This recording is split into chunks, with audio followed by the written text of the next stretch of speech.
Good morning, guys. How's everyone doing today? Neil Martin, welcome to Dillionaire. Hit me up on the Discord, man. I'll get you added to the country club after the stream. I appreciate it. I'm going to address the mass shooting in California over the weekend. What shooting?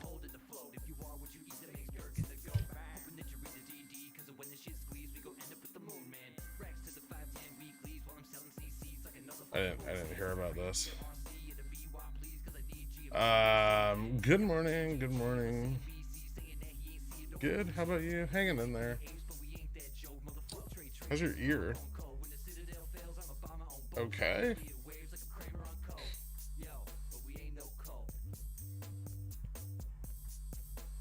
Hey, Greg, did you hear about Pakistan ruining MOASS? No, what'd they do?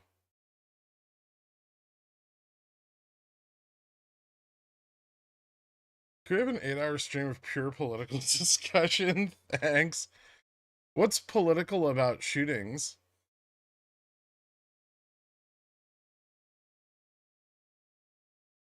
California's gun control laws work. California doesn't have that strict gun control laws.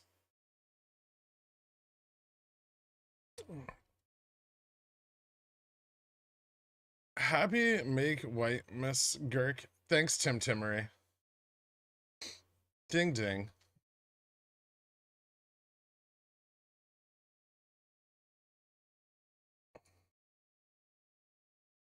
So it's interesting is on the 4-hour, GME looks like it's generated quite a lot of liquidity this morning. But on the 15-minute, it looks like it's got less than it had on Friday. It's slightly more comparable. Actually, no, because those aren't the same level either. Huh. It was more ETF liquidity this morning. Oh, XRT. XRT did big makings. All right. Go to the SPX.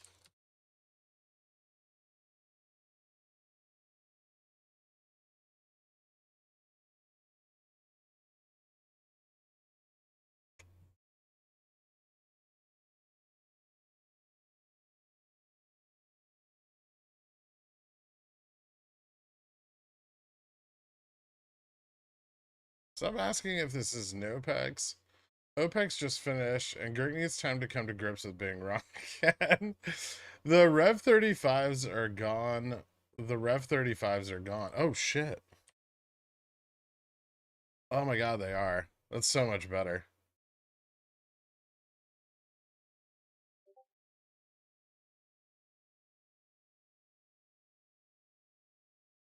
GME doesn't seem manipulated at all. But no, it is. That's the point. Rev gonna run to 35 today. Watch. Probably. What is the final dip before the rep? Is this the final dip before the rep? I mean, I don't really know if I would classify this price action as a dip. But sure. It's the second to last dip before the last dip. Thank God I don't have to look at that 20k loss anymore. Rip Rev. May its options chain rest in peace. Morning Pickle Stead, GME Gamma Max, and Delta Neutral basically the same? Does this mean puts cost same like shares? No. But they are very close to each other.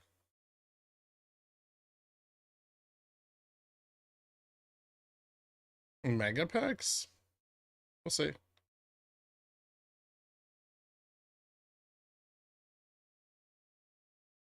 Upstart to $30 by the end of week. It's a very ambitious price target. I like it.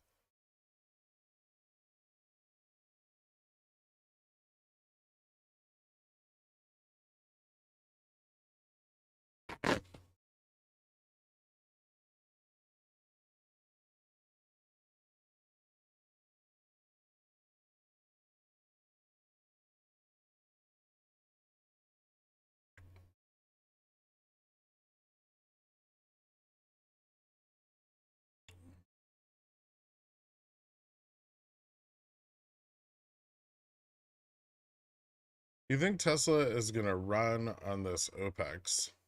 It could. It usually does.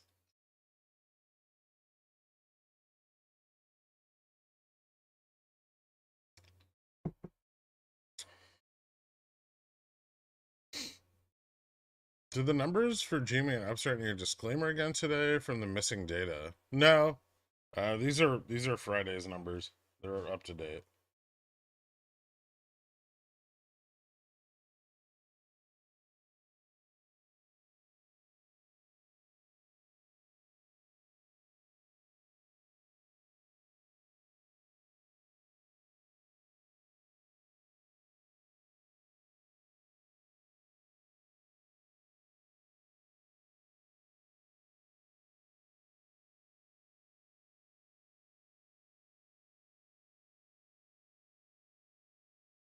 Wait, puts on Tesla after Q4 earnings going into Q1 earnings? Okay. If it runs up a lot, I'd be careful of like T+2. Um, Also, be careful if earnings beat.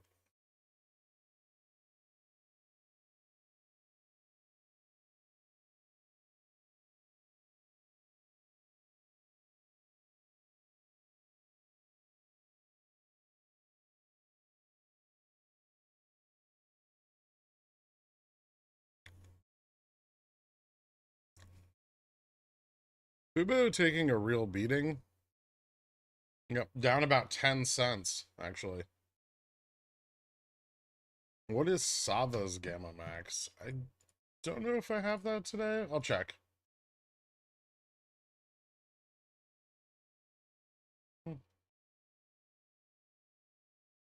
Where is it? I have no idea. Somewhere in like the 40, 46, $50 range.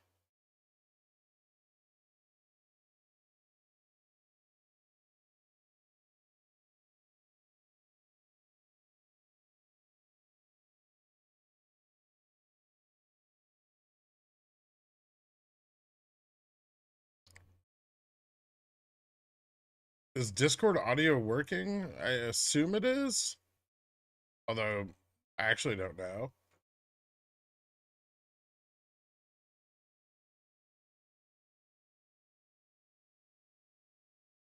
Yes. Discord audio is working. Thoughts on getting NVIDIA April 170p? I'd be patient with it.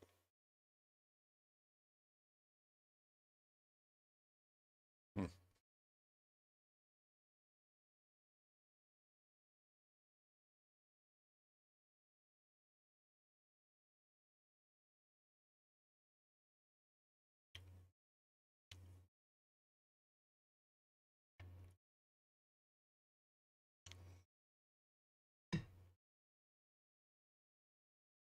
1,050 viewers, less than 300 likes.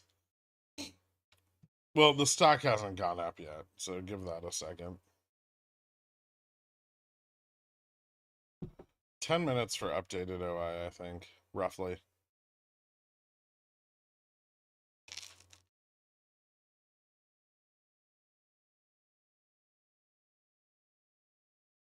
Yeah, we did.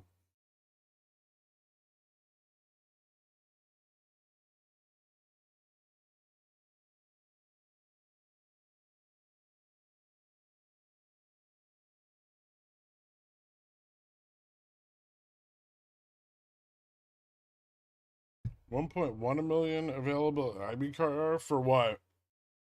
Which stock? John Parker. What's for breakfast, my dude? Gravel? Yeah, pretty fucking close, honestly.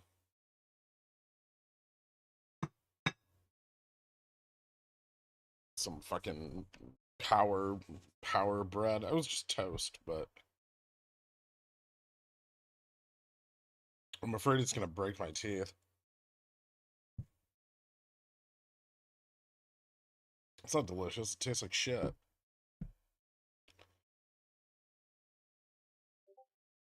Check DMs when you get a chance.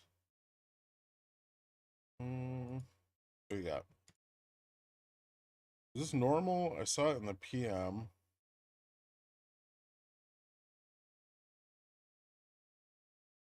No?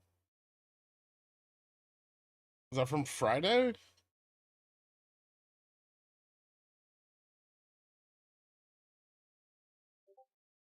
I mean, those are some big orders. I don't think it's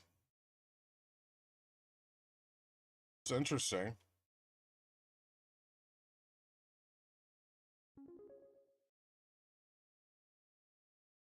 Hmm.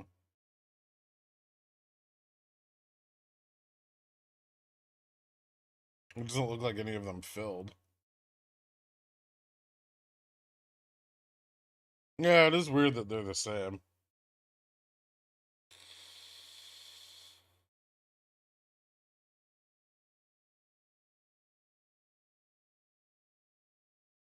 Maybe getting ready to close out those Feb 17 synthetic shorts.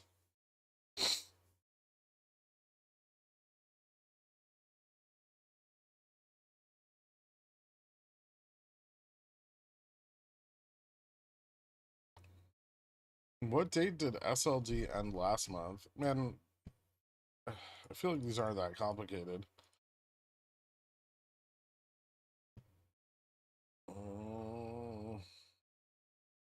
The 19th.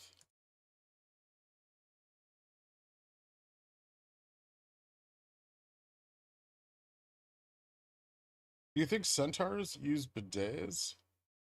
I wouldn't know. Whoops, I bought weeklies. You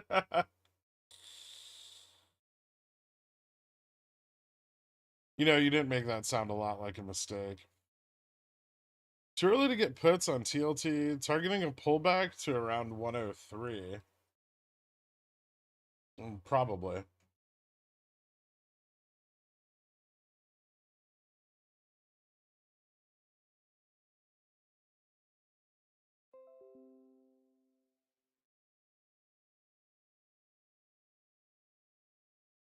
Let me think.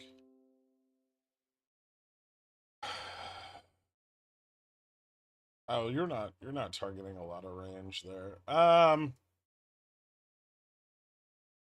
That's probably fine if you think the 20 year is gonna pull back that much. It's a $2 move.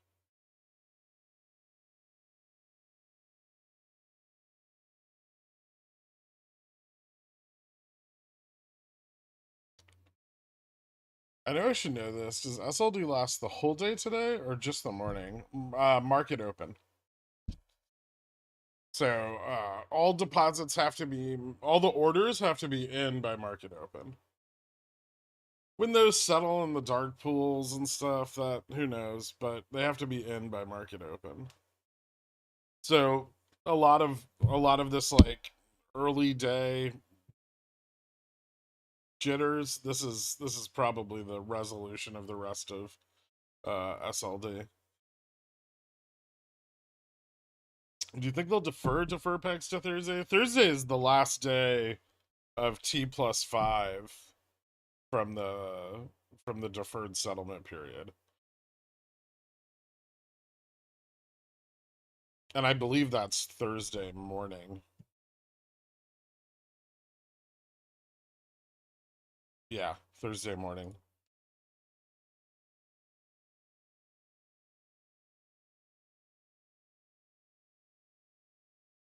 I mean, I don't know if we're gonna need to wait that long. Can you go ahead and replace Fubo with Rev RQ respectfully? Well, it's 15 minutes behind on WeBull, so no. Johnny Utah, FBI. I want. I can take a look at Rev RQ. It's at 45 cents. And I don't think we're going to get data on it for 2 more minutes. I didn't buy weeklies. I'm financially ruined. All right. Cool. I mean, not cool, but sorry to hear that.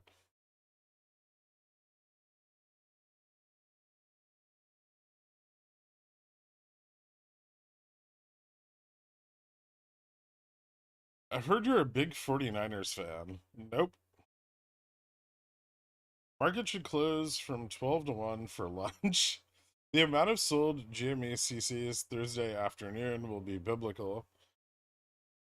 That's a... Okay. Yeah, the amount bought back 2 days later will also probably be biblical. If your GME cost basis was 45 and GME hit 40 this week, what would your strategy be? Sell deep in the money CCs 2 months out? No, I probably wouldn't sell that much theta on them.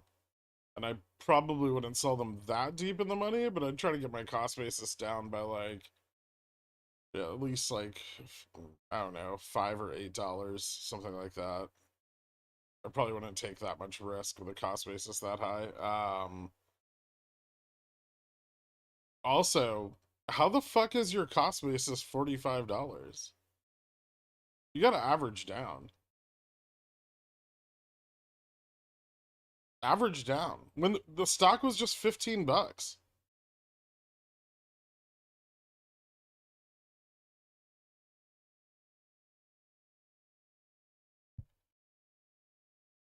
Save money for the next time it does that, if your cost basis is that high. Seriously. That's not a good position to be in. I spent way too much money last year, and it's almost impossible to average down. I have 4,000 shares. Yeah, I understand. Well, if you are capable of selling CCs on a run, and you can sell them a little bit in the money, you can take that premium, right? And you can use that to average down your position. So if you get like $8 a contract, right? Plus, extrinsic value. It's not going to be a lot. You might get like 858 selling them in the money. You're not going to get a lot more, but like if you get $8 a contract, um you're selling what, 40 contracts?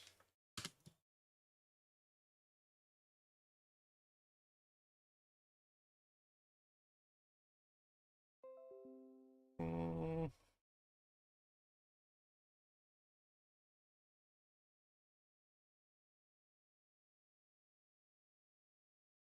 32,000.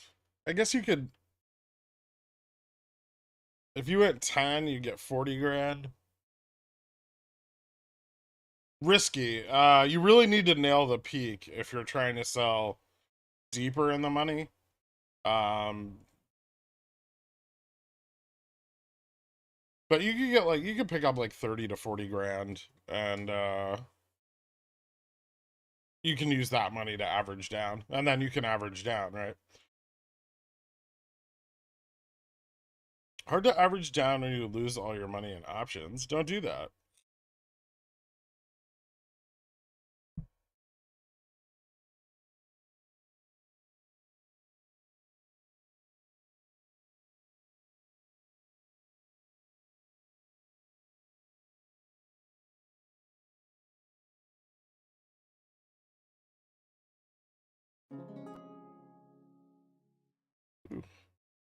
SPX moving up to 4,000.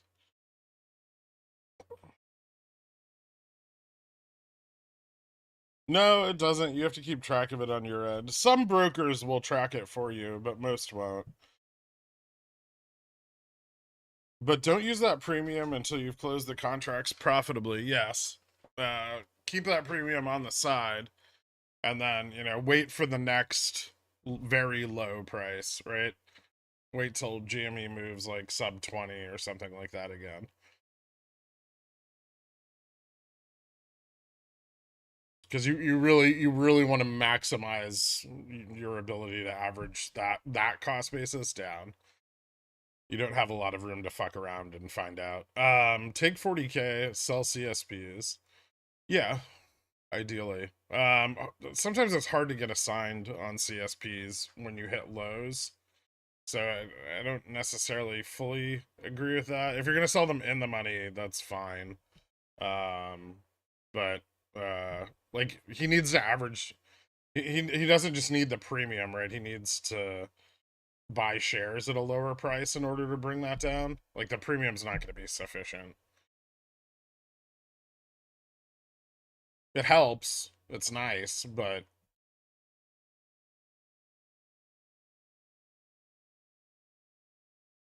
I was expecting a bit of downside with the market there, but I guess not. Okay, well, currently this situation is ideal until SPX hits a sell-off, right? This is ideally what we would want to see on a like Monday of OPEC settlement. You know, market climbing up, we're climbing up, slow price improvement because that bleeds off their short liquidity, which makes it very hard for them to stabilize the price later on.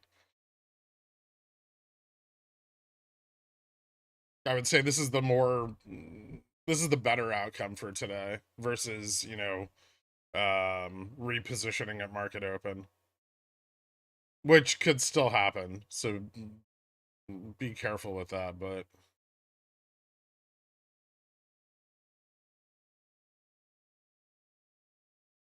thanks, Gludemeister. Good to see you too, man. Gut feeling? I feel pretty good about it. I think things look good. Hey Girk, what's your PT for SPX 3965, a Tesla 4000, or you maybe even higher and holding them until the end of this week? Will tomorrow's Microsoft earnings coming up change your mind? I mean, I'm aware of Microsoft's earnings. I actually don't expect Microsoft to do that poorly, and the fact that they're coming early in the earnings season might kind of add to the bullishness. Right now, I'm, you know, short term, I was targeting like 4,000. We're almost there. Um, Into the end of this week, like maybe 40, 50. I think we'll run into some problems as we approach like the JPM collar, and that can limit upside a bit. But I don't think Microsoft earnings are going to be that bad. Like if I had to pick a mega cap that would have bad earnings, Microsoft would probably be at the bottom of the list. Oh, Jimmy moved off my screen.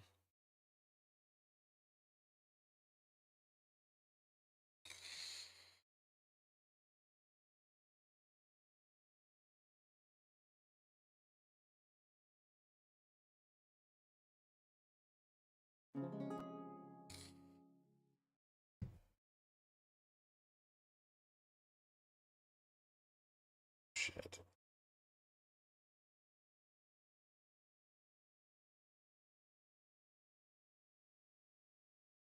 What did I do?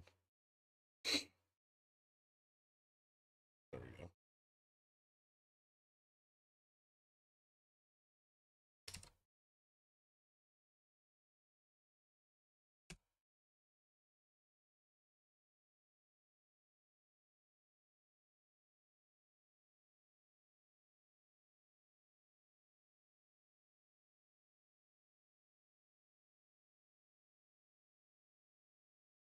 Yeah, SPX still looks quite strong. VIX also dropping with this rise in price. VIX down to 1990.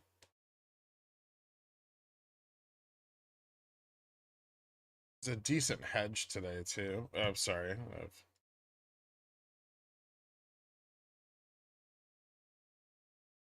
Let me see if I have some updated OI levels so we can get a better feel for what's people are betting on today.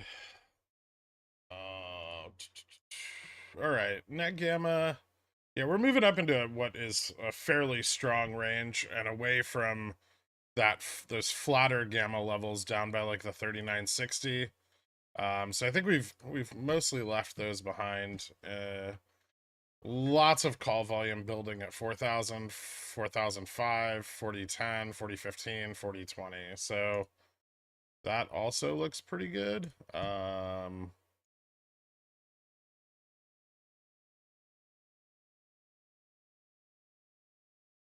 Yeah, I don't see any zero DTE puts really at all, except ones that were opened at the beginning of the day, and those look like they have already failed. So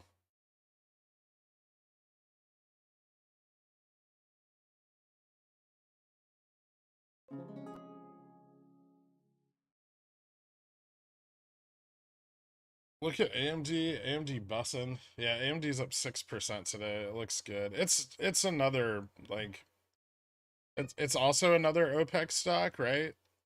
So it's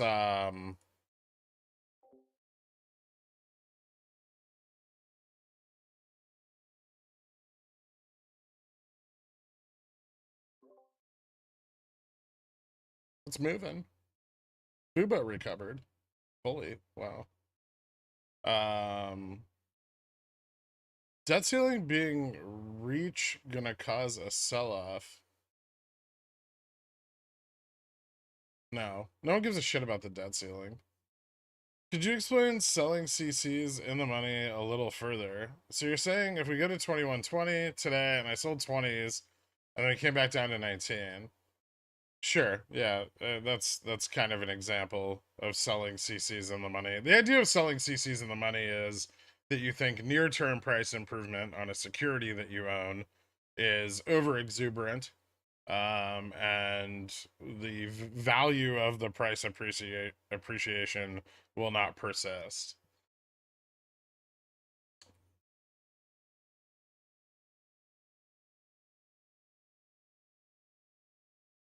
And what you're able to do by doing that is you're able to capture upside moves that do not sustain. If you weren't already in, would you buy RevRQ? Maybe. If there was a buyout offer on the table, I would. But if I wasn't already in, I probably wouldn't buy until I heard something. And then I would like either try to play the arbitrage or get in on the move up. Although, I'll be honest, I doubt I'd be aware of it if I wasn't already in on it. Man, if these 1750Ps sell off on Upstart, I mean, they're very heavily pressured right now, right? I wouldn't be surprised if they start to shed.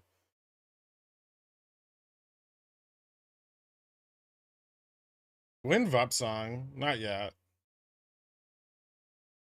Patience. Thanks to the endless entertainment, bidet advice, and even teaching us to make some money. Hopefully, gonna make my wife a lot better this year. My life. Sorry, my vision's still like really blurry right now. Partly thanks to you, legend, and not just in the Centaur way. Thanks, username McUsername face. I appreciate that, man. Will you not get assigned when you sell CCs in the money? Not if they have theta. If you sell theta on them, your chance of assignment is much lower, right? Because someone's already paid for that theta, so they're unlikely to exercise them because they would be exercising them at a loss, right? What would be a reasonable IV ceiling for far out of the money Jamie leaps? I don't know. Look at the historical chart. They can like the IV can move wildly. I mean, asking me questions about like historic IV or like what those are gonna hit is a waste of time. So possibly this Tuesday or Wednesday, maybe even due to FOMO at the middle of the week, it may be a good idea to take short positions on Nvidia and AMD. It could be, yeah. Or next week. Hey Gerg, SPX and SPY look exactly the same. Is this the God algo trading? I mean, one tracks the other. Hey Gerg, they give doing this at the peak. Sell some contracts to afford to exercise. Then sell in the money CCs a month or two out. Use that premium to buy at the money puts. Stupid. Wait, hold on. You're gonna sell? Well, maybe it's not. You generally don't want to buy stock at the peak of a run. Uh, Sell contracts to afford to exercise. What are your current strikes? So I get it. You're trying to pick up a shareholding at the top, but it depends on your strike. You have like 20s? 20s isn't so bad. Yeah, I mean, you could do that if you sell in the money CCs.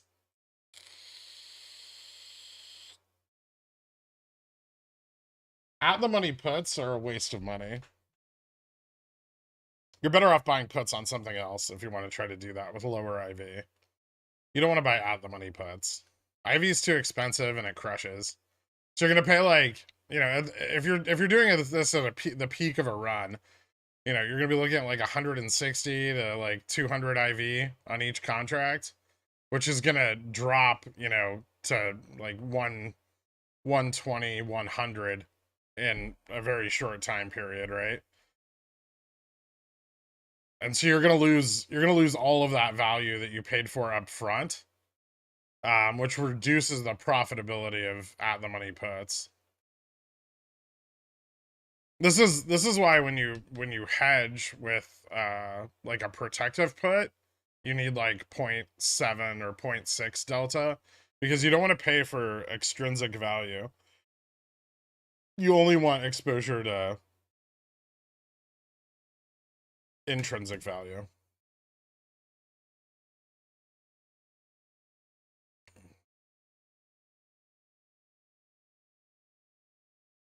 So used to seeing wife jokes, he's naturally inclined to read it that way. I need to put some eye drops in. Fubo $5 end of week. That'd be cool. I'm not. I mean, that's something I would enjoy.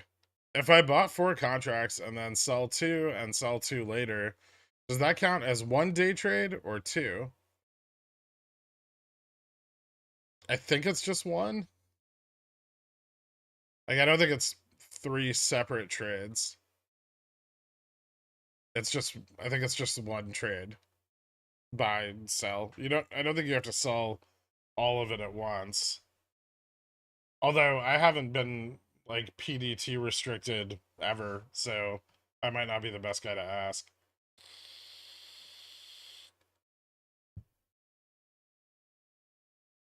If Upstart goes to 25, I'll kiss you on the lips and touch you on your centaur hips. Thanks. Look at Spywick. Just big stop loss hunt. Yeah. Seems fine.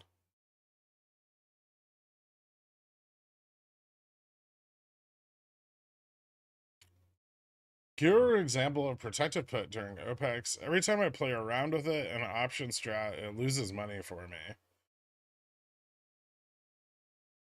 I don't know if you can set the price and IV levels to use a protective put, but it shouldn't, right? Delta value will increase on it, so you're almost completely delta exposed. So your premium will increase as the price drops, right? You're at like 0.7 delta. As it moves deeper into the money, your delta is going to go up. Right now, puts might be skewed because so your pricing's a little off than it would be, at the top of a run or near the lower end of the options chain. So I was asking about cover calls. Literally the worst time in 7 months. Stop being poor and asking poor questions. Thank you so much, Twat Waffle. I appreciate it. Yeah, selling covered calls in the next few days, probably a terrible idea. Or an amazing one, but we'll see. Are Upstart CSV worth it this week? Or is the potential IV increase of a run not worth it? They're probably not worth it. Like, you're just tying up a ton of capital to target the upside. Why not just buy calls, right? If you're bullish. Do SPX calls lose any value as the price continues to rise? A little bit because volatility drops. But only if volatility is like elevated, which it probably isn't right now.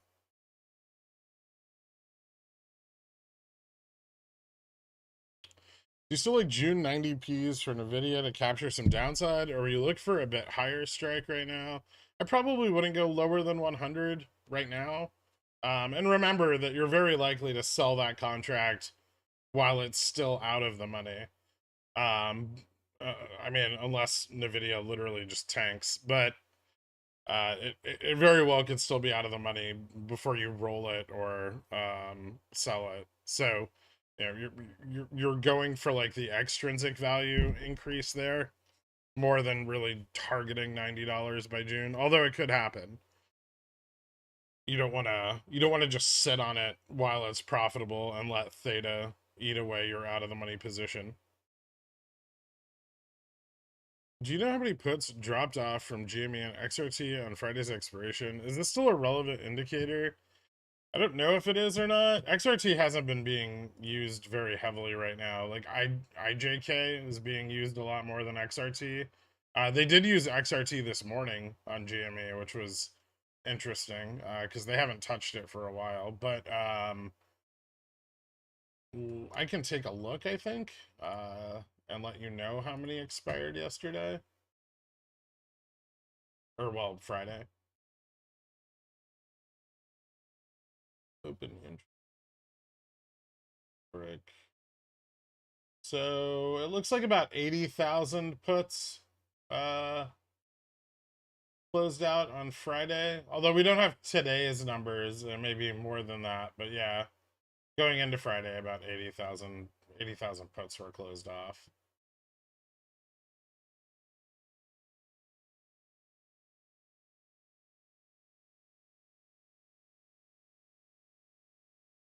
Is this one of the rare weeks you'll buy GME weeklies? I have a few.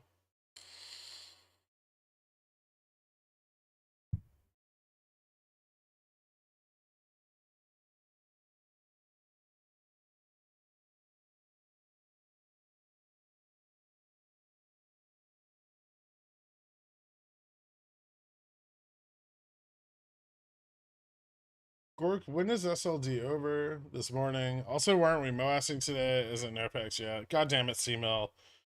You know better. Don't start them up. All right. You know who you're gonna trigger, and I don't want to listen to them today. Both GME and Upstart catching their trends right at the line. This idiot is getting bullish as fuck. Looks pretty good. Let's see if the market continues to rise. It's a little bit of profit taking going on here. How are futures looking? Oh, Jesus Christ, I don't want this crap. Where are all my indicators? Hold on. Fuck you, TradingView.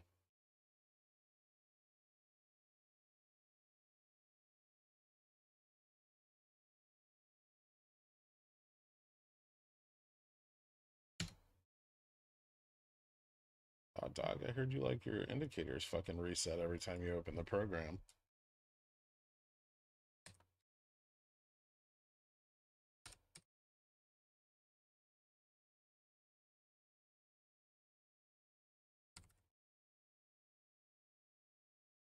Shit, assholes.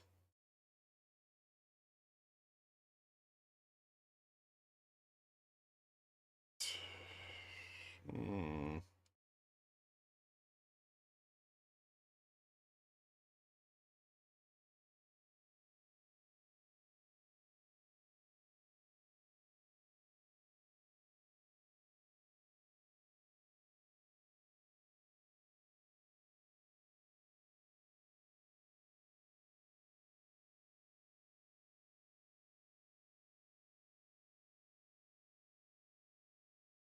Pick's trying to stay at 19 right now. SPY getting, or ES getting rejected off that 4017 resistance.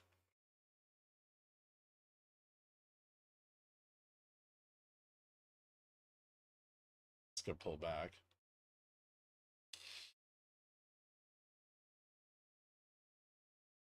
It's still a little early for like the midday lull to pull us down, but it could. Be aware of that. Be careful being on the long side into the midday lull, especially for SPX today. What do you think about Amazon March 100C targeting 109 before earnings? Might not be terrible. I'd wait to see how Microsoft earnings go and see if the sympathy carries over from, especially like look at Azure profits, see if they're up. You might have like a sympathy play there pre Amex or Amazon earnings. Too early to wave my pitchfork. It is. What calls should I buy for NoPex? Whatever ones you want, man. I already made more today than I would have working any job I can get on the SPX. This is kind of the best. It's pretty fucking awesome. I'm not gonna lie. Correction feuds were ripping, not so much now. Yeah, they're kind of consolidating a bit, and not in a way that I'm particularly fond of. Can you give me your opinion on Etsy and Cat right now? I mean, Cat looks good. Cat's, up like a little bit this morning. It's not really hauling ass, but it's moving. Etsy? God, I hate this stock. It looks alright. I'd be careful. Like 143 looks possible. I'd be careful beyond that. 143 and 151 are the next two big resistances to the upside, though. Oh, don't you dare head and shoulders on me right now, you piece of shit. Pull back. Pull back a little.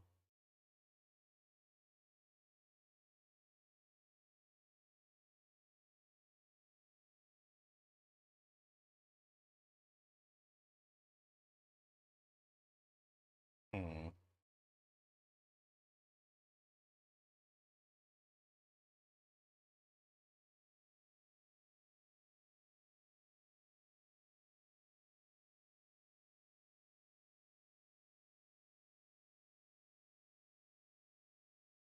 Huh.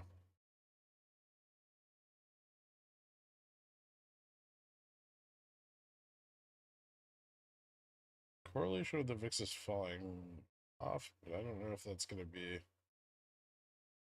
that bullish? Maybe it is. Maybe I'm mistaken. This is actually bullish as fuck. It looks so bad, though.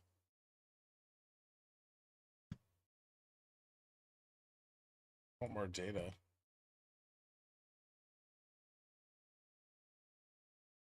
More data.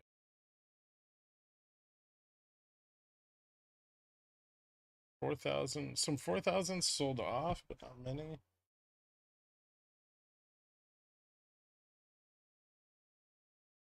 Interesting. Well, it looks like it should be bearish, but no one's selling. So maybe we get like another like VIX up, price up kind of deal.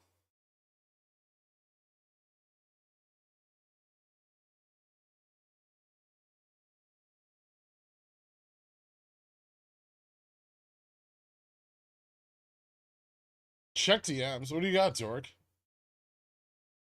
I like that. Yeah, I agree.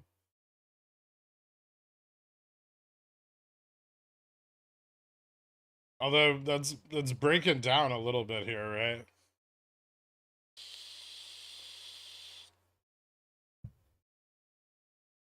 I forever my orange juice factory. My job at the orange juice factory over the weekend told me I don't know how to concentrate. Ha! Have a great day, Pickle and chat. Thanks, Tyler. You too, man. How do you trade SPX on WeBull? Type SPX, and then you can buy options on it. What's the best place to paper trade options? A lot of people really like Thinkorswim. Yeah, this is unreasonably bullish. All right, cool. Another leg up, I guess, for no reason. Vic's out, Dick's out. Yeah, I mean, it's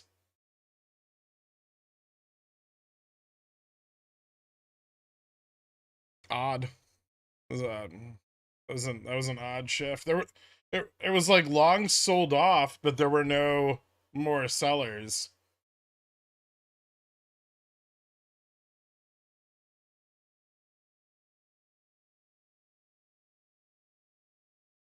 Like generally that would have catalyzed more movement to the downside, right? Like, we would have hit here, and then sellers would have built up, and then we drop lower, right? But instead, we dropped, and then just more buyers came in. So, yep. Oh, what are you gonna do? Getting a little expansion there, the volatility picking up.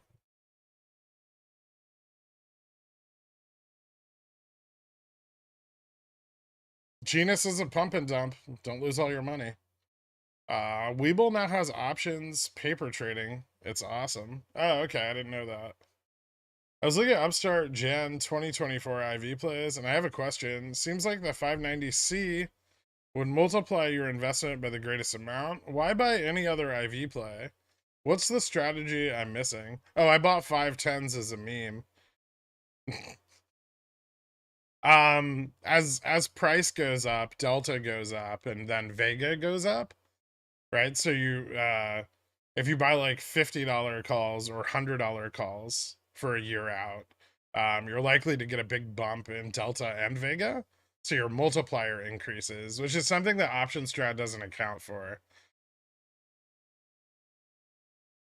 NQ too strong. It's helping push up ES. I mean, ES, like, S&P's not doing very bad today. If you look at like the heat maps, it looks fine.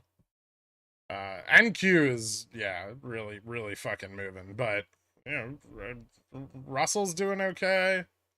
Oil's doing all right today. So, I mean, not great, but all right. Tesla and Netflix 3-4% up, Apple 1.38% up. Like everything big in S&P is moving.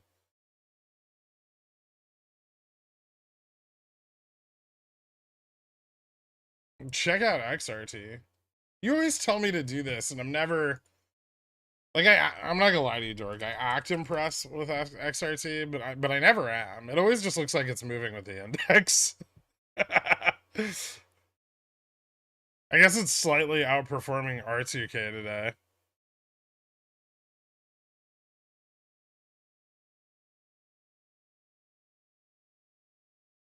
Oh wait, is that what candle is that? Oh, it gapped up. Interesting.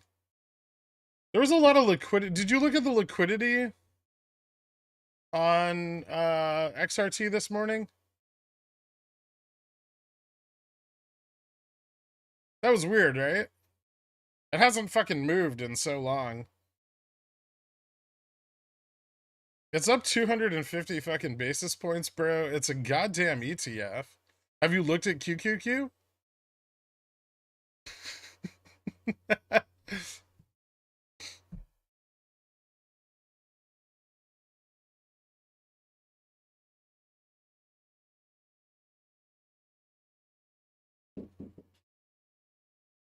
Yeah, but it's worth more money.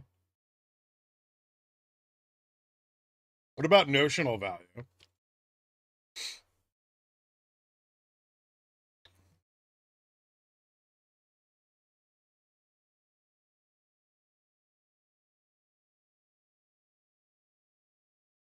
Do you have Fubo Greeks? Maybe, but I doubt they matter very much.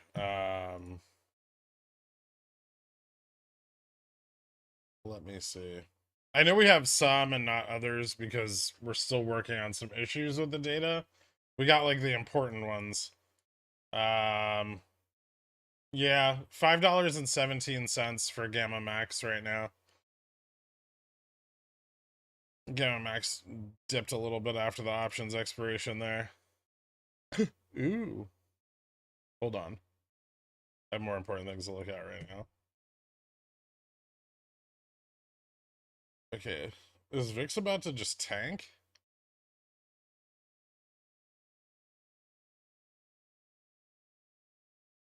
Yes, looks like it wants to test 40-30 today.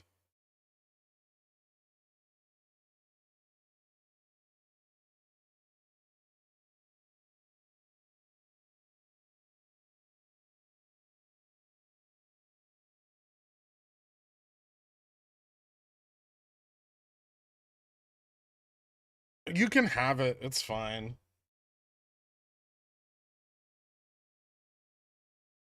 Yes, retail's up bigly today. On what are expected to be worse earnings, right? Like year over year.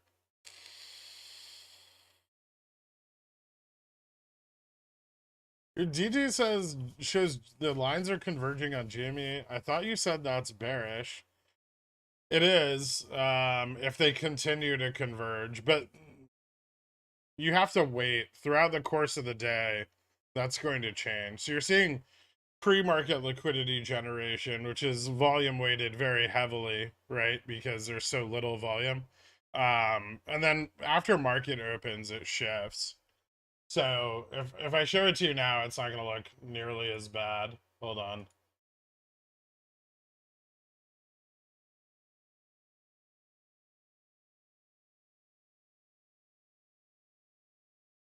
What did I have in the DD? The 4 hour, right? So if you look at it now, see it's retracted a bunch. So earlier today, these were closer. They were like almost touching. And now it's pulling back, right? And as more volume trades, it can pull back further and kind of round out like that. Um, there's still some time, so like it's interesting to see, comparatively how much volume they generated today versus the last several days. It was quite a lot, but that's not necessarily a bearish thing.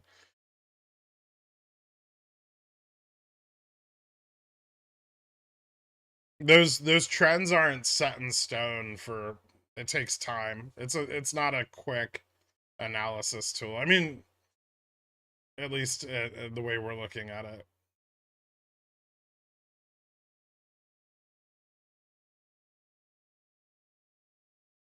For future reference, TradingView calls this repainting. Yeah, I know, but I don't want to use that word.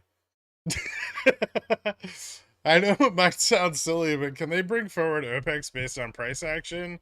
Or is the date set and we just don't know it? What do you mean bring forward, Jonathan Winder? Shouldn't our beloved stocks be ripping under this pressure? They're up. Stop bitching.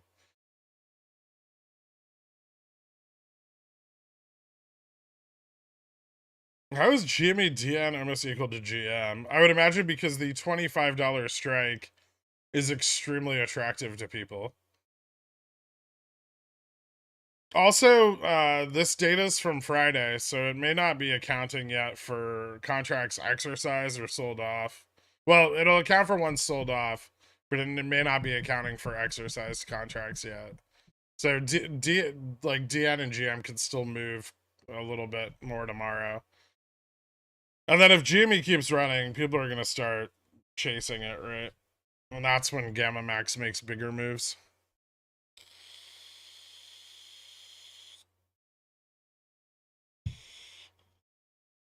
Are we meant to be down today? Is this now a NoPex? No, that's not how that works.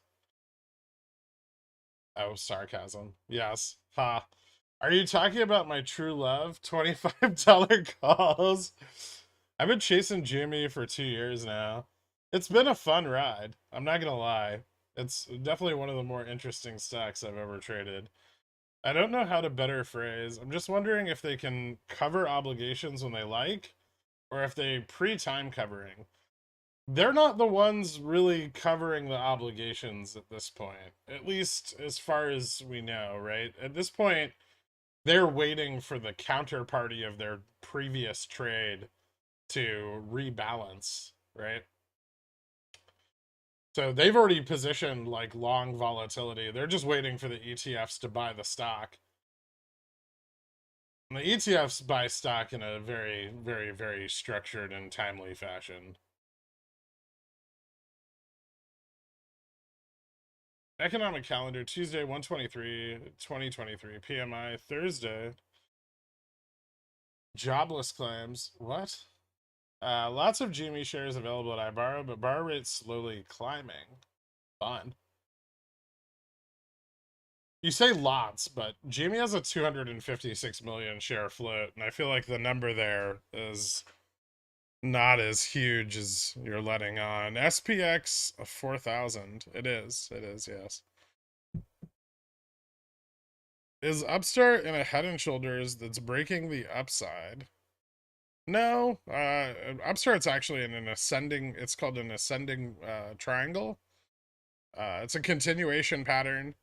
It's marked by continued resistance to the upside and higher lows on the downside. So consolidating up into like little corner here. That. And these generally break up. Like 72%.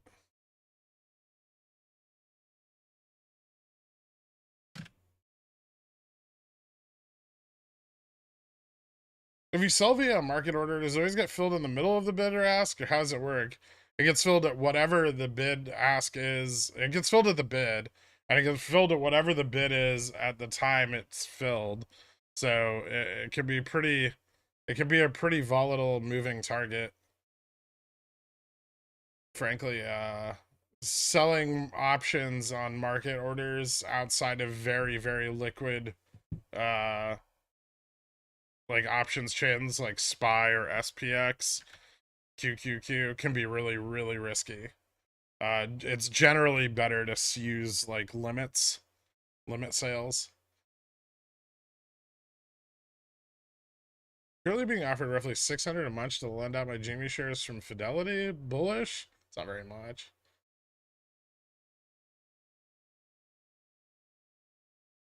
Oh, they're really fucking stingy. I let loose the approximately 1,000 GME call contracts, about 25% being weeklies. Damn.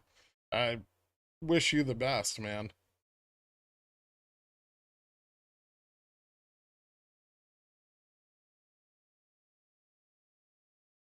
This is now the fourth time we've gotten hung up at this level on Upstart. I wonder if it's a 1750s position capitulation level.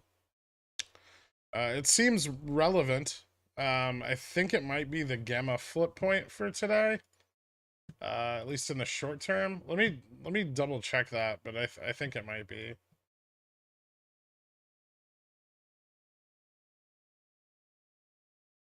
Nope, it's not. We're above that. Oh, you know what it is? I don't think they want to start hedging the $20 calls. Yeah. Or it's putting pressure on $20 sold calls to capitulate. 17, yeah, this whole range is kind of it's not great for them that the price is going up here. There's a lot of negative gamma that's going to probably be shed as price continues to rise in this range. So sold calls and synthetic shorts from 1750 up to 20. Yeah. Ooh, shit. Made a lot of money on these. No, I should have been paying attention to that. Okay, so maybe I'll do like a stop a limit. Do like 12. No, let's do 1250. So 20.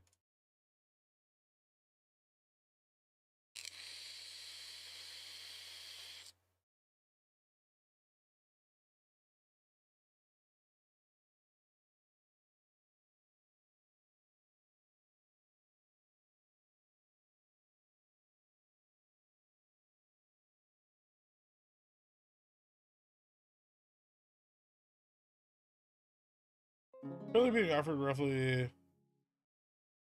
Oh, really? Oh, whatever. That's fine. Really being offered 600 a month. Anyway. Roses are red, violets are blue. Jenna's my lover, but Girk is my boo.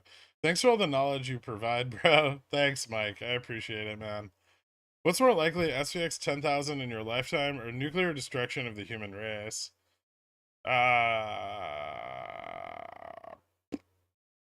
I could see SVX hitting 1,000, 10,000, 30 years. Depends. We need another big driver of economic achievement. Tech's getting boring. Unless you had 2 shares, then that would be an awesome deal. We need like quantum computing or like a big breakthrough. Upstart refuses to follow the market. Womp womp. It's okay. I mean, the more they resist it, the more they eat up the very little available liquidity they have. Then we just move harder, right? MMs don't have to provide a deep bid book. They just have to provide a bid. If you sell a large enough market order, they're happy to drop the bid for you. Yes, they are. That's like a mistake every new trader makes. So like I'm gonna sell 45 contracts at market, and then the MM drops the fucking bid to 5 cents. And you're like, wow, these didn't really fill at the level I thought they would.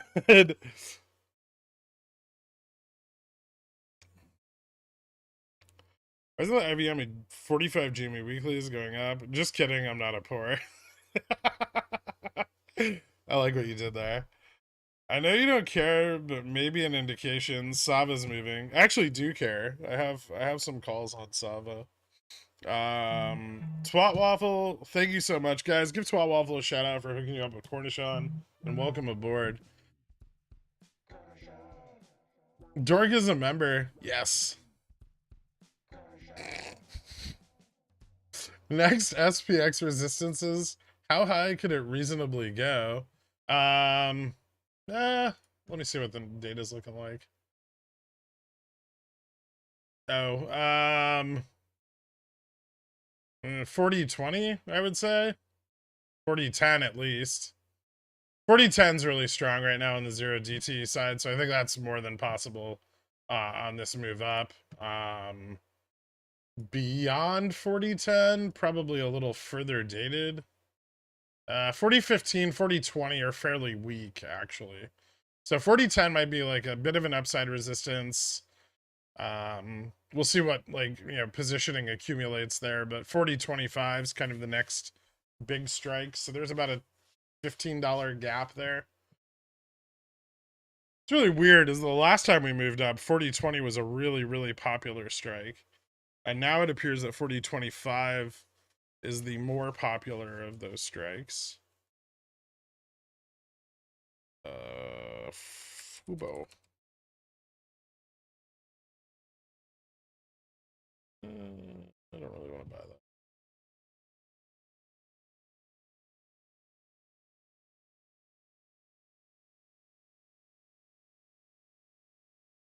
See what happens.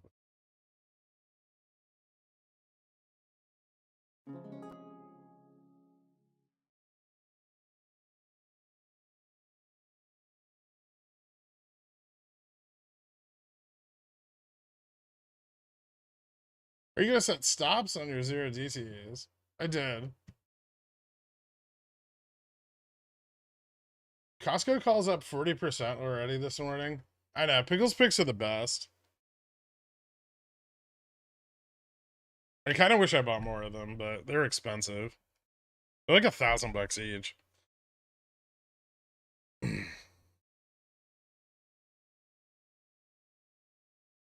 What's Fubo Gamma Max? It's like 5 something, 517. Hey, Delta Neutral just jumped several dollars today, while Gamma Max remain mostly the same. Does it mean the options chain is stacked up to 25 but drops off significantly afterwards? Yes, it fucking does. Is the guy that shorted Ally doing okay? I don't know who that was. I just checked to see if we're playing full bull yet. I like the stream. If I can get a little I can be green to start this week. Not yet. Not just yet.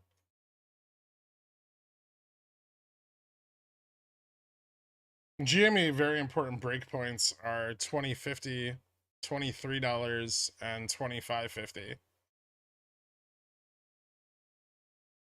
Shut the fuck up, Carl. I'm not doing it yet.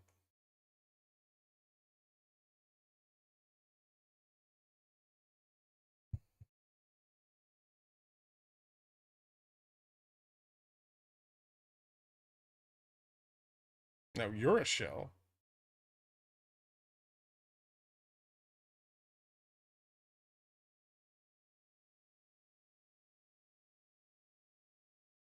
You haven't made a chug video, and I don't even know how long, and you want me to play the VUP song every day?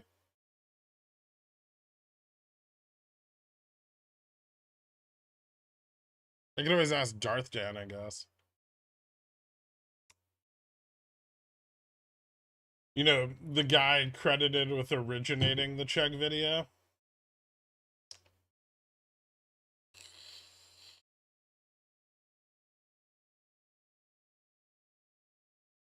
You get a chance to chew out the data provider for being flaky on OPEX. I'm leaving that up to the cat. To celebrate going back over 20, can we play my favorite song, What's It Like? Clean version by Everlast. No. Why the clean version? Approaching 1042 daily rug pull, aka the RC Pola.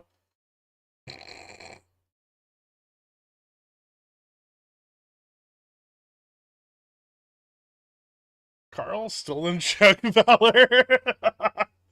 We don't have enough. Is it NOPEX questions for it to be a good OPEX? Or maybe it's the lack of them that's bullish. I don't know. Because people are busy buying calls instead of whining.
Kirk, reminder to do some pulls for engagement.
I liked and disliked your stream so you get double the bandwidth. Fuck yeah, man.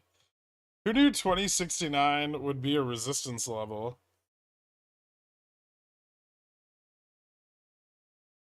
Is it?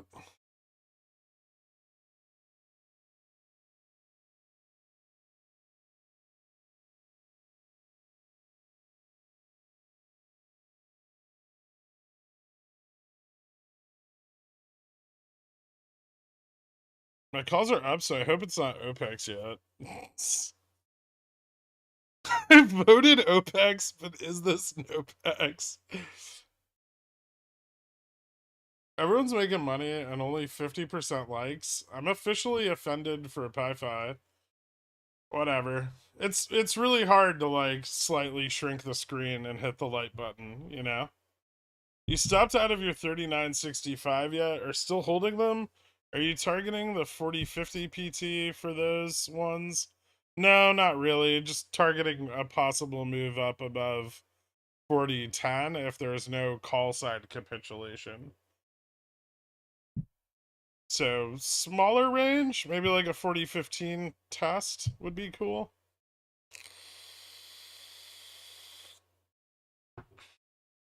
It's more of an assumption that this consolidation breaks upwards. I guess you could that would be the easiest way to put it. It's also only $600, so I don't really care about it. Is it OPEX yet? For good luck.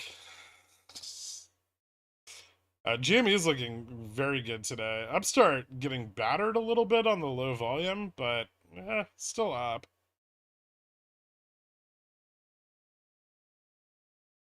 How's Upstart liquidity looking? I don't know. Like they have a decent amount of it still.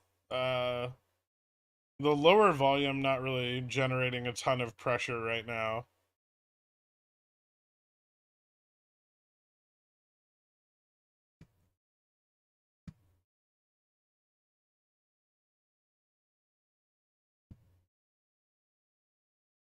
See how this is out on the 1 hour.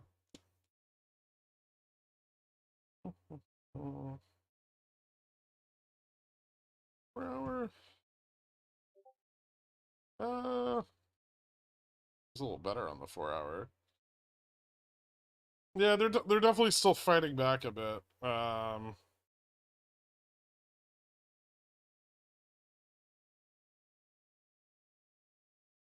IWR. Interesting. So you're using IWR? Okay.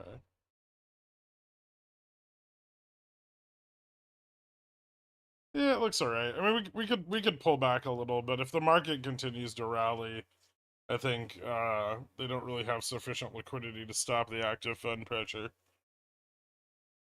Still no realization of liquidity on either one, right? Like no normalization at least.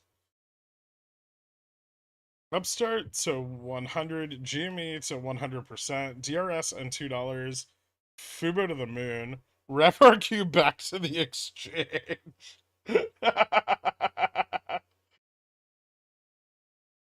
Maybe in like 10 years? 5 years? It's been a while since I've said hi. What's up, Anonymous? So hi, as always, thanks for what you do. Always learning. Here's Ryan Cohen moving November OPEX to tomorrow. Let's hope so. Real question, when would you start paying attention and prepare to sell GMECCs? I'm not gonna tell you. It's not because I don't like you. It's because I don't want you to front run me. Check DM. What is it? Is it sexy? That's kind of sexy. Wow.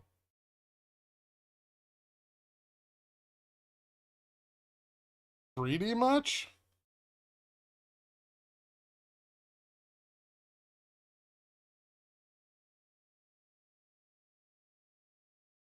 Are you sure that's not just profit taking?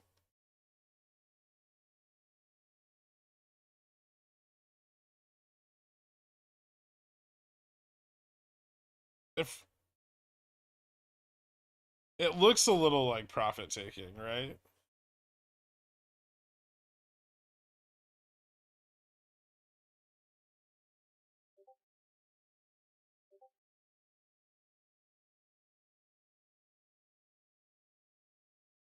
Maybe just like maybe repositioning or just more skittish bulls.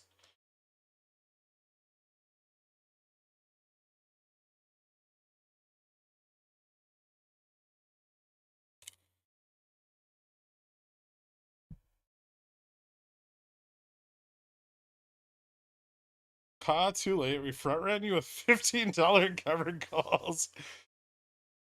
I'm not gonna wink. Are you still looking to see 10, 20 million volume days? Yep. Is 'Is Upstart dead? It just recovered. Why would you ask it then on the recovery? Why wouldn't you have asked it when it was still printing red candles? You've you're doing it backwards. You're not supposed to be like it's not. This is when you say, "Is it dad?" Right? The downside, and then this is always MOASS. How long have you been here? Even if this move is really just like this, it's still MOASS.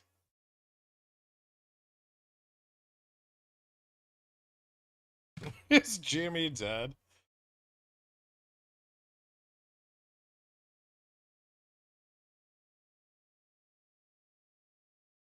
No, it wasn't. I looked at the time.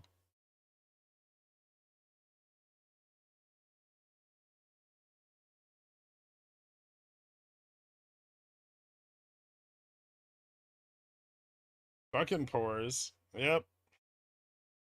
How's the count going, Mike? Freg's Day 3.0. Wink, wink.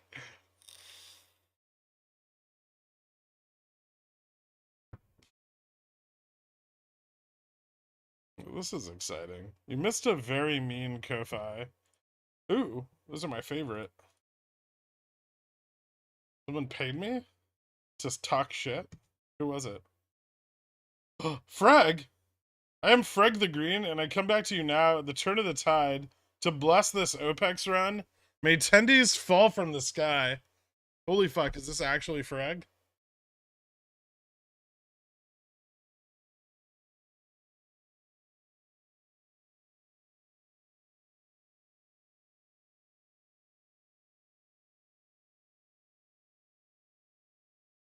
Huh.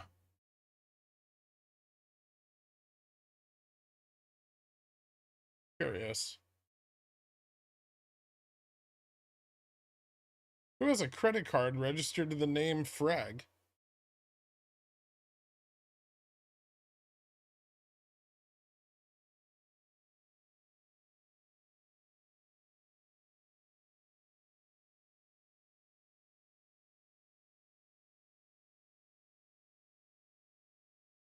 Only Freg would.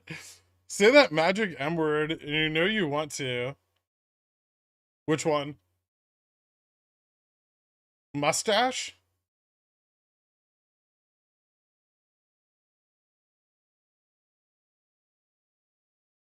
1.4K watching, 500 likes. What mean? Ah, Jesus. This is gonna go. Guys, if you could, like the stream. It's a big help, and I don't have to read these comments. Thanks. Please draw a Pickle that pages GME to halt. What?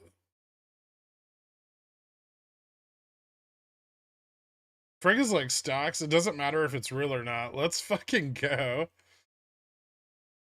Yeah, I see SPX. It's doing a little thing, but not a big thing. I want it to do a big thing. Please draw pickles. Don't tell me what to do. Engagement currently moassing. 1.4K watching. Only 2,000 likes. Come on, guys. So you teased the NoPex yesterday by including cat and pickles picks. What mean if we actually OPEX now? Well, I didn't want to not include it. It was a good setup. It's not like cat's gonna run $80 again, right?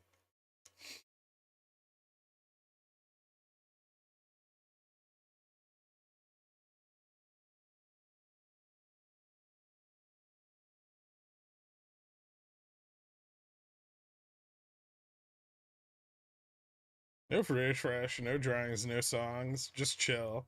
Exactly.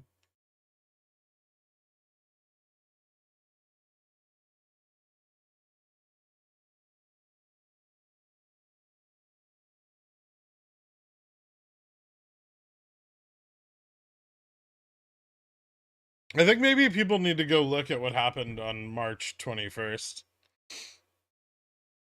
Maybe they've forgotten. And for me, it feels like it was yesterday.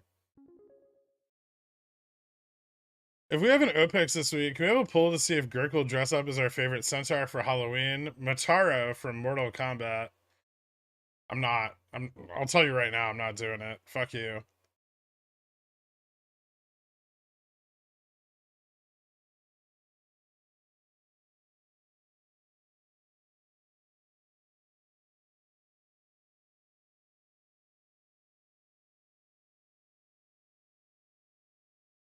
What's our favorite? What's our line in the sand to determine OPEX or NOPEX? 35, 50%? 50% would be nice. I mean, even May, which was very small, right? May was, how much did we go up in May?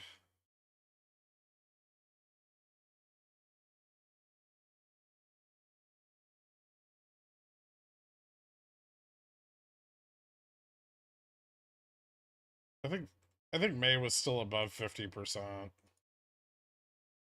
was like 70, 71%. So yeah, above 50% is good.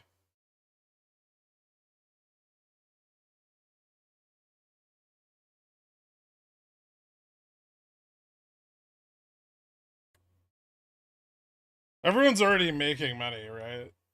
You're all good. I don't have to hear any fucking whining. You all remember what stop losses are and how to manage risk?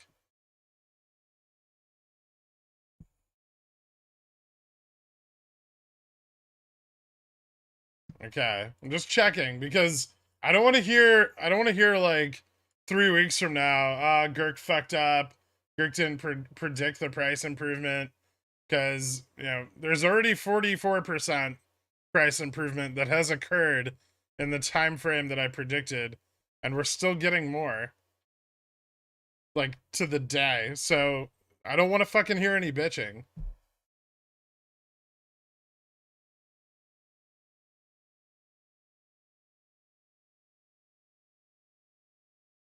If Half Squart loses the rest of his money, it's fucking on him.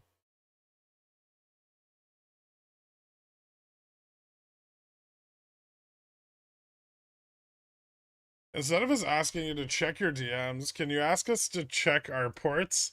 Everyone should appreciate this green after a dire winter. Thanks for holding our hands while we hold our dicks. I'm gonna buy the top so fucking hard. I know you are, Carl.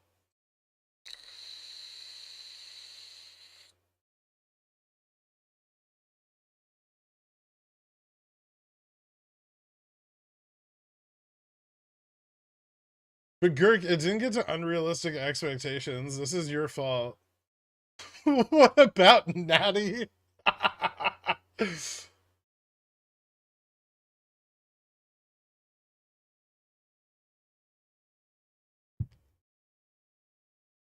What's a stop loss? Sounds like a magical thing to stop losses. You must be a shill talking of such nonsense. Yeah, I am. My GME calls are moassing. Nice. I'm only up 20%. Okay, well, 20% still more money than most hedge funds make in a year and is beating the SPX by a lot.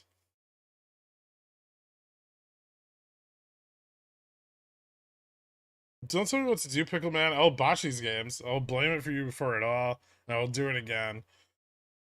Just like you have for the last 20 months, Mr. Diggs. Don't forget to tell the wives that it's my fault. Also, I'm going to be setting up a new membership level with its own Discord, separate from the Pickle Jar Discord. The cost will be same like Dillionaires, except the only things that will be talked about in the Discord are long-term value investments and responsible gains, and it's purely to sign your wives up for. I don't expect any actual Pickle Jar members to join it, but it's just for the wives. Yeah. That way you can direct your significant other to a Discord that makes it appear that you're losing significantly less money.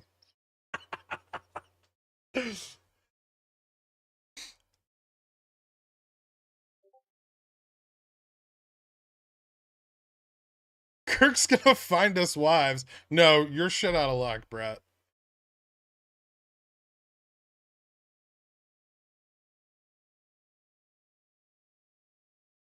Call it only wives? No, that'd be too obvious. Hazy's already in. Check DMs.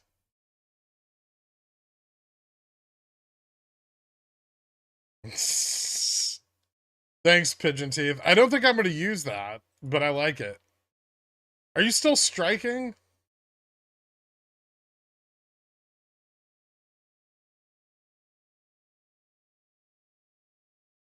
Just not a subtle reminder. Don't get greedy, fuckers, and take profits instead of diamond handing your weeklies.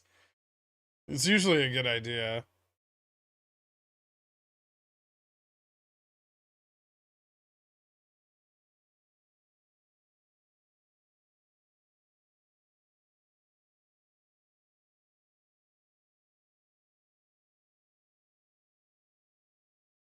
Did membership fees raise because inflation? No, they're the same. I've never changed them. Long puts on SPX. Is this the time to get in? It's not terrible. VIX is a little more elevated than I'd want it to be. So you're telling me I'm gonna be okay? No. No, I'm not. If a stock runs with multiple halts on the way up, what's the strategy on placing sell orders as it runs? Like limit sells? You can just set limit sells, and when it hits your target, you'll sell your contract. This isn't fair. My wife already knows everything. I know. Sorry, Zakir. I'm sorry it took me so long to think of this.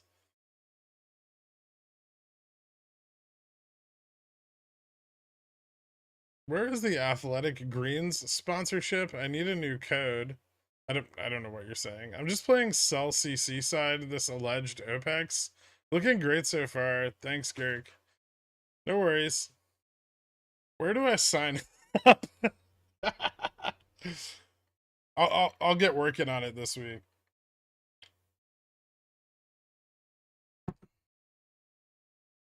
I'll just post like inspirational quotes from Warren Buffett in the announcements channel.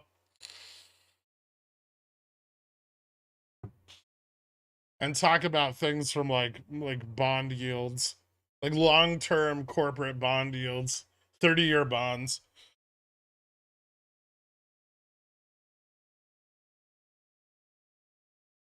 My wife just looked at my port today. Fuck my life. The decoy Discord came too late.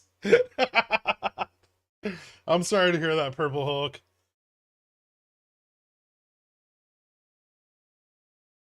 Does the control on Upstart have you concerned at all that it will not run this OPEX? No. Not particularly. Although I would like to see capitulation of the, like, synthetic short positions.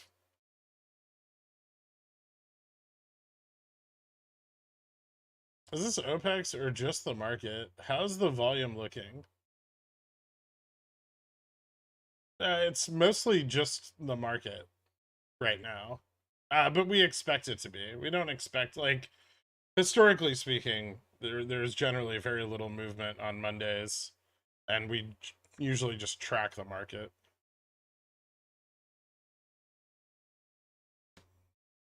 Will you incorporate live, laugh, and de-risk your port?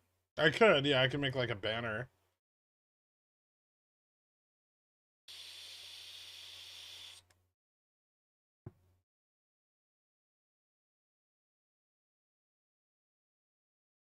Juggin, welcome back to Dillionaire, man. Thank you so much, dude. Am I shadow banned? Did my milestone chat come through? Listen, Gurk, I know this is a big ask, but going forward, will you do your best to put the emphasis on the second syllable of mustache? It would be a big help. Thank you for everything. Ruggedly handsome as ever. The second syllable.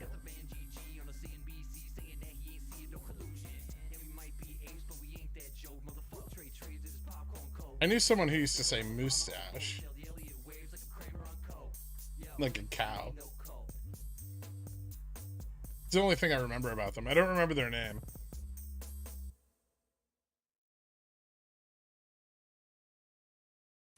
Sorry I missed that, Barodactyl. Did I miss any other ones? No. Okay.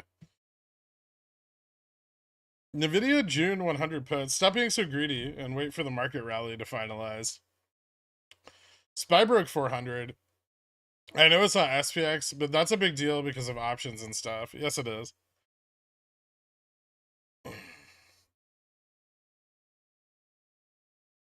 No, you didn't miss the VUP song. I send you Warren Buffett quotes in your Discord DM. Risk it all in one trade. Go big or go home. Warren Buffett. I mean, technically, he kind of did that with Berkshire Hathaway. Did you know that? He like spite bought it.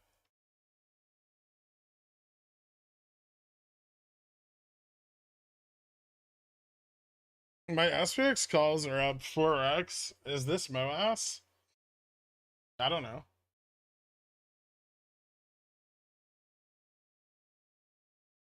I just joined the stream. Are we still waiting for MOASS, or is there a bit of covering?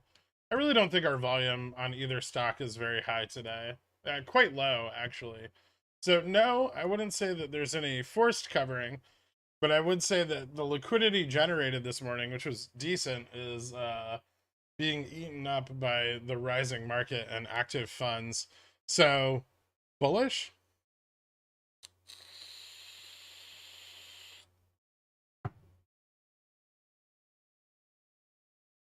A 70% move puts GME at $34. Yes. What did you add to my water or coffee? SVX play hits so hard today. It's been pretty good so far. I don't know if I'd say upstart volume Gherkshire. Oh, ha. I have to go to a meeting and do my job for 30 minutes. Can you close the market, please? No.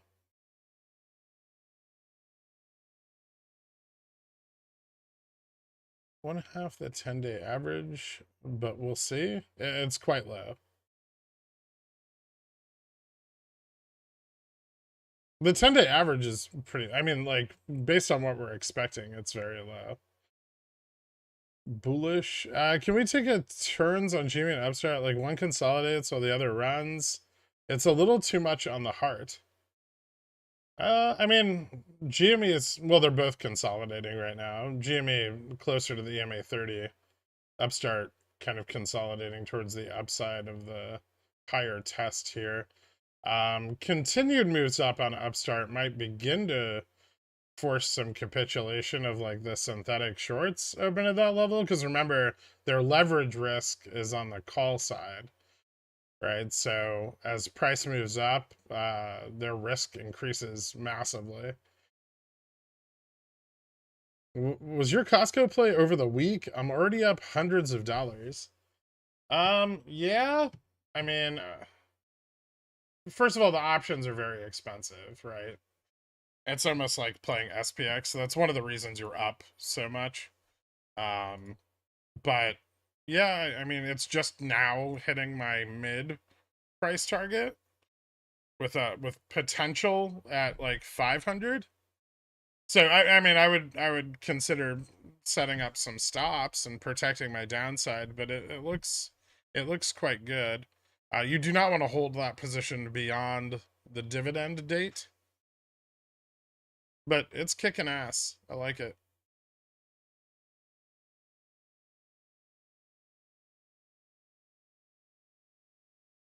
It's already up $9 since this morning. Market seems to be reference 1811. Oh, Jesus. Mike's back. Can you give me the numerology for the best GME call for MOASS? Too early in the week to be talking PP in front of the pores. Yeah, I know, but people are excited. Did we beat the 1750 resistance on Upstart? So far, yeah. Yeah, and more importantly, we didn't fall back below it today, which I like a lot. Ooh, SPX doing a thing here. Okay, so the Bears are dead. Watkins puts are fucked. I like this. Do you actively trade in IBKR? Yeah. Do you use the browser app? No. How much money would you trust in WeBull? I have two WeBull accounts. This one, which I think is about like 60 grand or something, and I have one that's like 280,000 ish. I don't have a lot of money in WeBull, but I actively use it. I would say I probably do 40% of my trading on WeBull.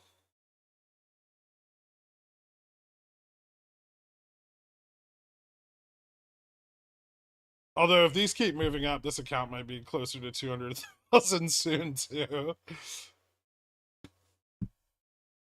All right, looks like we're going to be setting some stops here.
Can rising market pressure force them to sell obligations today rather than tomorrow? Potentially.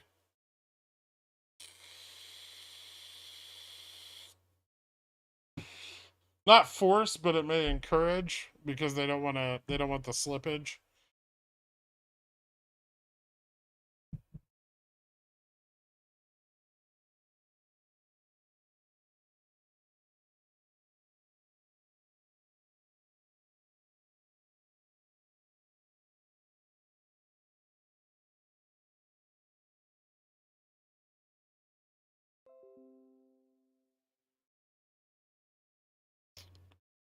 I'm stopped out. I was too greedy with the stops on SPX. It happens. Don't feel bad.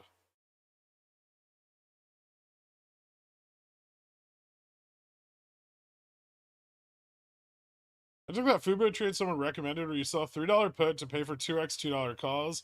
Would you exit by selling one call to pay for the put and letting the other call ride? Yes. Yeah, you do, I mean, you don't need to close the put right away. I would say if you have like 2024s, you might be jumping the gun a little bit. You know, that's a very long dated position, right?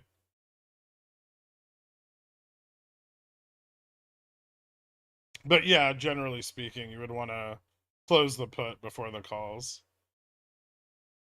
But as price goes up, you know, and the put goes in the money, it becomes much cheaper, or out of the money. It becomes much cheaper to buy back.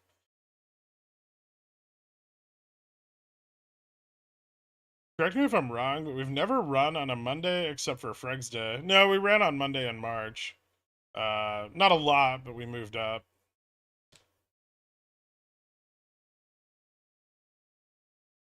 The pressure is good, so.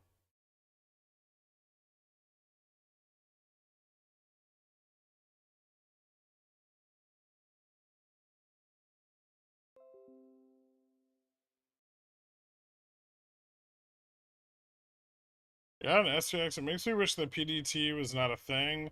I can't day trade anymore until Friday. Fuck, that sucks. cash accounts are just so you guys know, cash accounts are better for options if you're under $25,000 because you're limited in the amount you can trade each day. But you also have just T+1 settlement, so you can trade as much as you want each day, and then everything settles the next day.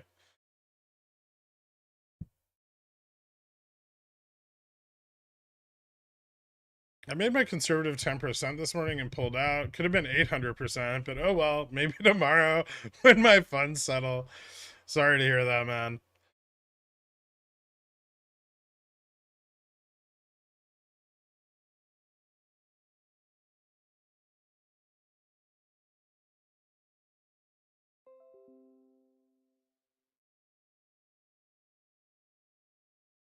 Is it worth mentioning that almost every good OPEX we had a market tailwind? That's only true over the last year, but yeah, I mean, it's relevant. I wonder if that's from ETFs deferring stocks everywhere, right?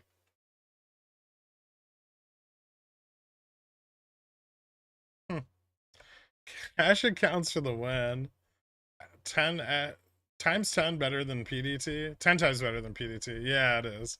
Is SPX solely the reason Upstart and GME is kind of running right now? No, neither one of them are in the S&P 500. So I would say most likely not. How's the SPX options chain looking? Decent, although we're probably approaching some resistance here.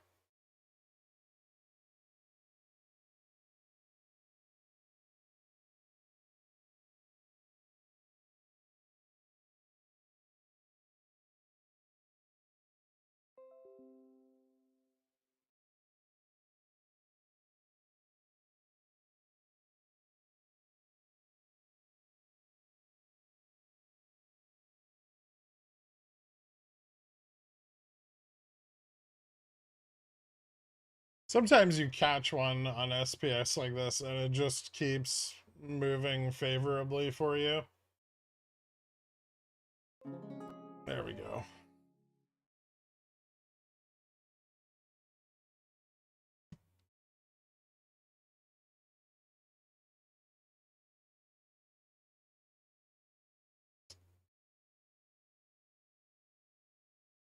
Future options on E-mini and S&P futures don't have PDT. True. When Upstart 100% IV move, we'll see. Just be patient. I mean, we don't really historically we don't expect a lot of like movement on Monday. Generally speaking, unless options volume is crazy high, Monday is kind of slow and lower volume.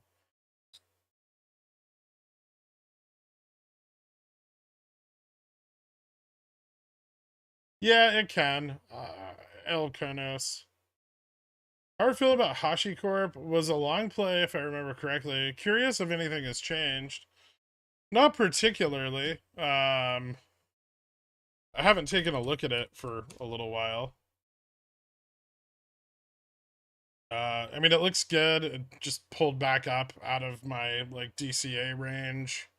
I did buy some back in like the beginning of the year. I think it was, well, it might have been before the new year. Um, After, because I sold my calls on that earnings rally, so I did buy back into calls at like 26 and 30. Um, it looks to be doing good. I mean, it's at 29 today. It's rising um with Nasdaq. Uh, yeah, I mean, it's nowhere near my like long-term price targets for it, but it's doing well. Why is Beyond in my port and why is it doing so well? Blame Carl. I just stopped out as well. Made 3,000% on that move. Nice, man.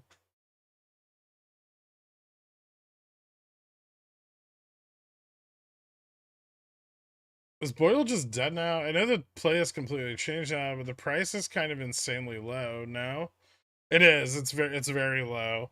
I think Boyle's moving to. I think it rotates to like its new futures contract soon, or it did. Um, so that might have a slightly positive effect on it. But yeah, Europe's still had a fairly warm winter. That could change. There's still time, but it's really fucking hard to play natural gas. Historically, very difficult to play natural gas because you have to predict things like politics and the weather, which are difficult. Hey Greg, thanks as ever. Find myself choosing 0DT SPX to take profit, re-entering it closer to the money strikes. Would have been more profitable if I held the original position longer. What do? Don't worry about it. I mean, learn to manage your stops a little better. You might be setting them too tight. Um, not accounting for enough of a drawdown. Not if you use a farmer's almanac.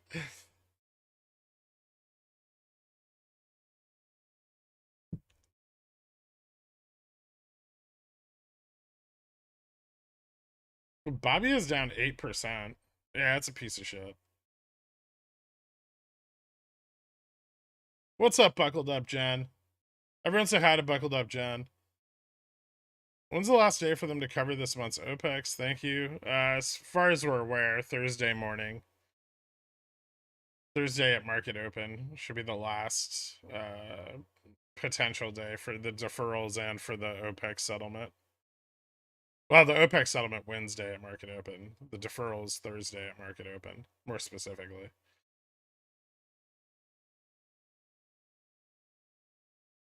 Are wash sales something to be concerned about? I mean, no.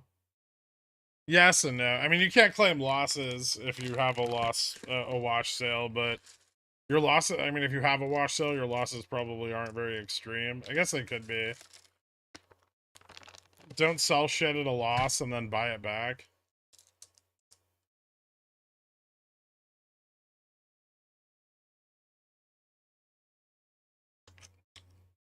I'll say that I don't pay attention to watch sales at all. I've never had any issues with them. I've heard more talk about watch sales since I started this stream than I have in the rest of my entire life combined.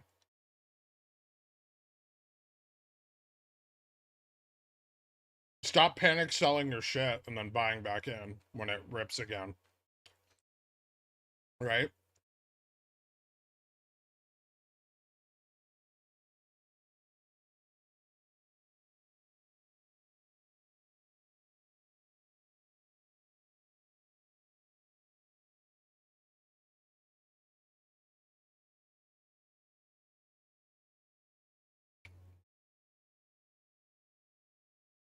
You are seeing sploosh. Hmm.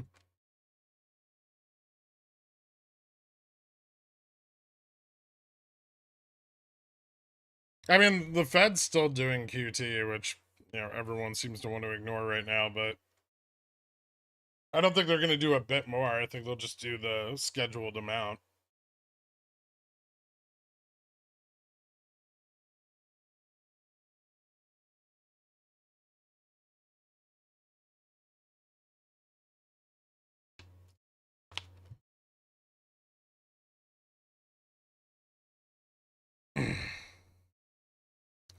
When I saw the W next to my ticker for the first time, I thought it was a win sign, as in, man, this is a good purchase. Way to win the market. Oh, dear God. No. Nope.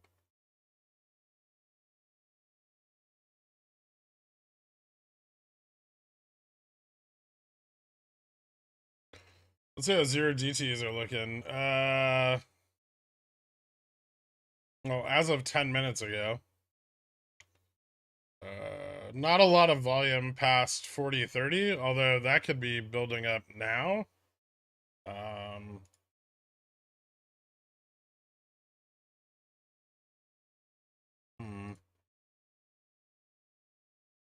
Market still looks pretty bullish. Do we do it again?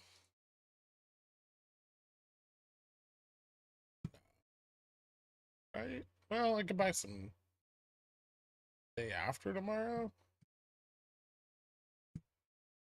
25th?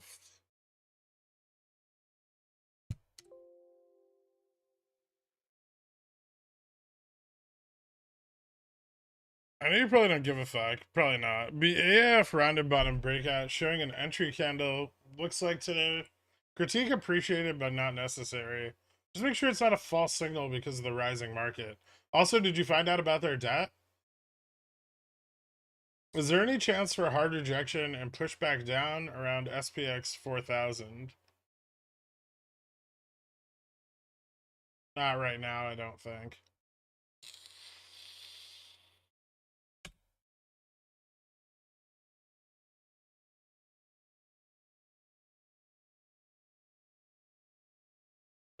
Even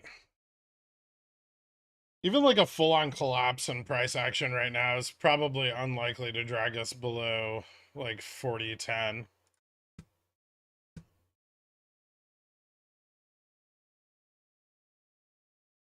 Tiny bottle or huge hands? It's like a standard size water bottle.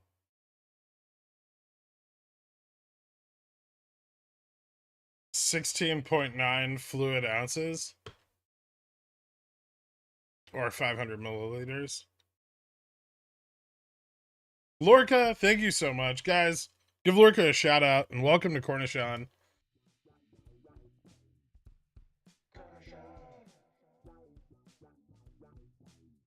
Any updates on HBM? No. Copper went up a little bit, but it can continue going up.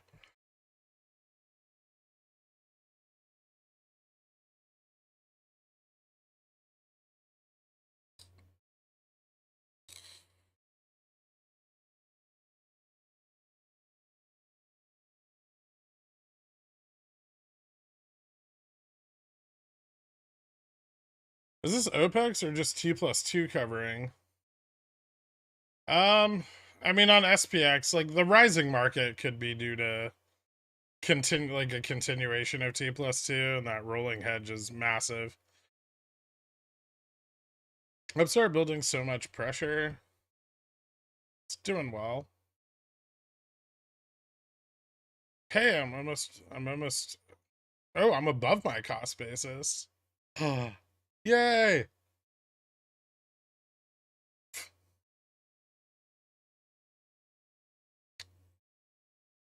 Well, that's like 100 grand in losses that are now not looking so bad.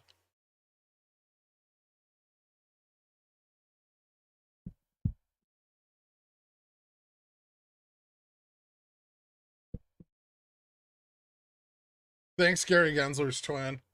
I might have calls in the morning on everything. Is just chasing weeklies right now too risky.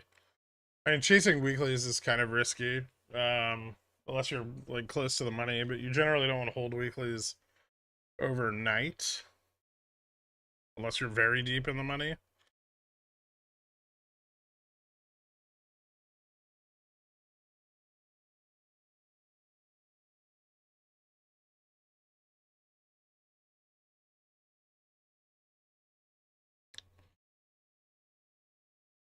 I think there's still. I mean, IV's not up a ton. There's still plenty of opportunity to target like out of the money calls. Well, not that far out of the money, but a little bit out of the money. VIX. Yeah, I know.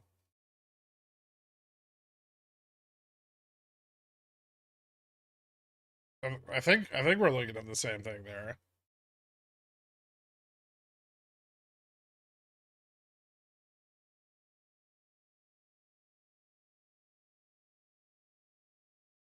Wheat worth buying yet? Probably not.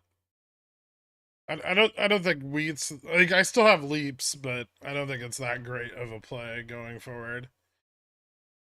Too much rain this winter. When Upstart actually rip, pressure must be getting big. I don't know.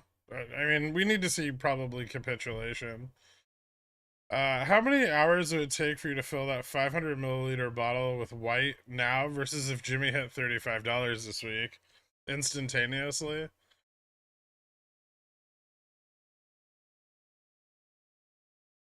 Twat Waffle, thank you so much. Guys, give Twat Waffle a shout out for hooking you up with Cornichon and welcome aboard.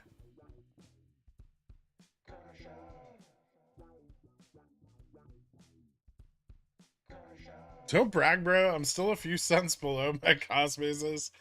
Man, I've been underwater for a while.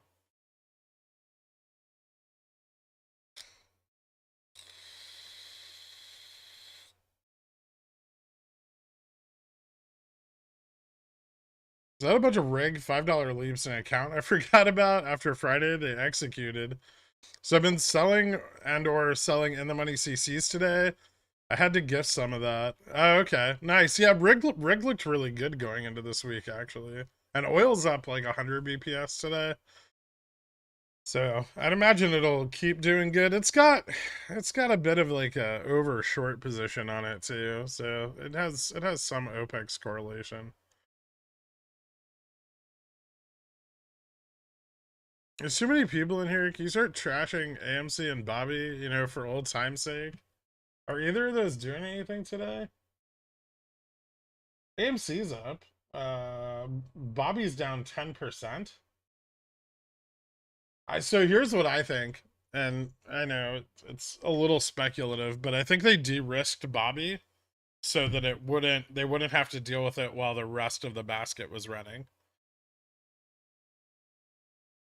Since the volume is so low, we can assume this is not the ETFs buying GME and Upstart. No, yeah, it's not.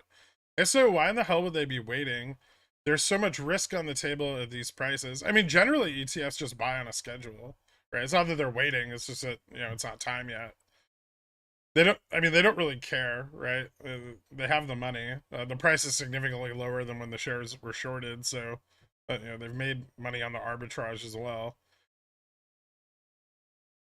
They just have a day that they place the order and they buy. Like, outside of that, they don't really give a shit. There's no there's no like interest in like getting the best deal.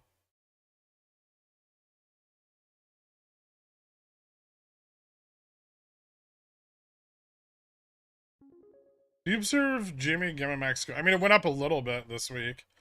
It could still go up more. We don't have information on like what calls may have been exercised last week. I closed my SPX 3990 at 3990 and just watched it fly up to 4030. The more it goes up, the more I'm afraid to chase. That call was a hedge for my long-term put. Now should I enter some calls now, or is it too late and too risky? I would just wait for a pullback before entering more calls. Um, yeah, this test at 4030 doesn't look very stable. I can see us pulling back into like the 4010 range even before the end of today. We'll see how call interest accumulates over the midday, but right now, I mean, I would say there's a chance of a bit of a pullback. 4010, 4015. Because some zero DTs are going to want to take profits, especially the ones at like 4020 and 4025, which are, probably already took some profits just now on the test of 4030.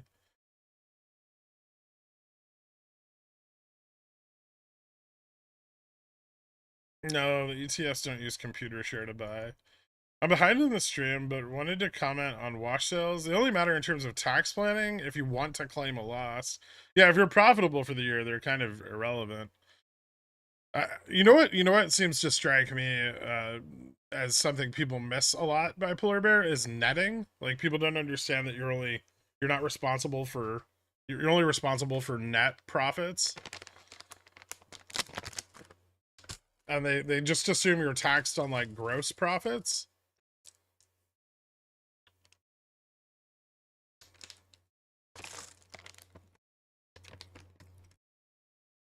Also, don't forget, guys, that capital gains losses, while you can only claim $3,000 against income, if you ever have capital gains in the future, you can claim them against those capital gains.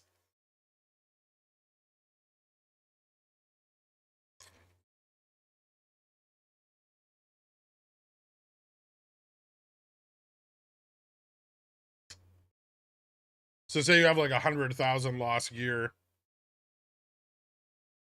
right? And then the next year you have 300,000 in profits on capital gains. That's you can claim them then.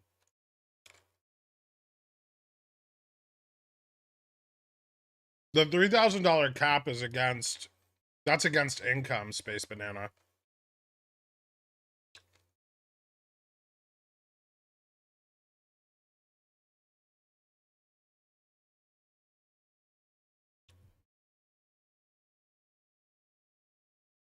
You can also try to get like trader status through the IRS, which is really hard. But if you can, um, then you can claim all your losses.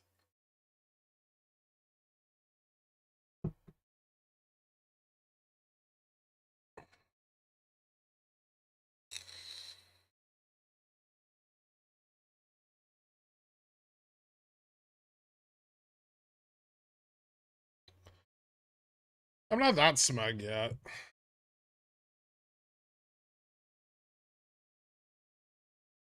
If Jimmy shot up to 1,000 suddenly, what would you do? I would sell covered calls on half my position at $500.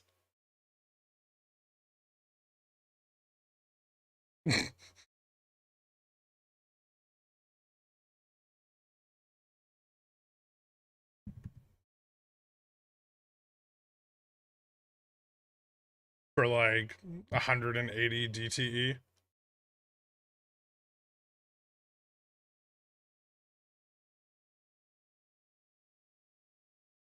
Bobby on Fidelity shows delinquent. Issuer missed regulatory filing deadline. Bobby about to get delisted?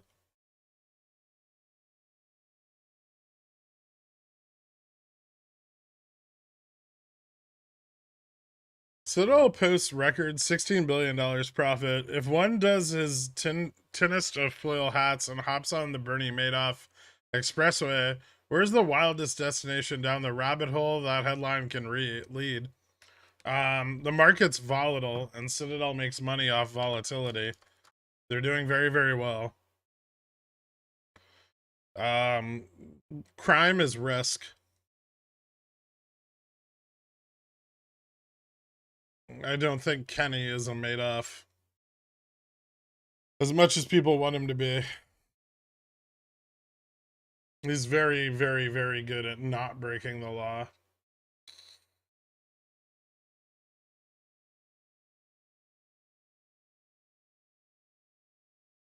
If you want to be known as a trader by the IRS, just file everything under your Schedule C. You can start an LLC if you want. With taxes, all you need to prove is you are day trading as a record. Oh, okay. Yeah, I'm not a tax professional, but I know a couple things. Did they use any liquidity on GME they got this morning? A bit, not a ton, but they have used a bit. Let's say about half, a little over half.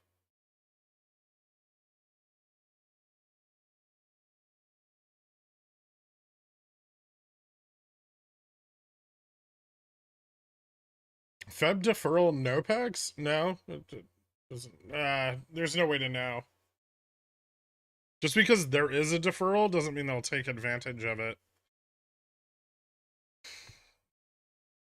The deferral does fall. Like, I'd be very careful with February because the deferral does fall in a period where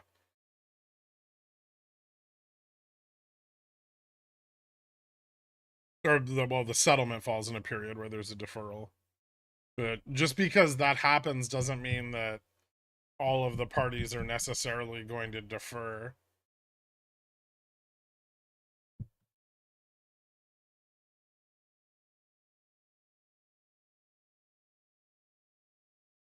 I still want to know how in an argument with his wife he was able to disassemble a 4-post bed.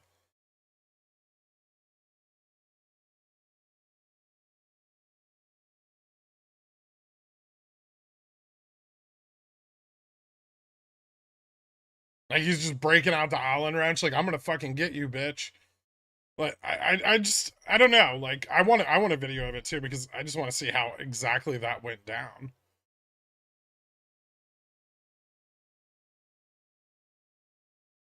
Wait, it's not crime, only compliance? Yep, always has been. Sooner or later, the RSS crowd will figure this out. I don't know, man. It seems to just get worse and worse over there, but I think that also just drives more and more people away. Just tuning in, but what a start to the week, boys. Yeah, it's a pretty nice day. And ETFs balance are now with forward contracts. Why the ETFs need to be the ones to buy the underlying? It's a counterparty responsibility. It's not the ETF. Technically speaking. They settle with the counterparty and then the counterparty buys. Unless each step has a deferral, like the last 3 months. And in a falling market with a potential crash on the horizon, it makes sense to wait, right? And take advantage of the deferrals. Because maybe you're buying in much, much cheaper.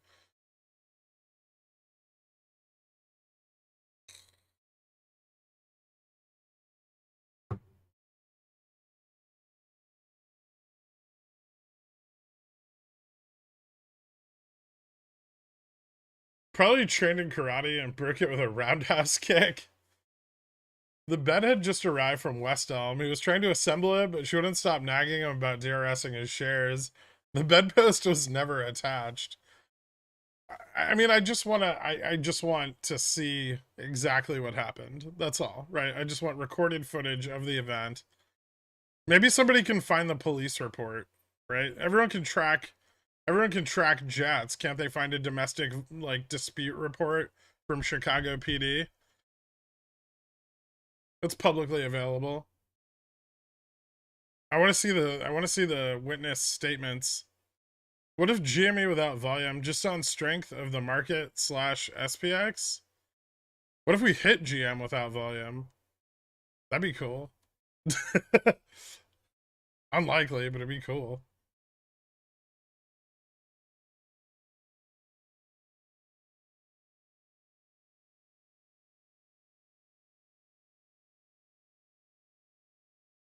How do you decide when to close synthetic logs? Like Upstart 15P 15C for 2024.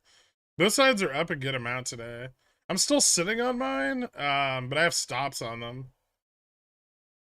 So I have a buyback on the CSP and I have like a stop limit on the 15Cs.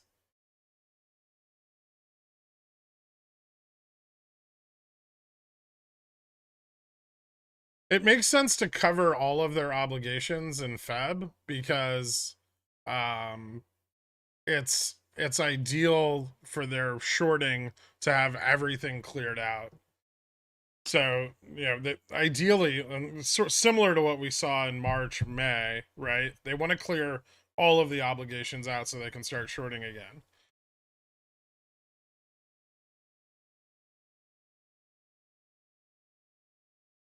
Except this time without the split, right? So we won't have that period of time where they just walk away from their positioning.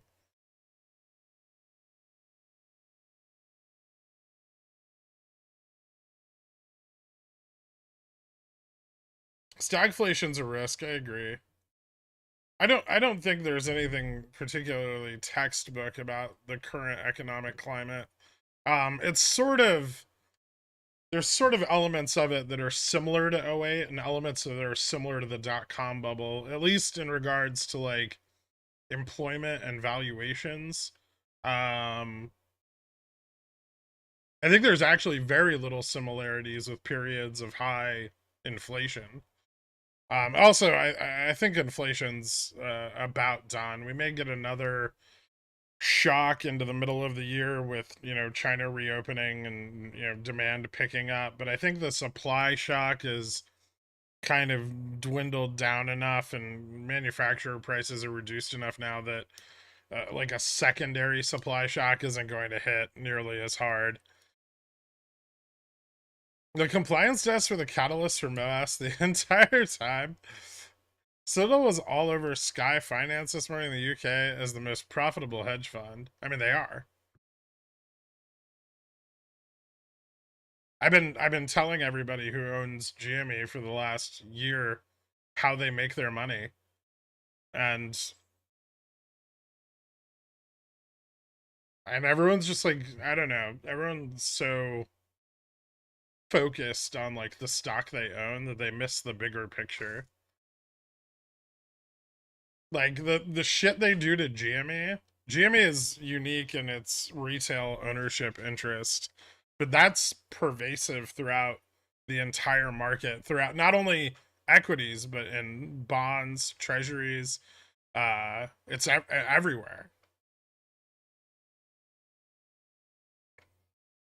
Kenny is single-handedly reducing risk for market longs in every asset class. He is their Geico.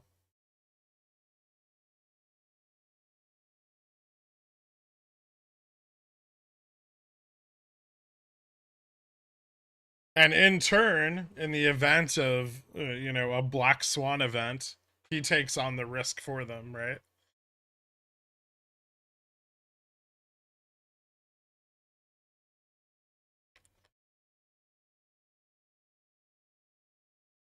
Didn't long-term capital also sell volatility? They went under, and the Fed had to organize a rescue of them. I believe so. Kenny's got a lot more money than they had, but there's a few other funds that are doing basically what Kenny does. Kenny's just the best at it. But like Two Sigma, Point 72, Susquehanna, they all do it as well. You see funds like Rentec counter positioning those positions, so they're going long vol in the face of short vol.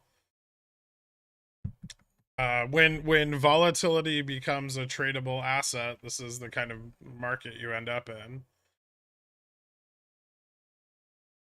And he's so informed. There's a branch of Citadel in damn near every role in the market, if not every role.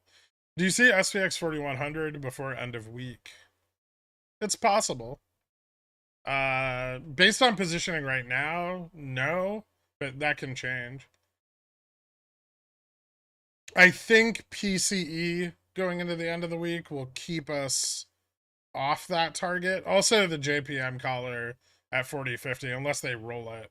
If they roll the JPM collar, we could spike up. Especially if they roll it up, right? If they roll the JPM collar to like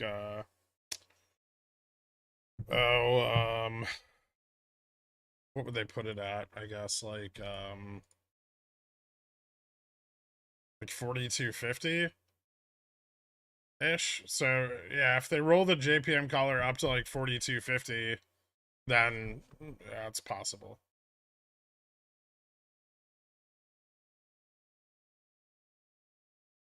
What market data would you want if money wasn't an obstacle? Live open interest. Um, yeah, live OI.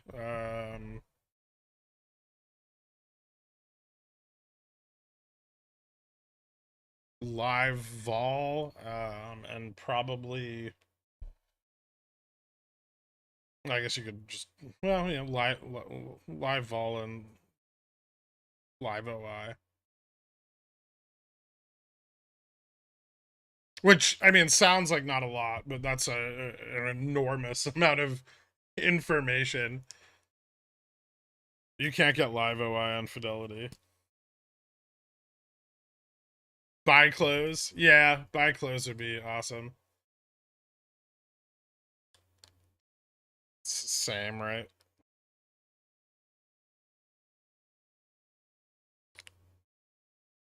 That's dealer side data though. That's really fucking expensive. Now you're like up into like a couple hundreds of thousands of dollars a month for like one feed.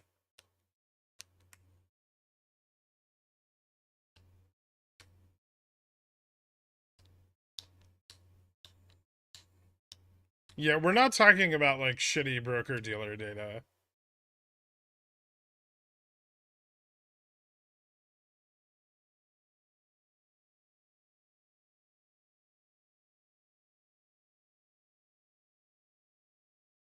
To afford that, we'd have to like 20x the size of the channel.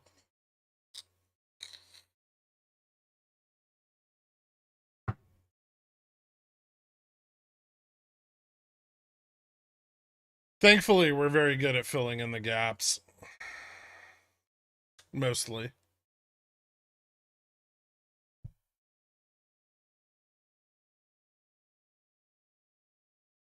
Or 20x the ports in the channel.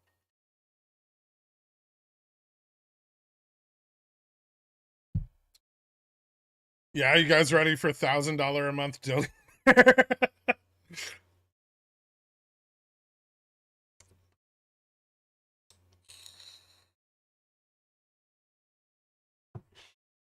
I mean, I'm down, but it's not cheap. I can't afford it.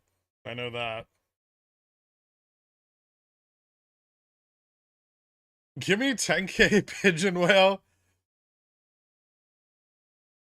Just get Dork to start playing SPX 0 DTs, and he'll self-fund it.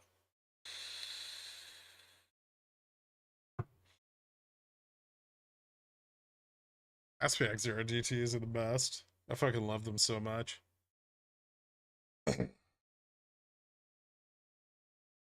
20xing the port sounds more feasible. I don't think we can overcome your lack of marketing skills. It's not a lack of marketing skills. I just don't market anything. I'm sure that if I wanted to focus on marketing and making videos, I could do that, but it disgusts me.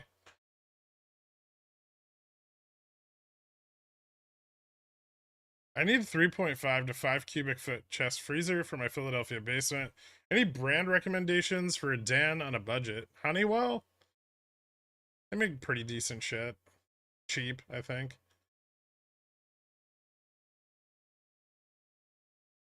Would that data not pay for itself? I mean, eventually, right? First, you have to build, like, you need the data first to do research and build strategies, and then over time it would pay for itself, sure.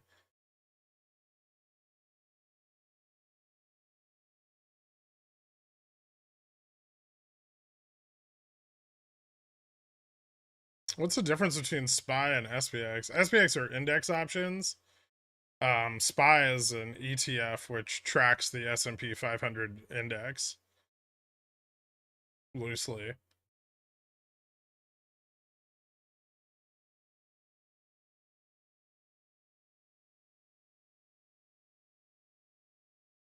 Can you explain why the data is so expensive? Is it because of the effort needed to obtain it, or more like they keep it to themselves?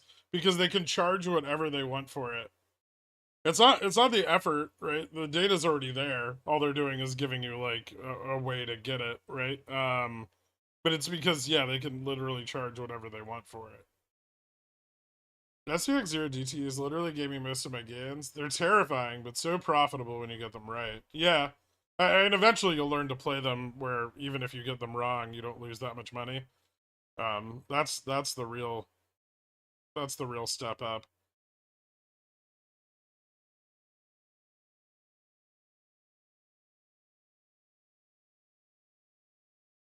I mean, like the current data that we have, it's just like me and the quants paying for it, and it's it's not cheap, but it's significantly cheaper. It's just less information intraday.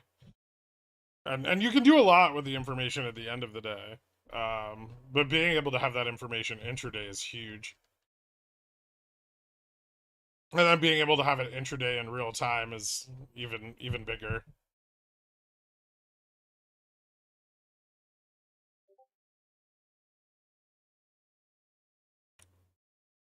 Do you think 100k port is enough to quit my job and focus on trading?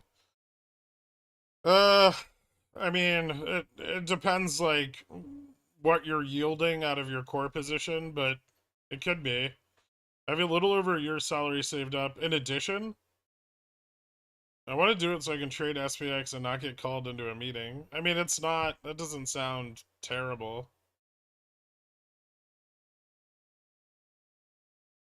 Are you consistent enough? That's the question that I had to ask myself a lot before I started, like before I quit my job and did this shit full time. Was like, is the consistency there? Because that's all that really matters.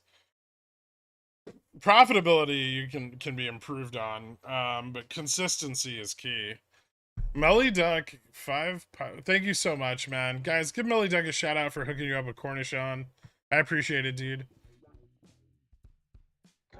It feels like they make you sign something saying you won't share the info with anyone. Yeah, they absolutely do, and they'll sue the fuck out of you if you share it. But there's ways around that, right? Which, you know, we've already set in motion, right? You just can't discuss like methodology or the data itself, but you can discuss the outcomes of the data you see because that's your analysis, right? Based on the data.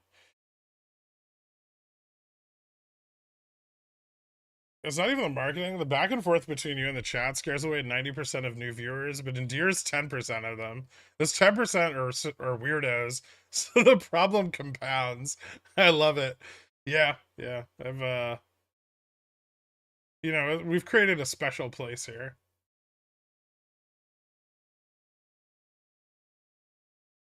I mean, obviously, we're not making $1,000 a month zillionaire memberships. It's ridiculous. No, Nvidia targets in June for 90.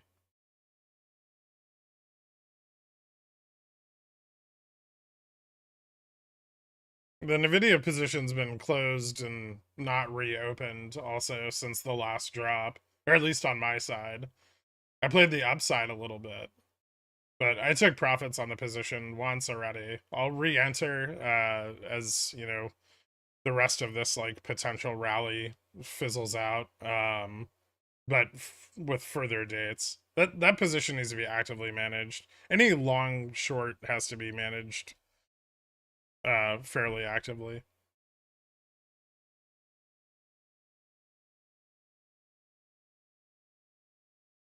Glad that my 138 Tesla CC expired worthless last week. We'll sell 3DT CC Wednesday prior to earnings. Thoughts on Tesla earnings?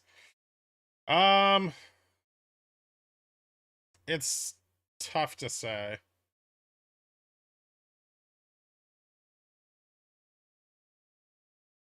Probably not great, but they could be better than their last earnings. You have 1.5k concurrent viewers. You're missing so many opportunities to grow your brand through monetizing. I bet many of your fans would enjoy a hoodie with your brand, for example. I don't know the goal. Ew. I don't want to open like a merch shop. What value does that give anybody? What's up, cock magic? What are the odds of a pullback down into the upper 3900s? Right now, pretty slim. Maybe into the end of the week or the Fed rate decision. We kind of blew right through the middle of my condors on Friday, and now my problem has inversed itself. Yes, yeah, we've moved up pretty hard. Yeah, I would say the rate decision or like mega cap earnings is the next potential period for downside. Although those may not be bad.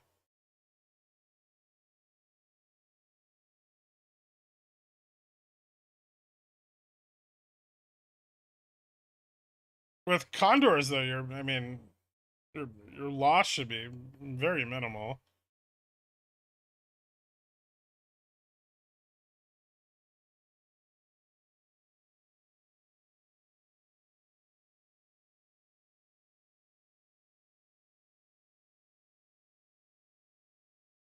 No, $1,000 billionaire, best zillionaire, ridiculous.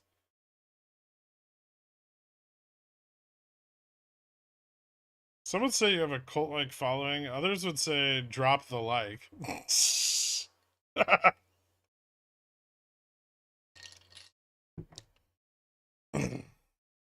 You know, a fund manager once told me something. If you make people money, they will love you forever. That's true. So not a cult per se.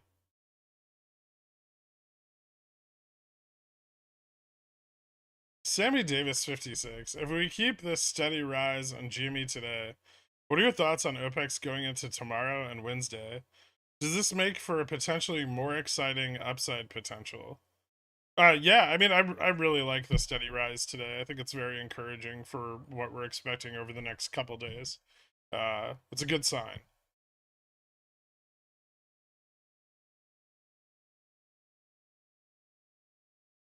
If you show me how to make 100K a month, I'll pay you 1K a month. Heck, I'd even do it if I could only make 50K a month. Those returns are garbage, JC.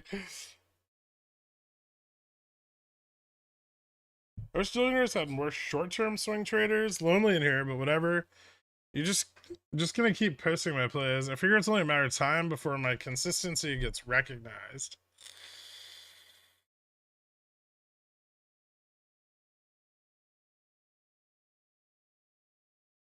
Where was I? What might we see an IV increase on Jamie? You need volume. We've been begging you for a merch shop for almost 2 years. Uh,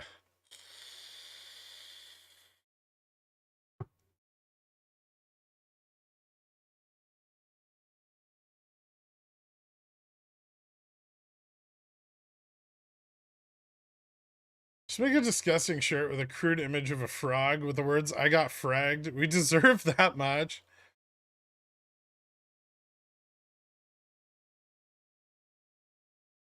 Anytime you see your own merch out in the wild, you can steer clear and avoid it like a plague. Ooh. Now that's interesting. Like an air tag, except not where your item is, but the thing you want to avoid. With inflation easing and credit markets potentially stabilizing, do you see potential for Upstart to hit $50 this year? I think it's grossly undervalued in a stable credit environment. Any SPX update for 0DTE? Um, mm, yes. Upside calls building, and well, 4020 has gotten very strong. A little more potential above 4030, but not a lot. And puts building at the 4010 and 4000 level. I would say 4035 is possible on a move up with some volume.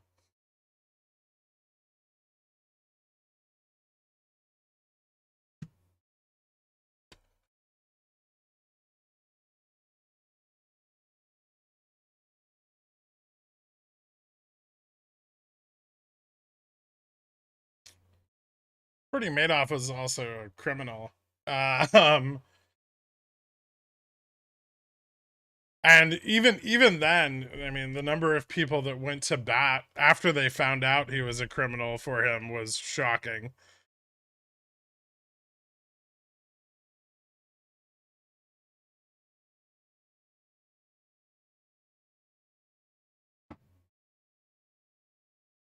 Gurk, a haiku for you. Gurky sells his merch.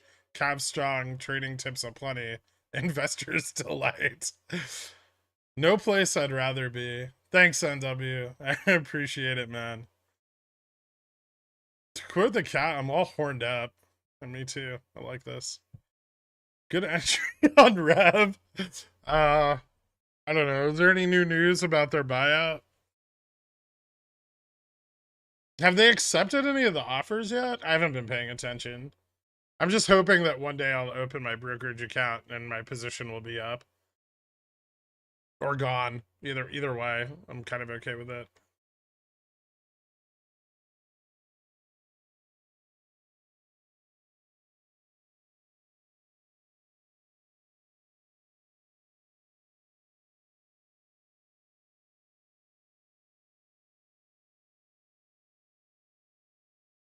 Greg doesn't want to make videos or have merch. Get over it. That's all he needs is to spend time answering emails about broken coffee mugs. I would never answer them. There would be zero customer service. Hey, Greg, grateful longtime watcher. So thanks for your time and energy. Questions? Do you have any idea of a price ceiling for GME and Upstart this week? Thanks again to you and the crowd. So you see that number on the screen where it says GM, Gamma Max? Within 10 to 15% of that number on any given day. So Gamma Max is kind of the point at which the options chain no longer supports upward price movement, right? And Gamma begins to expand, which means eventually it's going to collapse.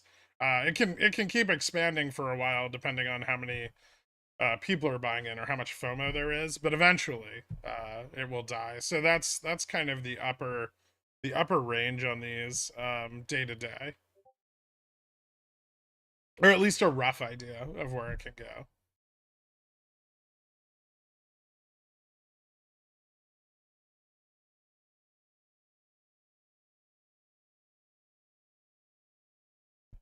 Hey, Greg, I was in a meeting. Where are my rev calls? They're gone. Saw an article in December that said they're hoping to be out of bankruptcy in April 2023. Who? Bobby?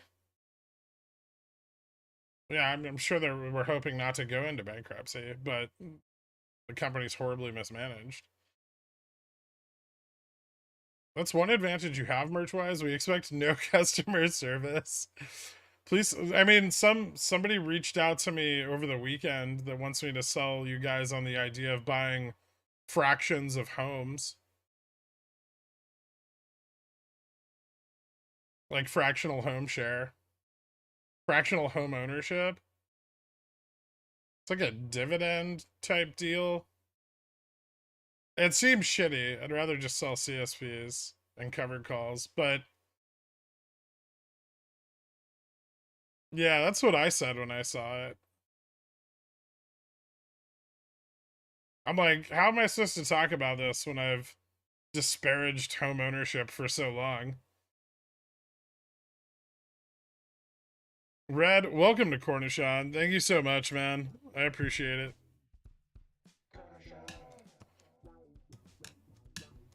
I'm willing to sell fractions of my Philadelphia home. You can't live here, but you can own a part of it. But you'll have to pay dividends on those fractions.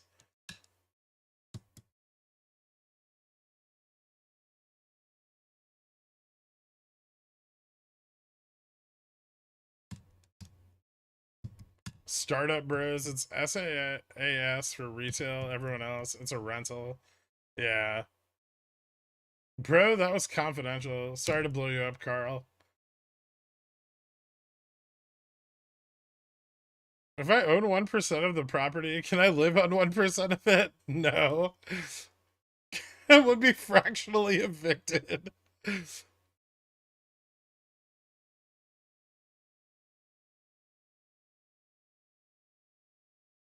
I'm at Costco and they still have Rev merch. Rev hasn't stopped manufacturing. They're still a functional company.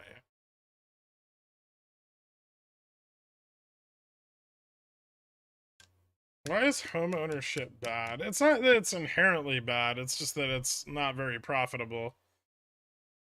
People think it is, but it's really not. Like there's more profitable ways to make use of large amounts of leverage.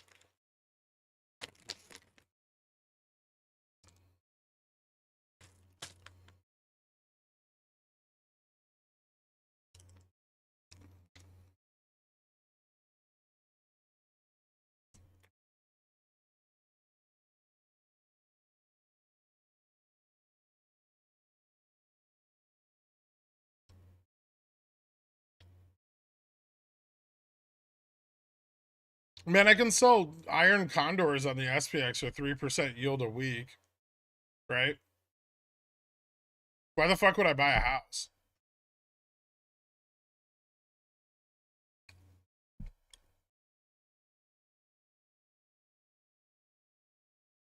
It's fine, I get it, you need somewhere to live, but homes as an investment is meh.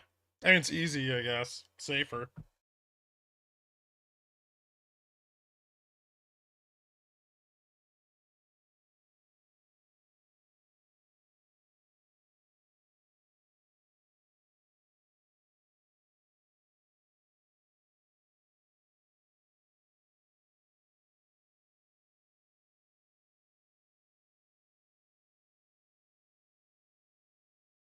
Is that better than losing money raw renting? Yeah, I mean, you don't have the cost of homeownership when you rent.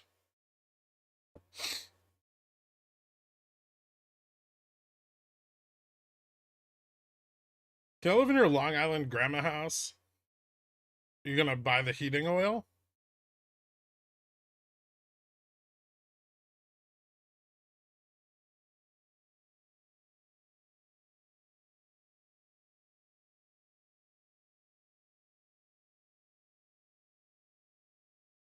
If you don't know how to multiply your money in other ways, market business, homes, I bet, seem like something that is pushed down. I mean, home ownership's just like part of the American dream, right? Like it's exactly what like big finance wants to sell people on, and people expect it to be, you know, their most profitable investment position, right? And frankly, it's just not that profitable. Even at scale, I mean, show me a real estate development company that made $16 billion last year. Because Kenny did, right?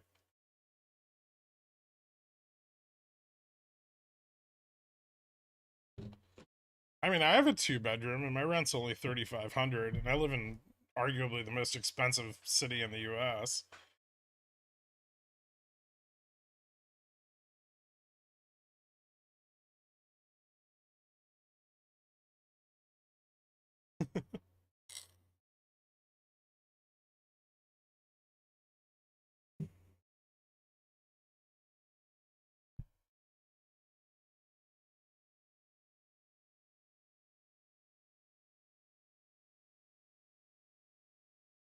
About one protective put. I'm basically a hedge fund now.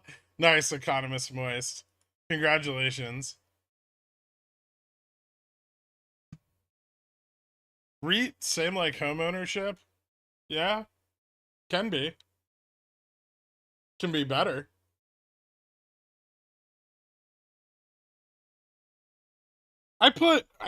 Let's see. I put about the cost of a home into O during the period in which I owned it. Um,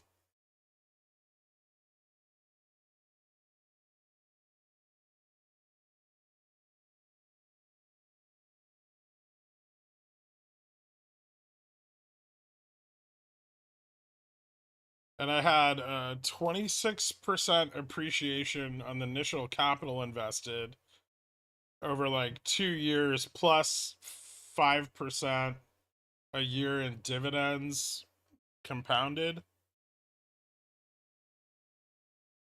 without having to do shit or own a property. I mean,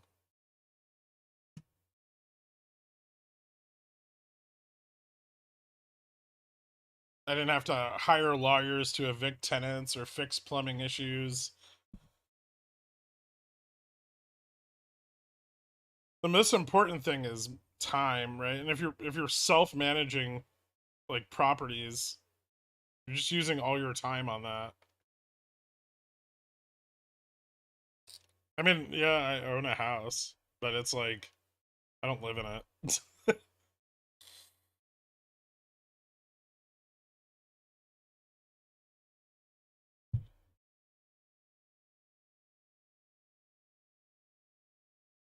Of course it's an investment. It's the largest investment most people make in their lives.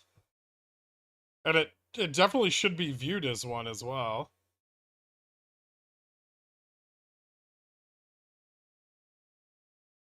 I'm 100% my OPEX position. Thanks for everything. Also, this is for user engagement. Thank you so much, Wessel's Creations. Congratulations, dude. I might know a guy who can fix his plumbing issues. So we're gonna. Why wouldn't I just buy parking lots? Do you view rent as an investment? No.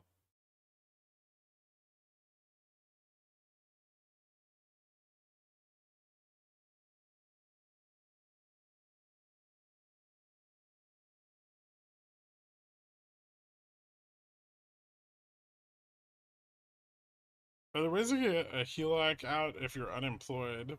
It'll probably be difficult.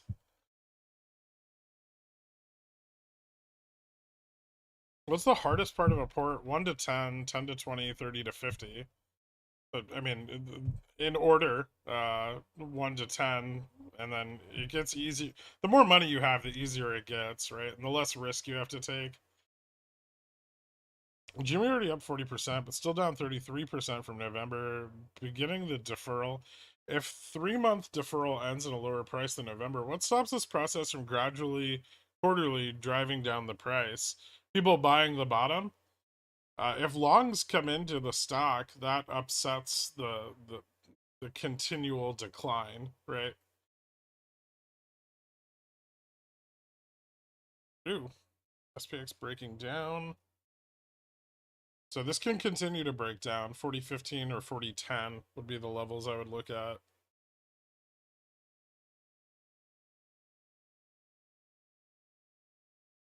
It's still very low. Ivy's extremely low on both of them.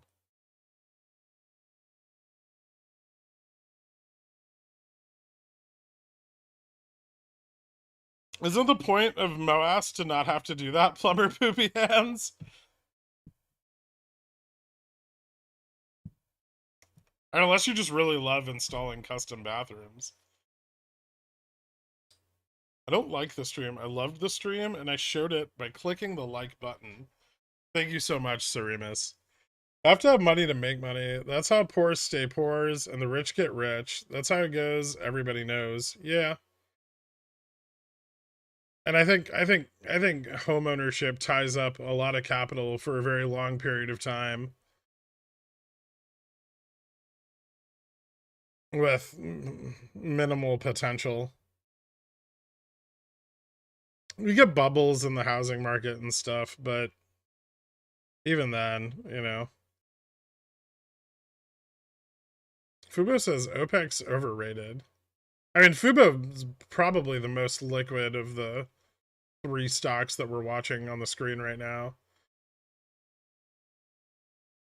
But it also can pick up a lot of implied volatility because of their ability to like short and run it rapidly.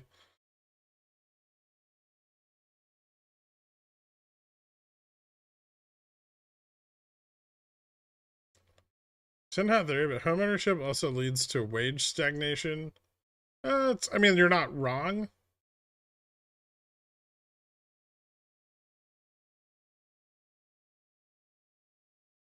Yeah, I understand that. I understand that people like to have a home, that it's a safety net, that, you know, and yes, some people do equate it with freedom.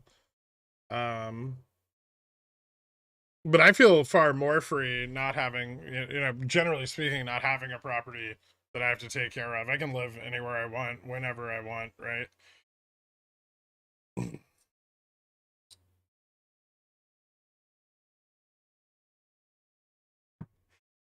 When you set stop losses, do you change them as the stock improves? Yes.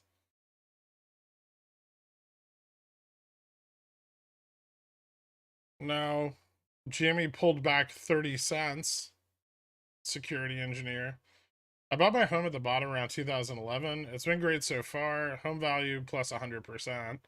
You know, for now, but you know, if the housing market continues to decline, you're going to lose that equity, right?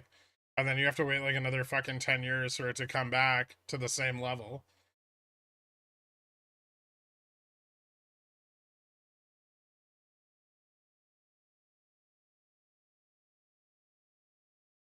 I mean, fortunately timed, but I don't think that's consistent and repeatable.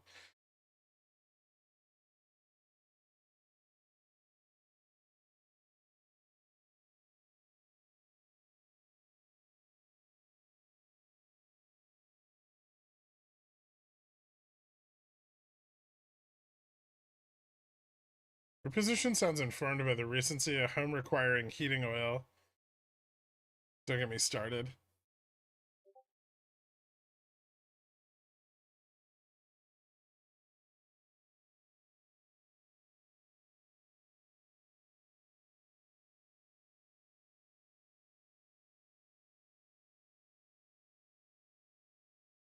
I don't know, but whoever sent it has the name Frag on the fucking fake credit card they used, I guess.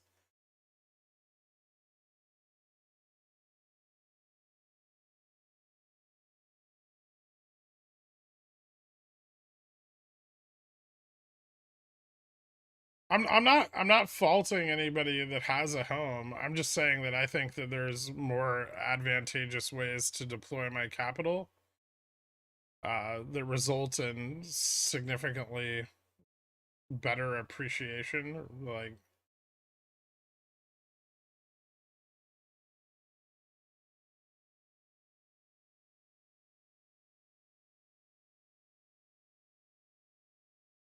wait, do you know all our names? I don't think so.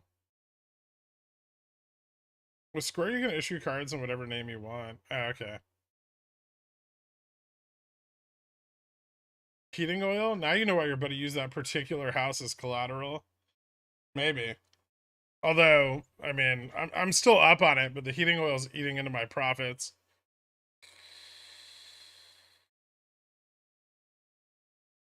Also, I bought the fucking heating oil and it hasn't frozen all year.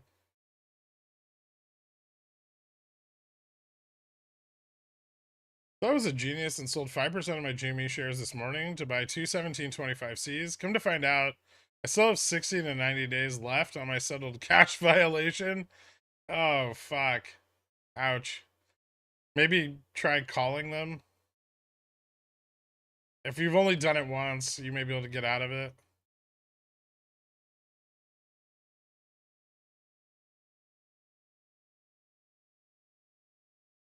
Why haven't you sold it? I don't know.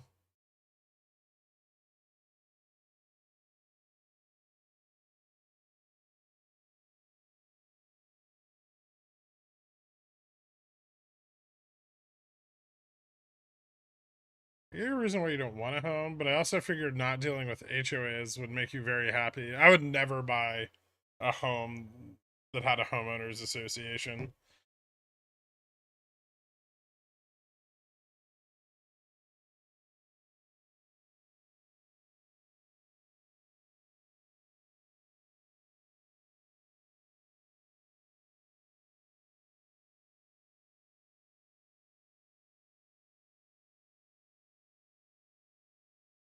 Did you say option strat doesn't take Vega into account? It doesn't take changes in Vega into account.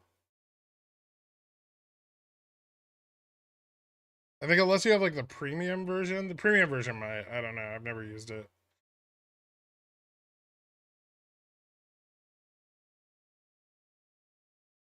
Why no HOA? Because it's the worst. It's like installing an authoritarian government over your own home ownership rights. Because I want to grow corn in my front yard and change oil in my driveway. Not even my oil, other people's oil.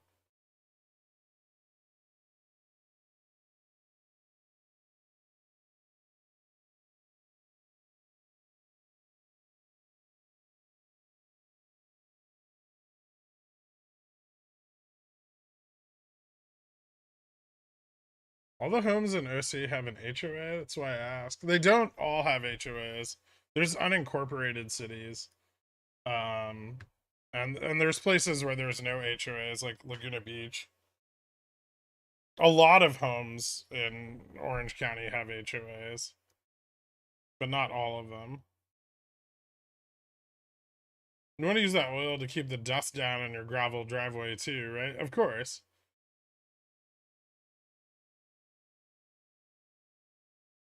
What do you make of the low volume, slow grind up on GME? Does nobody read the daily DD? It's good. This is a good sign. This is nice. Price up, borrow rate up. These are the things we want to see, right?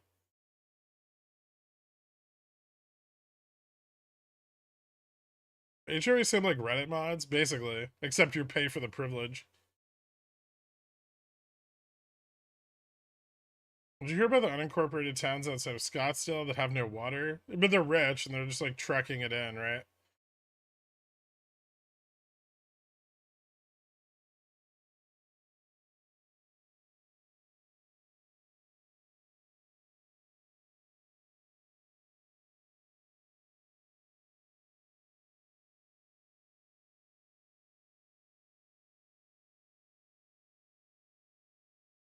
An investment bank conman named Jay Bloom who would buy mansions in OA via HOA loopholes.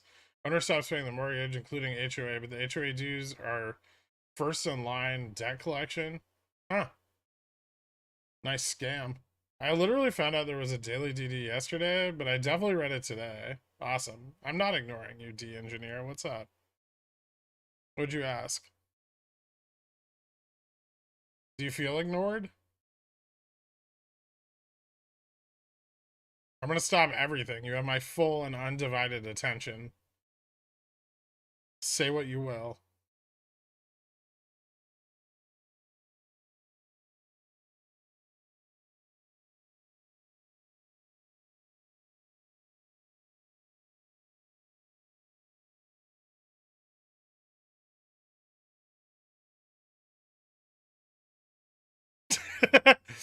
Noted, security engineer.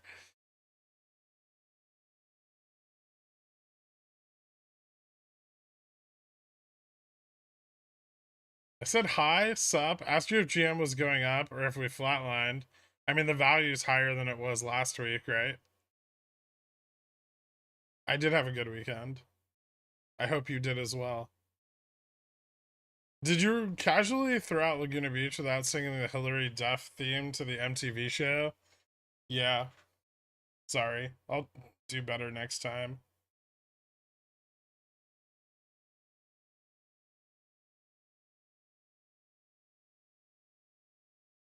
Check DMs.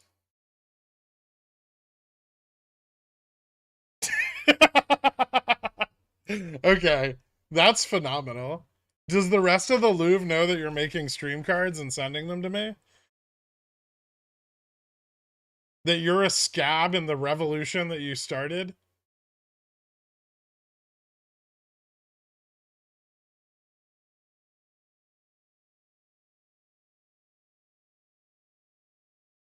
We have a VWASP on the screen tomorrow to protect us from frag. We don't want protected from frag, Whiskey Dave. Also, congrats on your morning SPX calls. That's awesome. Hey, dude, are you going to Occupy SEC this weekend? Fuck no. My mom wants to know how many orange slices I should pack. Thanks. Maybe just hand sanitizer. There's gonna be a lot of people from Reddit and Twitter there.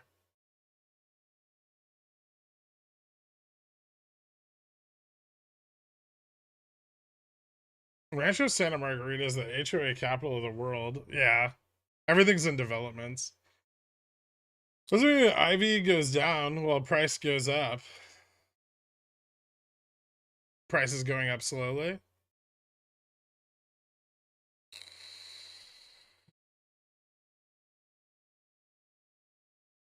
What's Occupy Wall Street? Camping event set up by people that would rather yell at a building than get a job.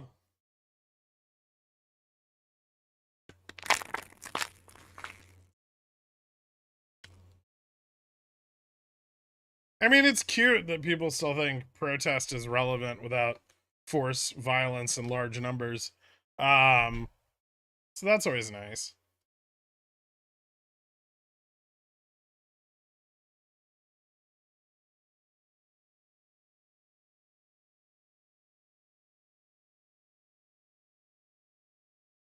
Tomorrow being a very spicy day, and the slow grind up today. Bull meter is at an 8 of 10.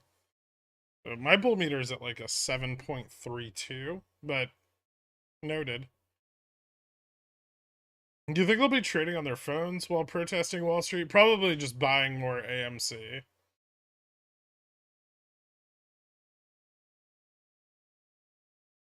Explain the GME thesis in 1 minute. Go. Volatility shorts have created a perpetual motion machine in the market that they make shitloads of money off of.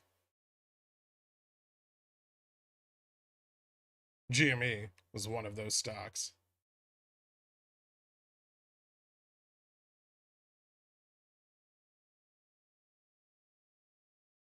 No, that's it. I did it.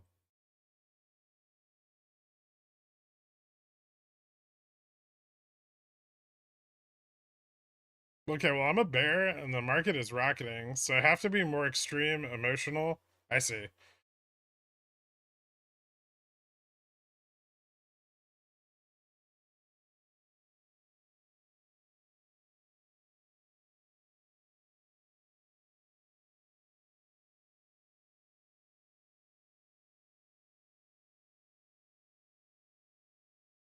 What what happened on Freg's Day? We don't like to talk about it, but GME went up like $70 in about 2 days and then down most of that in about 6 hours.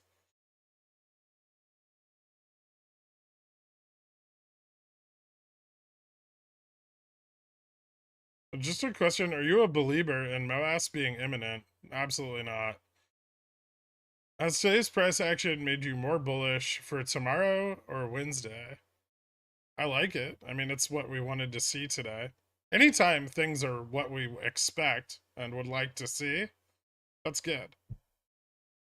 Perpetual money machines for hedge funds, infinite shorts, perpetual money machine for retail, forever CCs and CSPs. I mean, as long as you're okay with living off of the crumbs, right? There's a lot of crumbs.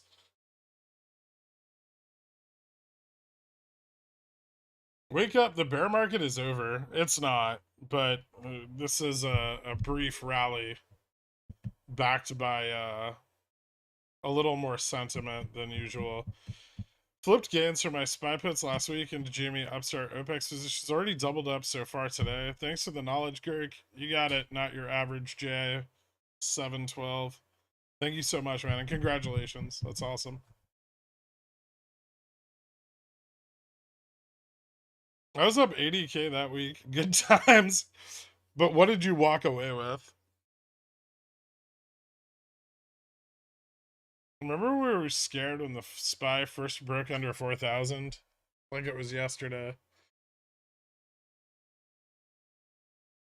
Frank's Day went up like 100%. That's the only part of the story anyone needs to know. After that, sell. Yeah, and I predicted it. Unfortunately, I also rolled up and out. So I made no money on it either. My favorite part of Frank's Day was I was smug for having so many 200, 250, and 300 Cs for Fab instead of weeklies. Imagine if you'd sold them when they were up, though. Like 20x.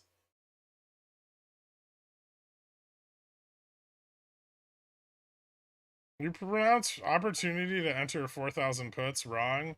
Still too soon. What do now? Sell GMECCs or buy puts? Thanks for what you do, Girk. I'll learn to make money eventually. I wouldn't do either of those things currently. Only 8K. Big sads from Freg's Day. Yeah, it sucked. Do you have any energy uranium positions? I have Sprott physical uranium. And, fuck, I can never remember the name of the other one. Yeah, I have 2 uranium positions. So this is a really long hold. Probably still like 3 years, even with the war in Russia.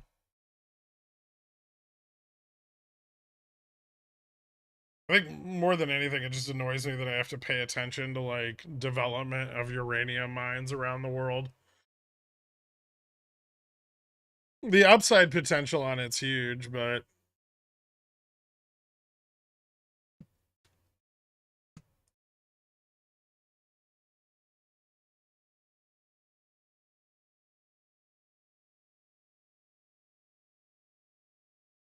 no, not not you. Fuck. URI. URI. Sorry, I had to look. I always forget.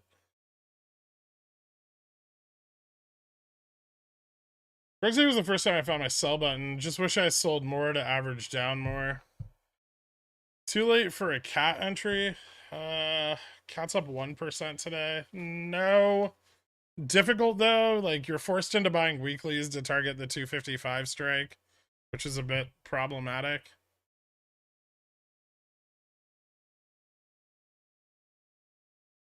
IV just pump on 2024 50C. Yeah, it looks like it went up a little bit. I don't know if it just happened. I wasn't watching it, but maybe on the volume there.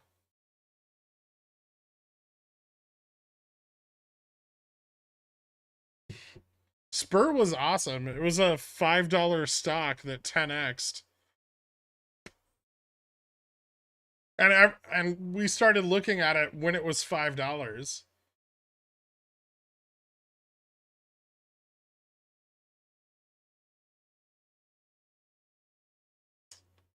Generally curious, what's the idea behind uranium? I work for a nuclear regulator, so I can't really invest in the sector, unfortunately. The current production of uranium mines around the world is not sufficient to supply the growing number of reactors. Setting up uranium mines is quite a long process, and the market is likely to hit a shortage before supply can catch up with increasing demand. To put it simply.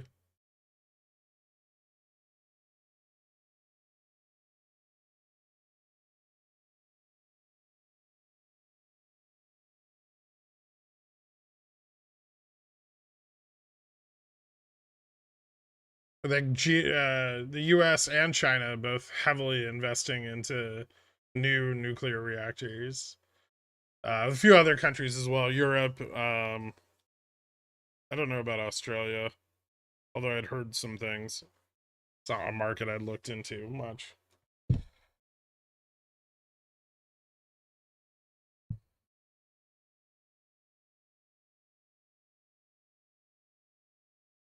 Are you planning to hold GME weeklies overnight?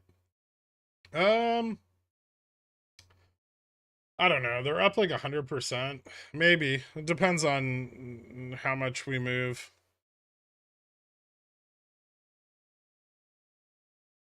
Penis? Nice, Dork.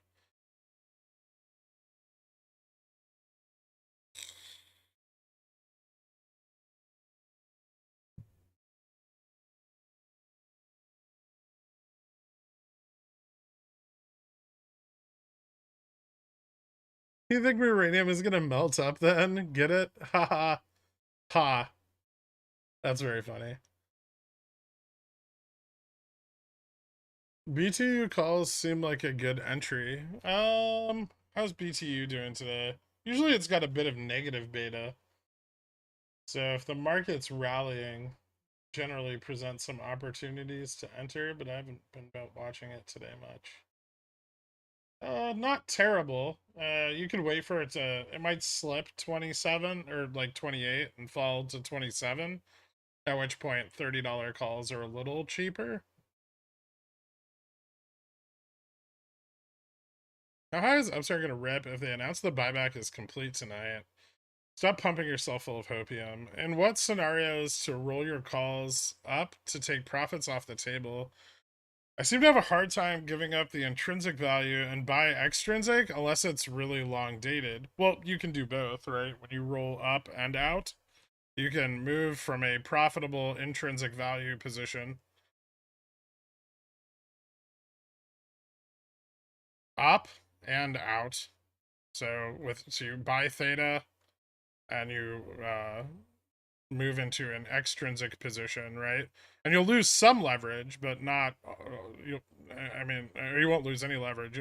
You'll gain some leverage, and you can take some profits.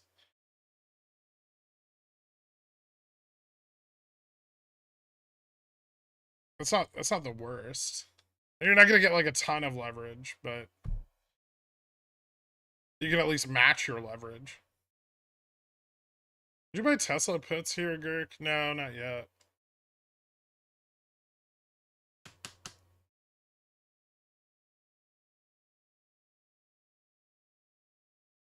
As a conservative trader, I bought Feb 20C last week. What does it mean when a strike is below the current price? It's in the money because it's a call.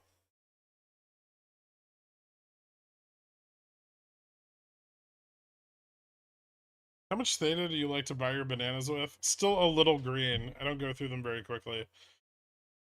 How does chain look like for 0DT afternoon? A little bit more bullish buildup. I don't think a 40-50 test is out of the question, but I still think it's kind of unlikely. I don't know if we've seen a significant roll.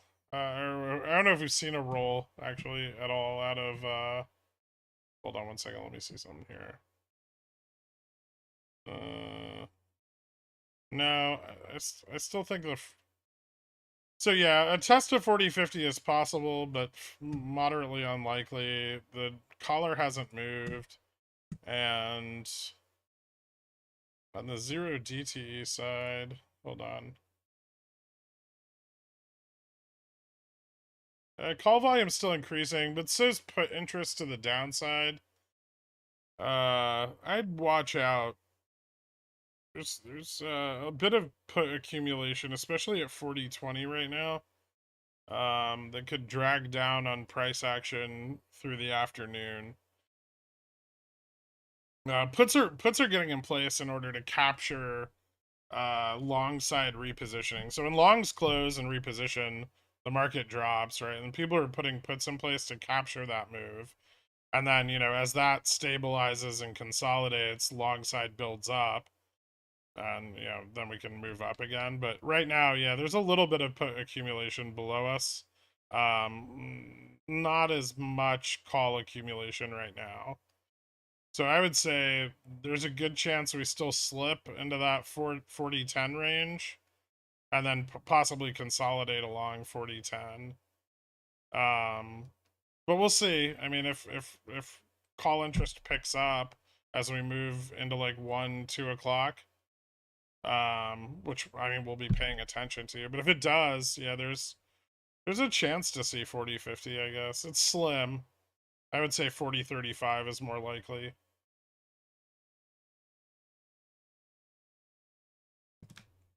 But right now, I would still be... Volume's really low. I would be careful of a pullback.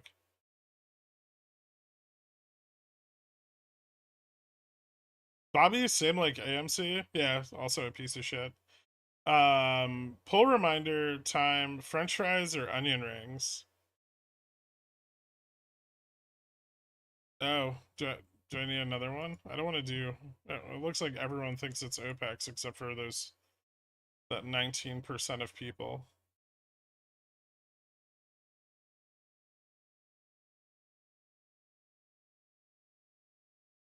How are you feeling about zoomies on Upstart? It looks pretty good. I mean, we're just waiting on volume.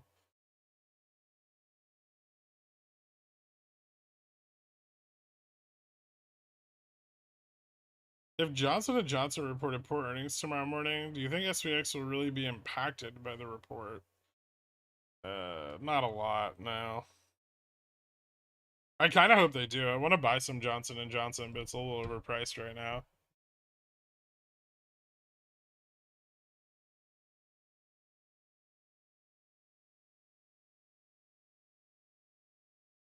The people want to know what the people want out of their sides. Why are those the only two options? What about, like, fried zucchini?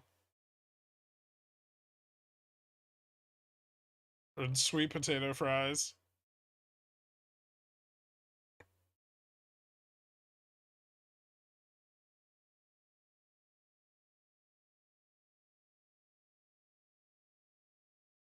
There's no such thing as an air fryer.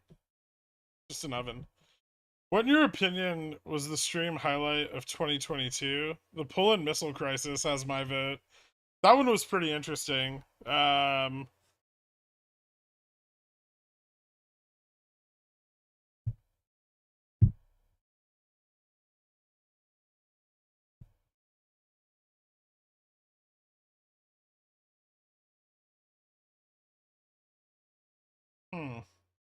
I don't know. March OPEX was pretty awesome. The cat run was crazy.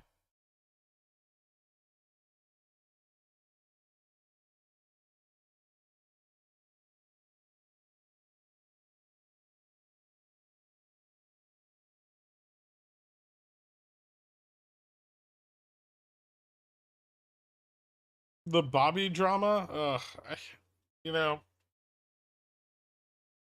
I made good money on Bobby, but there's days I wish I'd never talked about it. 1 fries, 2 sweet potato fries, 3 onion rings, 4 fried pickles, 5 a salad, 6 mac and cheese. Okay, I don't even have that many. I can only put 4 options. I'm in meetings for the rest of the afternoon. What are the chances we get fragged this afternoon? Pretty slim, I think. Let's do like March run now. A bit, yeah. But well, let's see what happens. BTU looks undervalued even here. I don't disagree. I've averaged my position up on BTU quite a bit. My cost basis is like $20 now.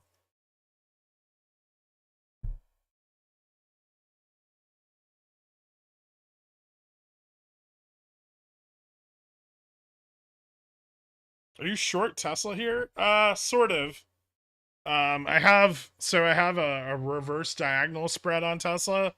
So I have a long call and then a sold call for further out. Um, I'm gonna sell the call eventually. Buy. Well, no, I'm probably just gonna sell the call eventually and then ride the naked call into profitability on the downside.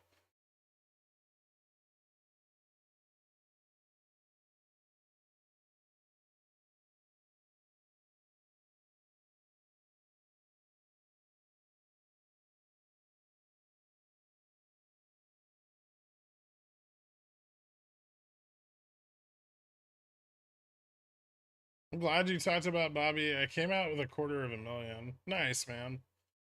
But Girk Boss Blunt said AMC will make me a billionaire. That dude's an idiot. Um, Poll about which stock is the biggest piece of shit.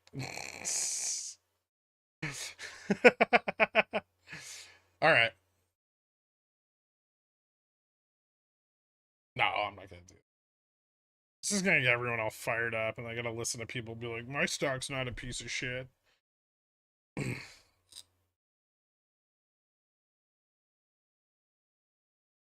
Once we run, how do we recognize the top so that way we know how to go short and profit off the downside? Well, crossing gamma max is the first indicator of that.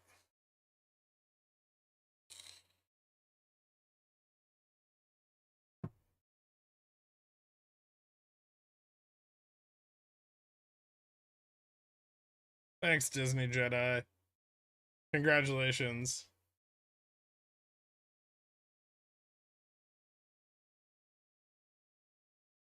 So I haven't missed it earlier. SPXOI, now that we've consolidated a bit. No update right now. We gotta wait. You might taking a quick peek at Calm.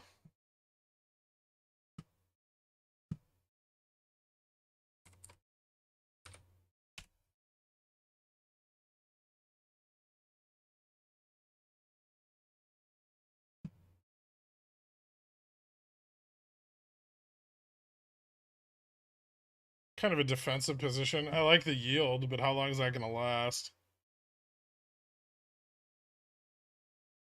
Interesting that they've been missing earnings.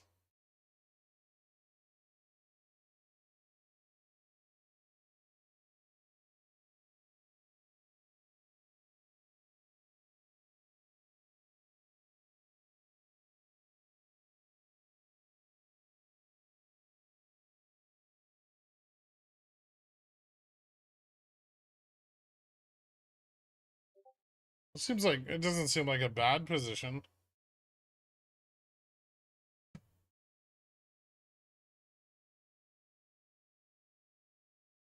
I do like the dividend. I mean, if it holds up.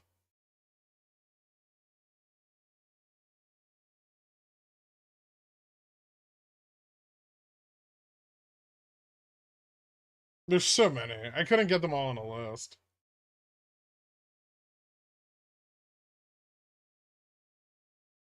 Favorite condiment? Ketchup, mustard, mayonnaise, or aioli? Oh, that's so hard to choose.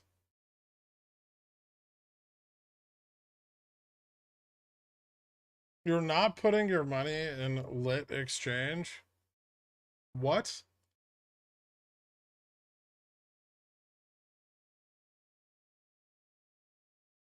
What's the best way to sell in the money call and reposition? At the top. For example, I have GME 31720C. Do you wait till it's certain percent in the money? Oh, I see what you're asking. I thought you were asking about cover calls. I mean, eventually it's going to start to, like, as prices go up, it's going to start to lose all of its extrinsic value, right? And it will only gain intrinsic value. I mean, it's not necessarily bad, but generally, yeah, I'll like reposition. If I think a run is going to continue, I reposition once something's about 10% in the money.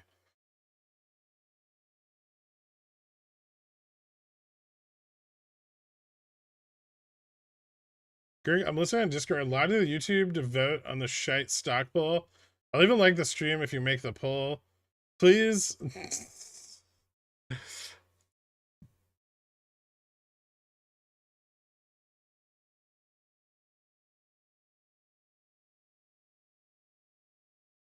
All right, fine.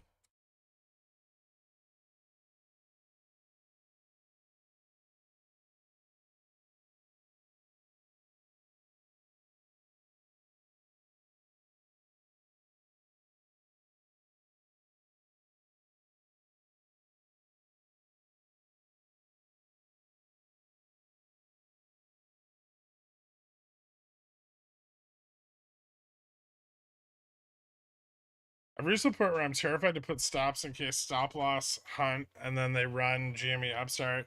Can you talk some sense into me? You can always buy more calls if you get stopped out. I'm up 40 to 109% on all positions. Thank you. Yeah, I mean, like I said, you can always buy more calls. I don't know what are people afraid of, that they can't buy another call?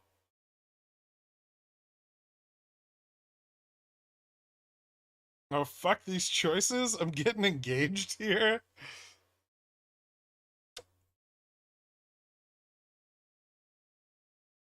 Thanks, Meatwad.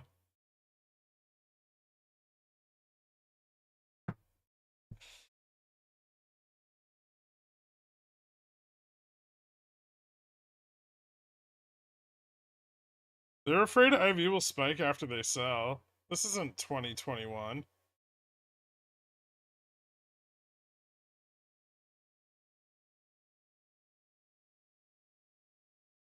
Water Bucket, welcome to Dillionaire. Thank you so much. Hit me up on the Discord. I'll get you added after the stream, man. I appreciate it. I wanted to put GNS on the list, but people haven't gotten burned on it yet. Did you guys have you guys seen the storyline of GNS? On like Jan 7th, they announced like a shelf offer.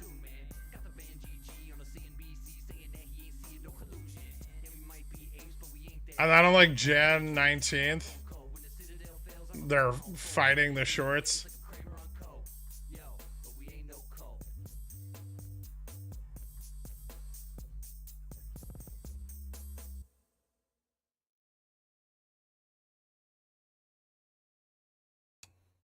Why can't people do like 5 minutes of DD?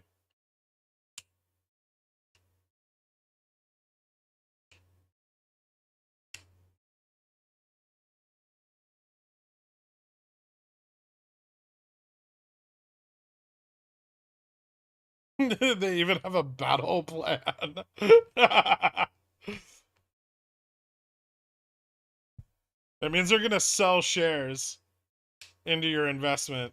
You are their exit liquidity. Also, it's a fucking pyramid scheme.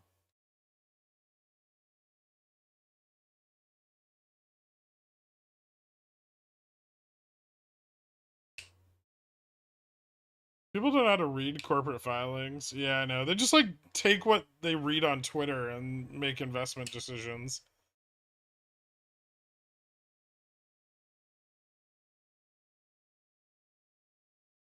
Shut the fuck up, Dandelion. Sounds like Adam Aaron raised to RC power cubed. Another Houston Wade special. I hope not, man. He went off the deep end with the MMTLP shit.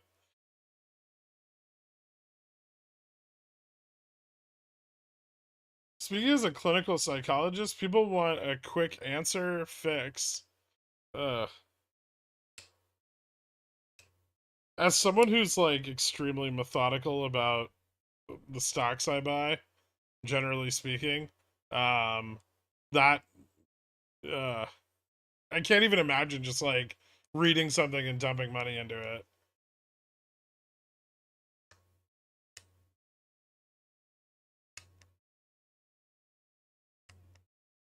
Pumping GNS sim like pump and dumping a pump and dump? Yeah.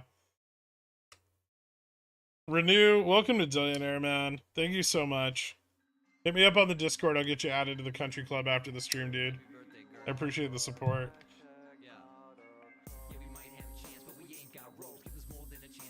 Bold of you to assume they can read. True. I didn't come here to be attacked. Why'd you come here?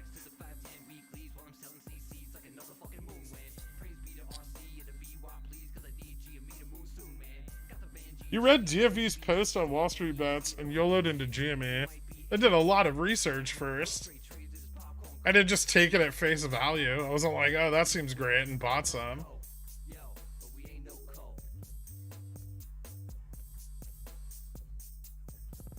Put their pickle in GME and Upstart, two stocks that capture the heart. One's a gaming company, the other's a money shopping cart.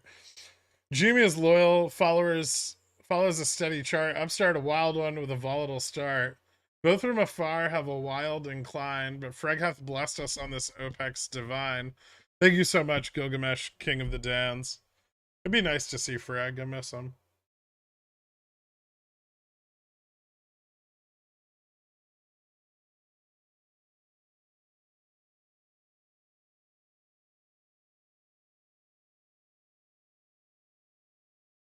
What if you had your Gherk? Would you dump on what your Gherk dumps on without much research? I don't even know what that feels like. I have no idea. Is SPX about to die or rip? It looks pretty good. Ben, thank you so much, man. Guys, give Ben a shout out for hooking you up with Cornichon. I appreciate it, dude.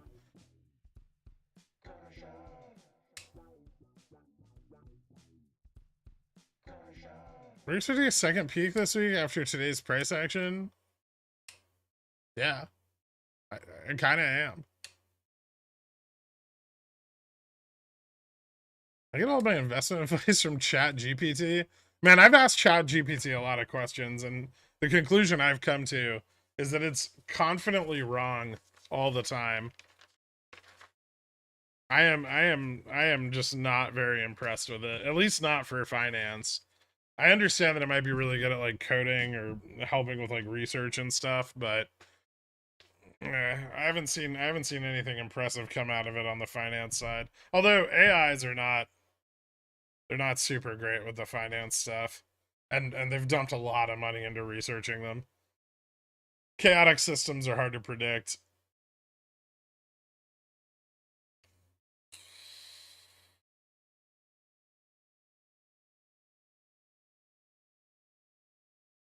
Speaking of gambles, have you ever replaced butter with mayo when toasting bread? Anyone here ever try this? Please speak up. I hear it's great, but I can't afford the risk due to egg prices. I know people do it for like grilled cheeses.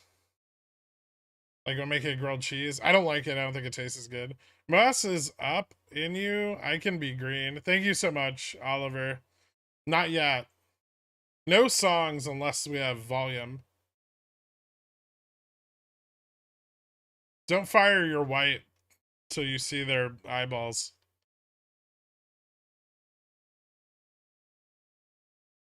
Yeah, that was inspired.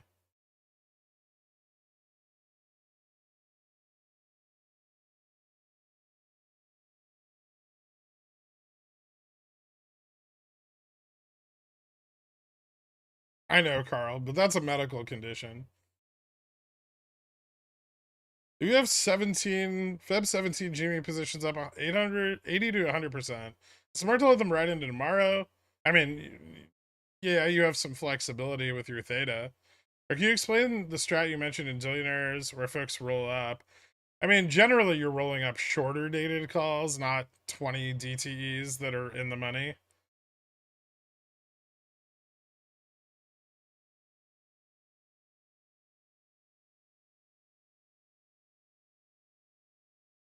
But basically, you would sell your call and buy a further out of the money call with more theta.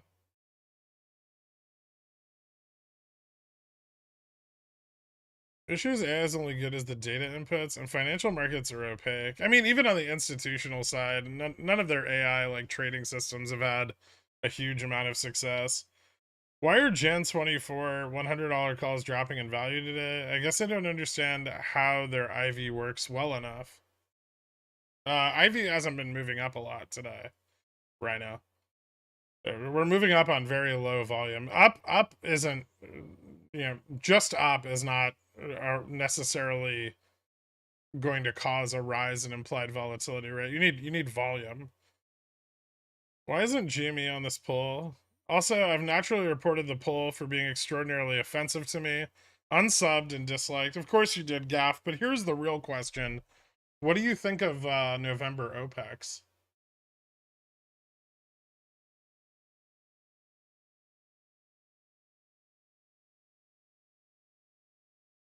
Don't shoot the white till you see the green lasers in their eyes. If I subscribe to Dillionaire, how does it show up on my monthly card statement? Just as a charge to YouTube or Google? I think so.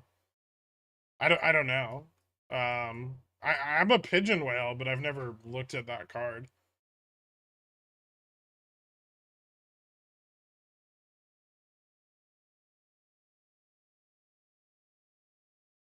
Is this August, September, October, November, December, January in OPEX? No, it's August, September, October, November. December, January, Feb aren't due till February. Unless this OPEX creates like a risk off. Is there any reference to the channel? I'm not trying to explain that one to my wife if she sees it. I have no idea. It says YouTube Pi-Fi membership on my statement. Oh, there you go. You can change I think you can change that in your bank. Does subscribing to your own channel offer tax benefits? No, I don't think so. I feel like if I did it with Pontiff, I would that would probably just be like some form of money laundering.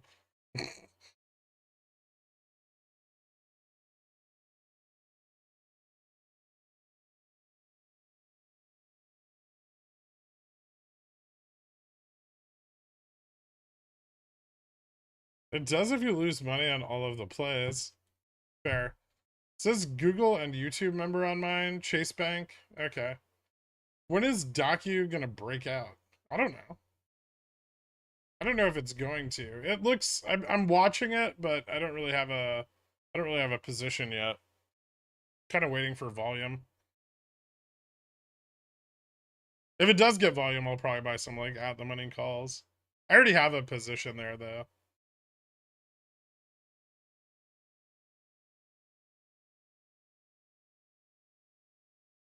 I think the membership could count as an educational expense. Hard to prove, and I'm not accredited. Is this August, November, Tuesday, Wednesday, and Lunar New Year packs? So you're the rabbit, so hopefully we bounce. It says money well spent on mine, Wells Fargo. I take it you're back in the game, Ben.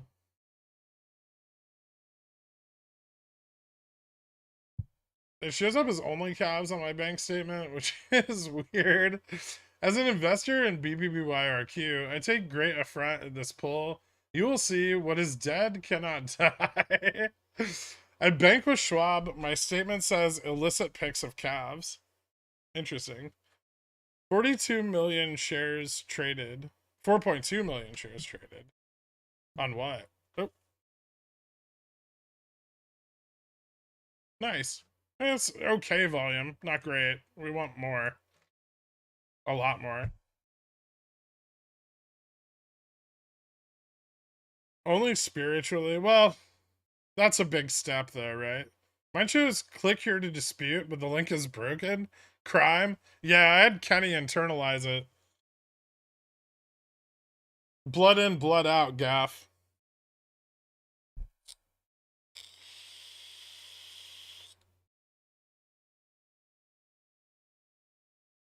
It's turning into a head and shoulders on Upstart now. Kind of like a loose uptrend.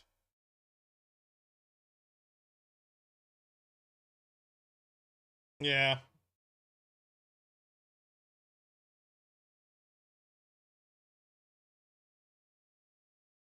Could Jimmy hit 25 end of day? I don't know, maybe.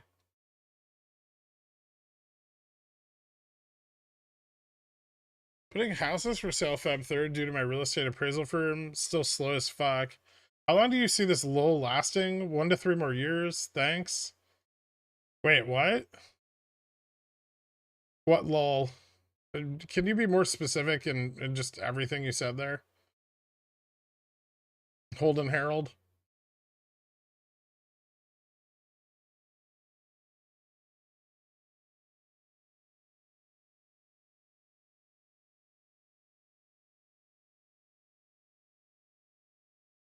I just hope, Gaff, that you're sitting in front of your FINRA login, staring at your clients' deferrals,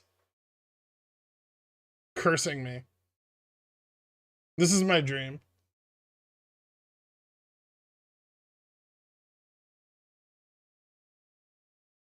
Reasons people don't roll profitable positions. You just max out your Dre trades at IBKR. I'm wondering if I create a second account, can I just shift funds back and forth? Yeah. It's going to complicate your accounting, but alternatively, just use, like, I don't know. Cash accounts? Cash accounts are better.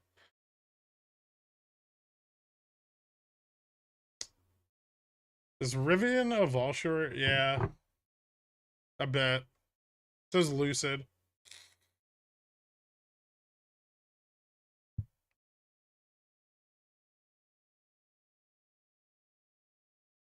$12.69 is about to be fun. Prepare the songs. Okay.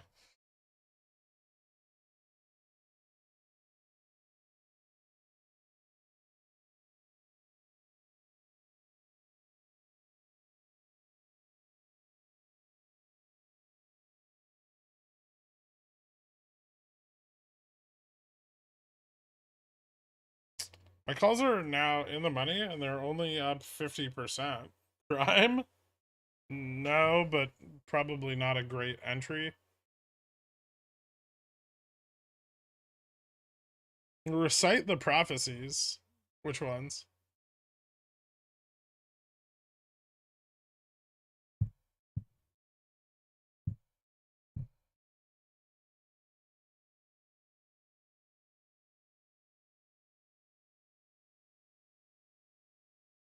When was the last time we saw a positive 14% day on Jimmy? It feels like months. Uh, October 31st? I feel like there was another one that was pretty good. Jan 10th or something?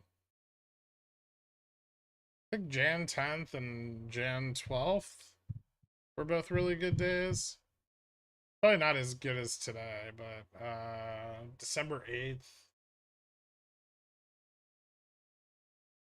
November 10th, October 31st.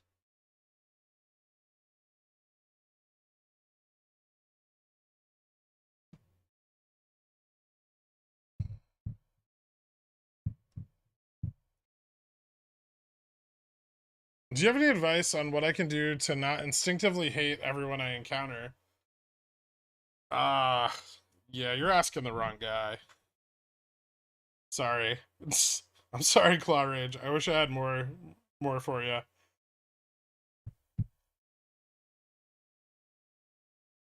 The GME price action is making me scared. Why?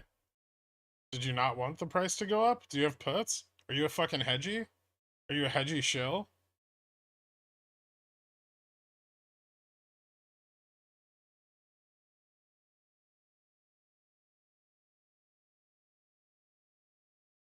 No JFresh, no songs. Don't change anything.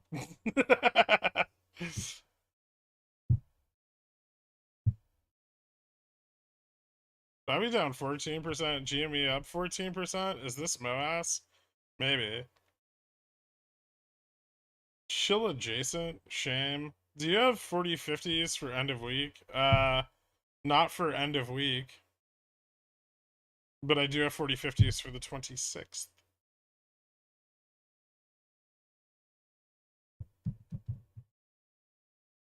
It just feels more real when we have 20 million volume and up and 15% up. That's fair. I'll take what I can get at this point.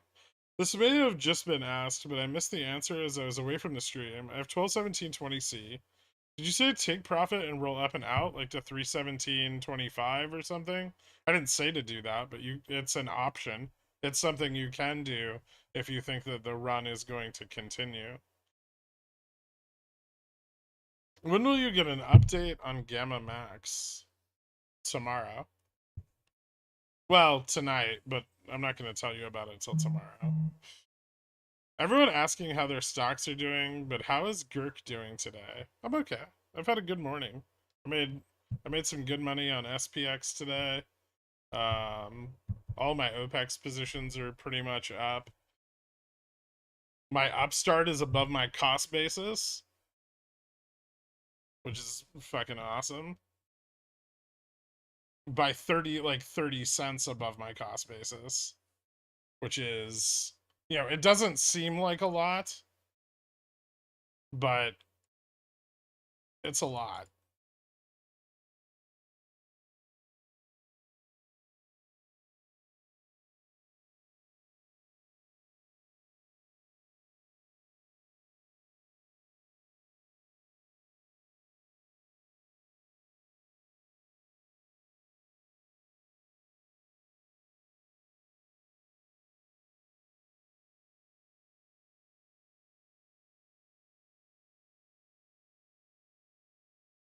I think with the synthetic longs, every penny upstart goes up, I make like 1600 now.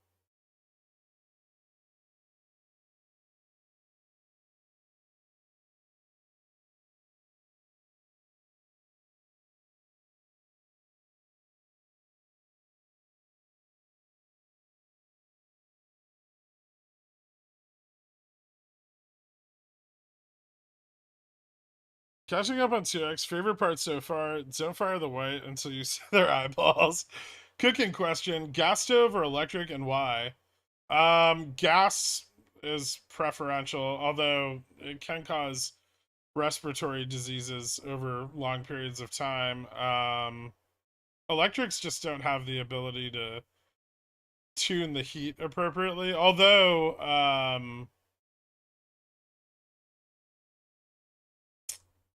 the newer electric stoves, the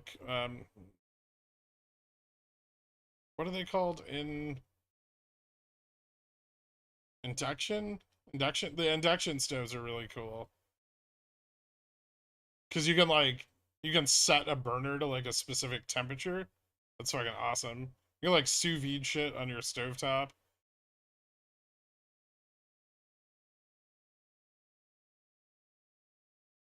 I've not used an induction one, no.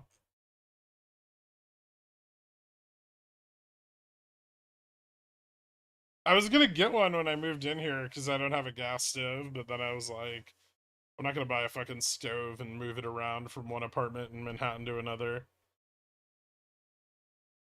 And most Manhattan apartments have gas ranges. What does it mean when DN is so close to GM? It means that like all of the call volume is concentrated around that strike.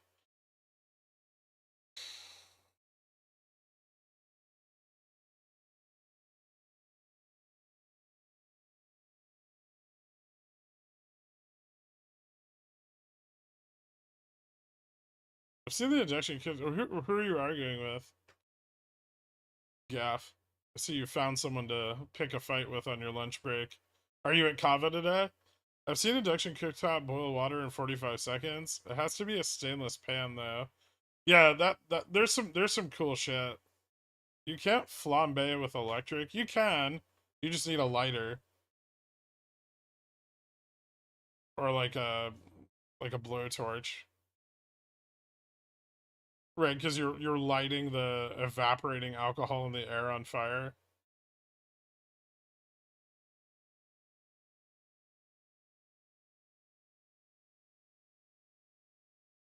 So the chance of a pullback today on SPX, or was that it? I don't know. We might get some put capitulation. Actually, I think the puts just like missed out, and the bulls or bears were wrong. I mean, we've kind of moved up away from. I mean, there's probably still some positioning at 40-20, but if we continue to move up, they're going to need to close. Those are 0 DTEs, right? Induction stoves turn your pot pan into the heat source. Straight baller status. Yeah, they're pretty cool. I've seen them in action. I've just never owned one.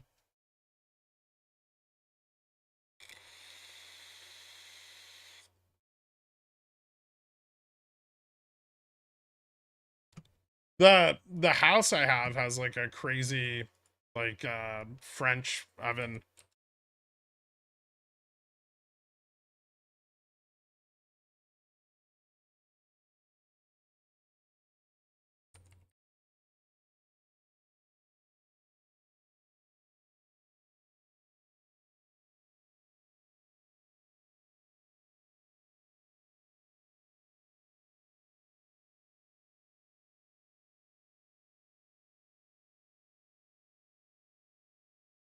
I've never gotten to use that either. Because the only time I was there, the gas was off.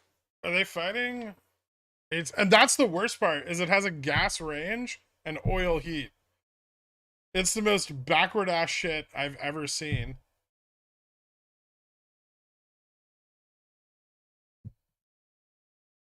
You press the volume button so I can sell my IV contracts. You said not to full port into. Do you typically step stops against the underlying price or just the contract price? I mean, as you get better at it, you can kind of do both. There's programs that you can get that'll like give you this like roughly give you the price at which you would get stopped out at based on the price of the contract. But it's better just to use the options chart and go off the premium.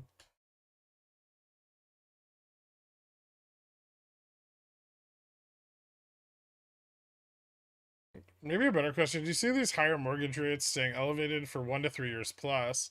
Yeah, that's possible. At least a year before we start to see a pullback.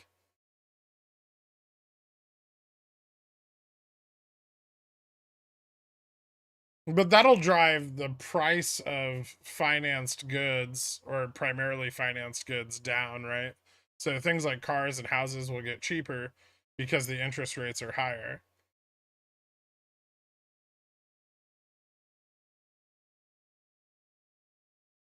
The interest rates being higher right now leads to less demand, right? And so less demand means that, the supply is constantly increasing.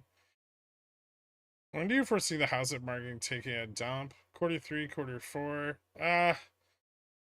I would say by end of summer. I think like after the summer inventory doesn't sell as expected, we'll start to see some pretty serious declines in housing prices.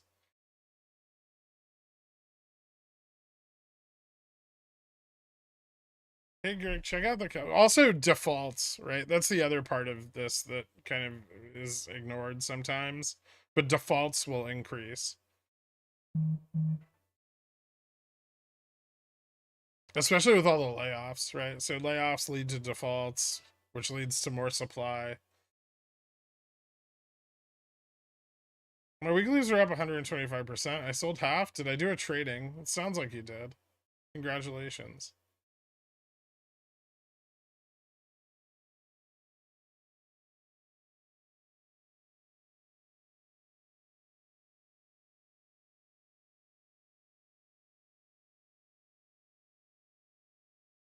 Have we have we seen approaching very near GM on GME before the run volume shows up? No, usually Gamma Max is a lot higher, but people are broke and buying more conservative calls. That'll change if we do get volume, because then you'll get FOMO.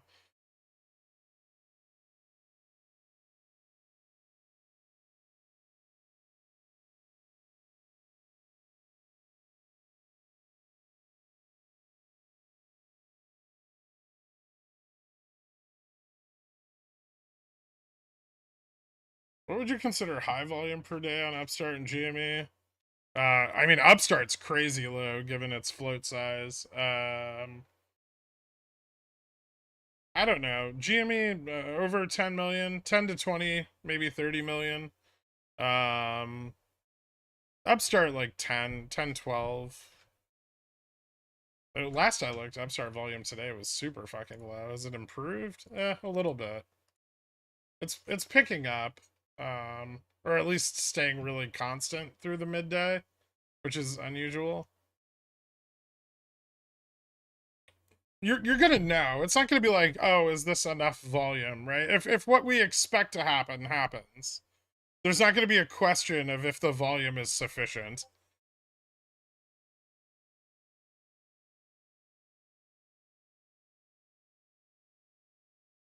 Well, today's price action will lead to more out of the money calls being bought, right?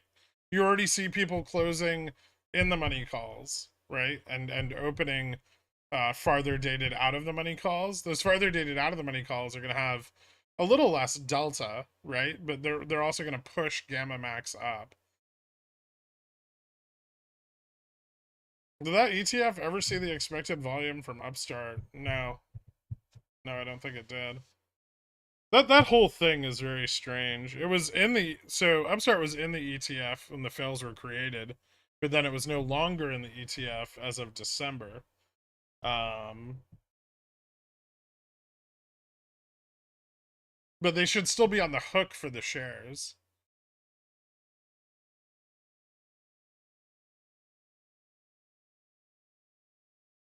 August 2021 run was the best. All in one day, very aggressive, huge IV bump. That one was fun. I made good money on that one. Should buy Jimmy 90cc. What? A $90 call? For what? For like implied volatility play? Like, or what date? I mean, it's not going to go to $90. Will a stop loss on an options contract with no volume trigger say, my stop is at 10, last is 4, bid 11, ask is 12?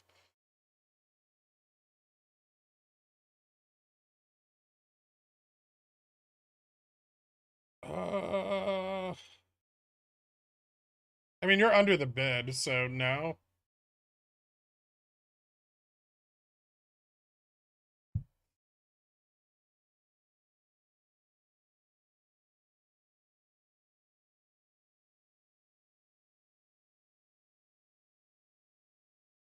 Jan 2025? For what? You guys give me a complete sentence, because I don't know the context of what you're talking about.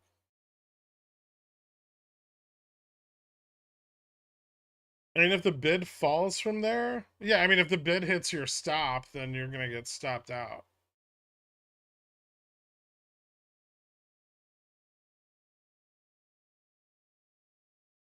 Fucking A. Is Upstart gonna pressure out the $20 strike today? Hey, Greg, just got out of a meeting. How's today? You know what, Dork? I'm pretty happy with everything that's going on right now.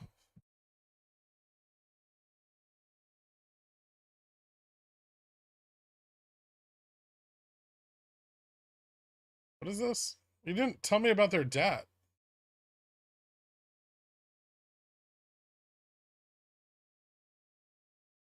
Stocks rounding off with the market is not impressive. I want to know their debt. You could fucking go long on anything in the S&P 500 today and make money, Stefan. Look up their goddamn debt and when it's due.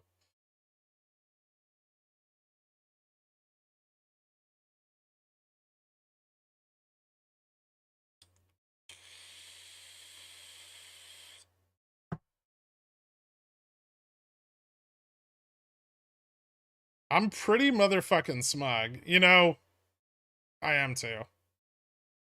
But I'm restraining myself till tomorrow. You know what it is? It's because I timed emergency exit out for a week.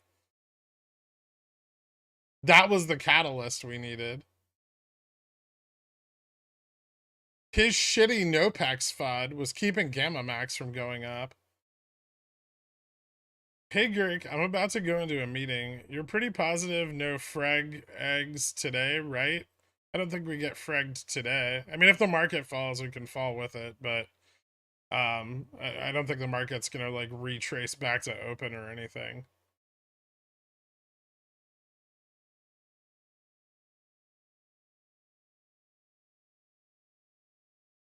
Thanks for everything as always, Greg. I'm just wondering if you have any advice for anyone still holding shares of GME and trying to get capital to use for options. I mean, yeah, you can sell covered calls. You can average down your position. I mean, I still own all of my GameStop. I've never sold any of it. I think it's still like a good stock to own. I think it's got a lot of value in its volatility pricing.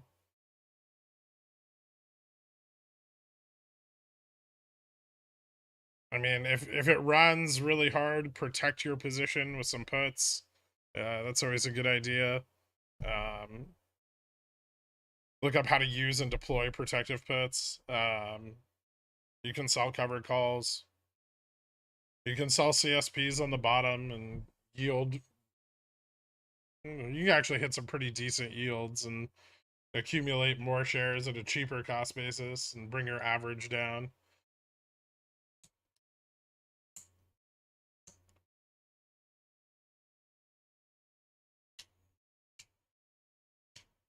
F32720C on GME that's currently up 50%. Would it be smart to roll that up? I mean, okay, so when you're rolling up, you're taking risk, right? You're taking on additional risk. Not only are you targeting a higher price, right?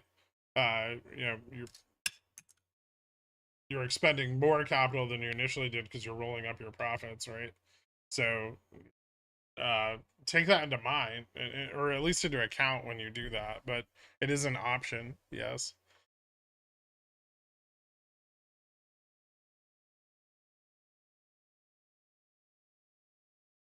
You got it, Cam. Is there anything in the cards for Fubo in the next month besides high earnings? We want to see subscriber base grow and hopefully some deployment of their revenue backed subscription levels, or like ad revenue backed subscription levels that will bring down the price and make it more attractive to new subscribers. I know it's something they're working on, but it's something they haven't fully rolled out yet. Although the initial like studies they did on it look really good. And Netflix is having some success with it as well. So you know, there's definitely a demand for, you know, ad revenue discounted streaming services.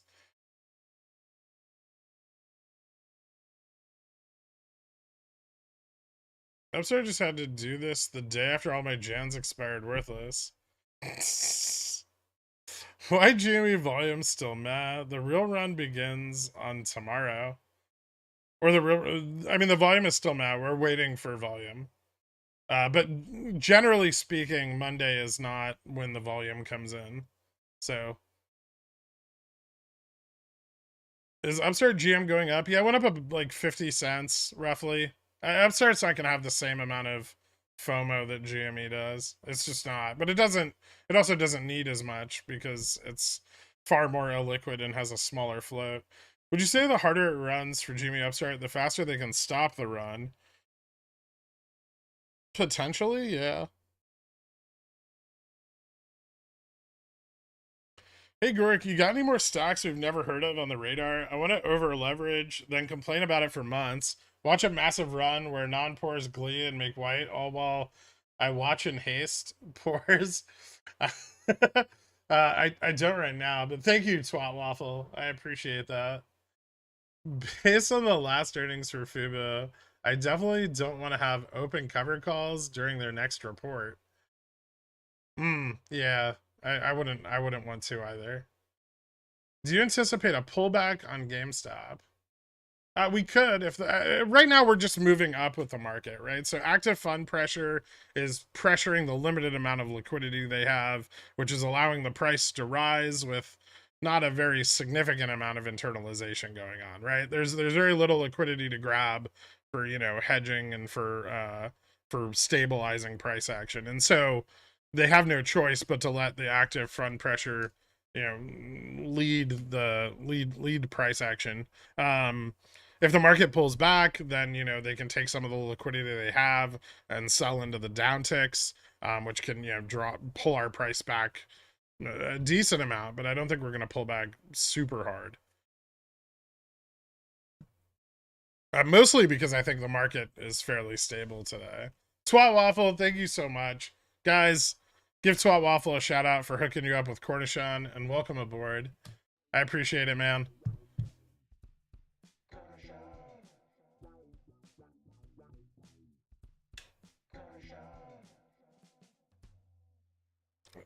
If you were short right now, what would your game plan be? Short what? What are you short?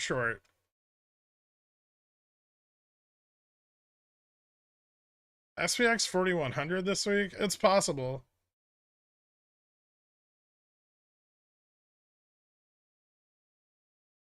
So to maximize gains, should I be selling my calls that moved in the money now and are rolling up? It's an option. I mean, are you deep in the money? I mean, you want to be a little bit in the money, right? You want to start to see like your extrinsic value in the contract fall off, and that's like kind of like a decent point of profitability. But also remember, you're taking something that's an extremely low risk position, like a deep in the money call, right? And you're selling it and taking an extremely high risk position, right? By buying a call that is further out of the money. So, if you're going to do that, at least consider taking some of the profits off of the table, right? Don't just double down and overextend yourself, because that's really stupid.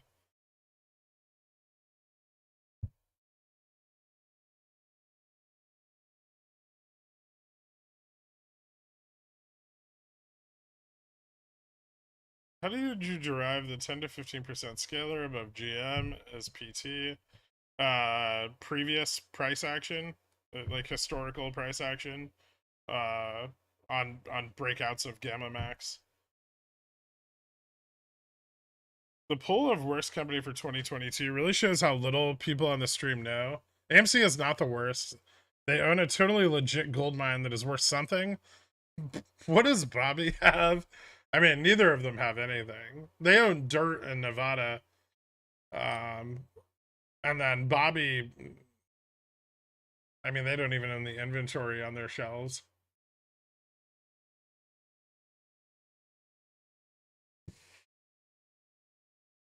I bought a share of Jimmy at $226 once.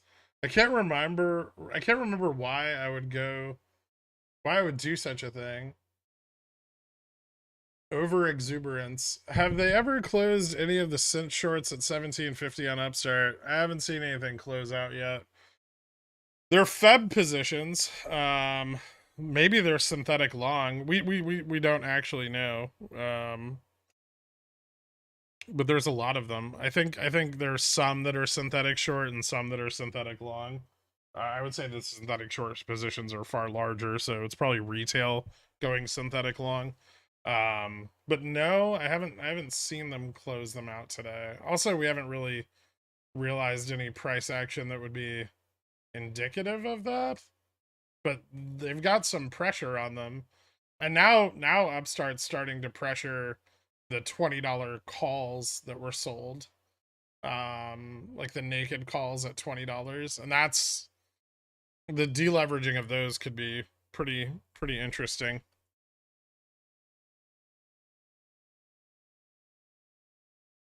GME, I mean, a little bit of volume on the short here. I don't think it's a huge deal.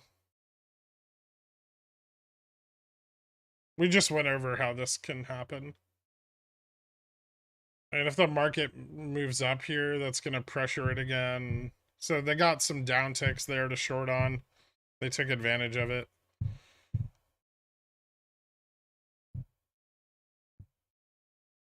Did you mention in the chat that March 21 GME went up about $3 a share before moving up another 15 in the following 2 days? No. But yeah, Mondays generally are not, I mean, while we can move up, they're generally not the bigger part of the move. Historically speaking, very few Mondays have led to a lot of price action during the OPEX period.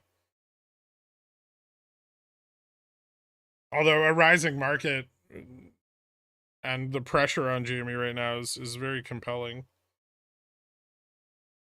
You know, you look at this versus like a higher liquidity environment on GME, right, where we would see price rising on the market, but GME staying stagnant, right? So when liquidity is very high and available, you'll notice that GME significantly underperforms the broader indexes. And on days like this, where liquidity is very low, we're tracking with the index. If we had more options interest, we would be outperforming the S&P even more significantly than we already are. Right? I mean, we're up. You know, we're up 12% against 152 basis point move, right? So we're massively outperforming the S&P today.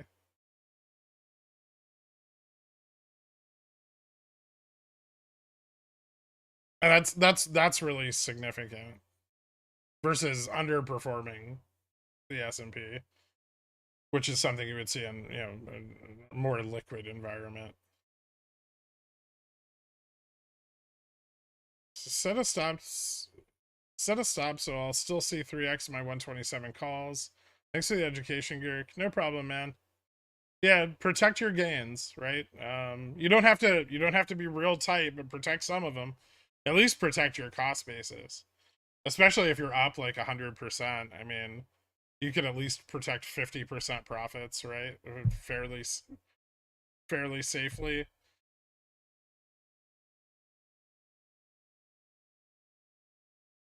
Jeffresh talked about 40-50 being a level where large shorts may look to close positions. Could you explain that a bit further? I think largely because of the JPM collar. If the JPM collar rolls up, that's gonna likely drive a lot of shorts to close longer dated positions.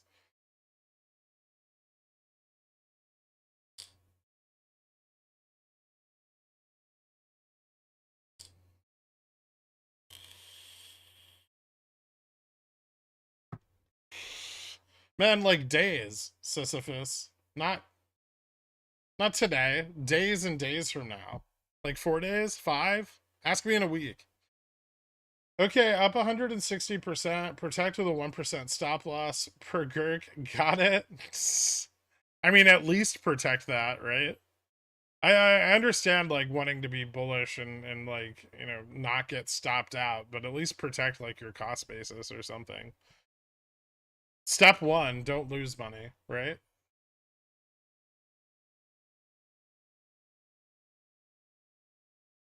You don't need to sell it. You can just set a stop like at your premium cost, right? If you're up 100 and like if you're up 120% and you set a stop at premium, your chances of assignment are extremely low. Rather, like getting stopped out are extremely low, right? But no matter what happens, you've protected your cost basis, right?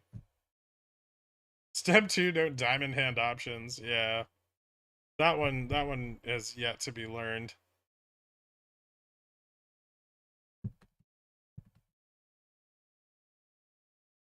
If you fail step one regularly, is that bad? I mean, it's not bad, but you know, it's something you need to focus on. I've got 1,000 shares of GME with a cost basis of 1905. CC or take profits outright and reposition to safer stocks like ETFs. And it's up to you. If you're uncomfortable with your position in GameStop, yes, that's something you can do. Generally, if you want to leave the position, you wouldn't sell covered calls. You would just sell the stock. Sold some calls to cover cost basis. Thinking of buying Feb 3 calls tomorrow morning. We haven't ran hard overnight for OPEX before, right? Not necessarily. We can move up pretty hard in the morning, and IV can spike. So, if you can DCA, that tends to be beneficial. That way, at least you have some positioning if that happens. How do you manage all your stops? I mean, they're stops. I don't need to manage them, right? I have on IBKR. I have like a program that moves them with volume, like with based on volume. That's decent. Or I just adjust them myself. It doesn't take long. It takes like a couple seconds to move stops around on some positions, right? Where you get really good at taking profits is when you learn to tighten stops up, like when something's really moving. Generally, as it approaches a resistance, you want to tighten your stops up. That way, if it's rejected, you get stopped out and you maximize profitability. If it's not rejected and continues through the resistance, then you can just keep moving your stop up until the next resistance.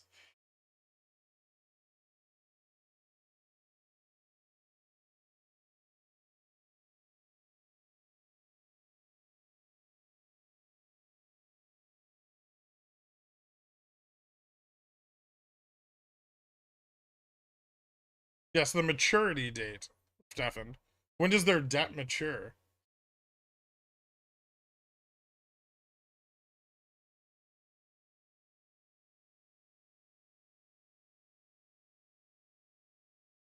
Go look at their bonds.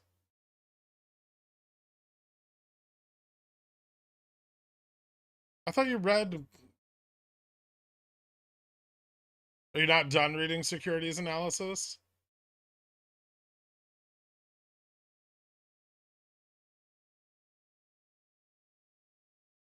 What's the difference of a trailing stop loss, or is there? Trailing stops move on their own as price rises, and almost guarantee on something volatile that you will get stopped out at maybe an inopportune time. So the issue with trailing stop losses, while they're great on like long positions that kind of are slow accumulation and slow growth, because you can set a trailing stop here and it'll just keep rising with the price.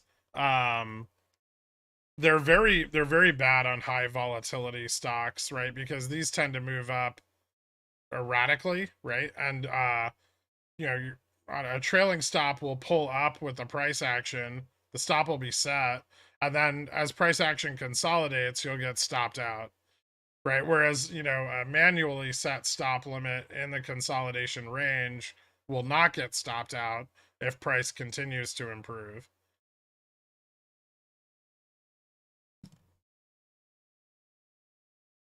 Trailing stops are really for someone who cannot manage their position actively and generally are better on longer dated positions that generate profitability in a slower fashion.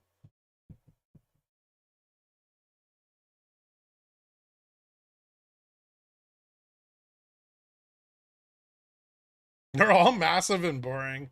Fair enough. SPX looking good for another break to the upside. Yeah, it's looking like it's trying. I just want to say hi to my favorite shill father figure best friend. Thanks, Coyote. Hi. At 2x speed, you sound like Ben Shapiro. I don't know who that is. Do you leave your stops open through the market open volatility or close them? I don't leave stops open in the morning.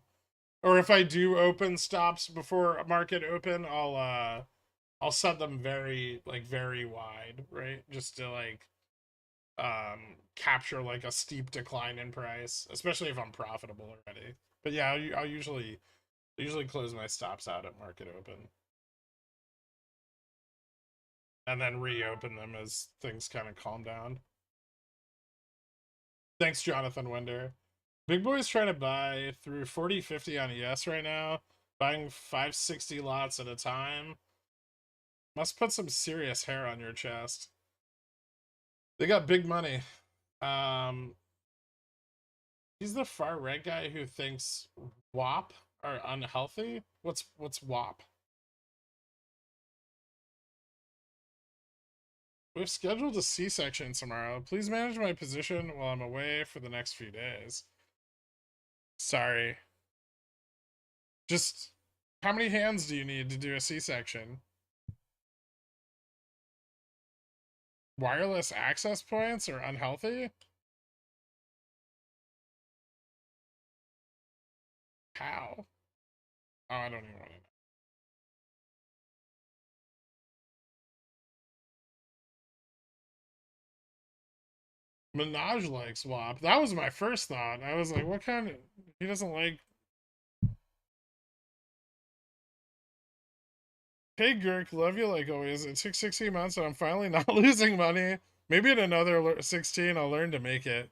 Cheers to you and my fellow P-dubs. Fuck the pores. Riku.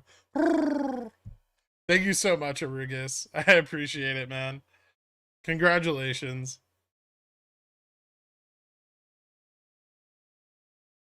I always watch the stream after it's done on 2x speed. It sounds like you railed Adderall all morning before the stream. No? I don't think so.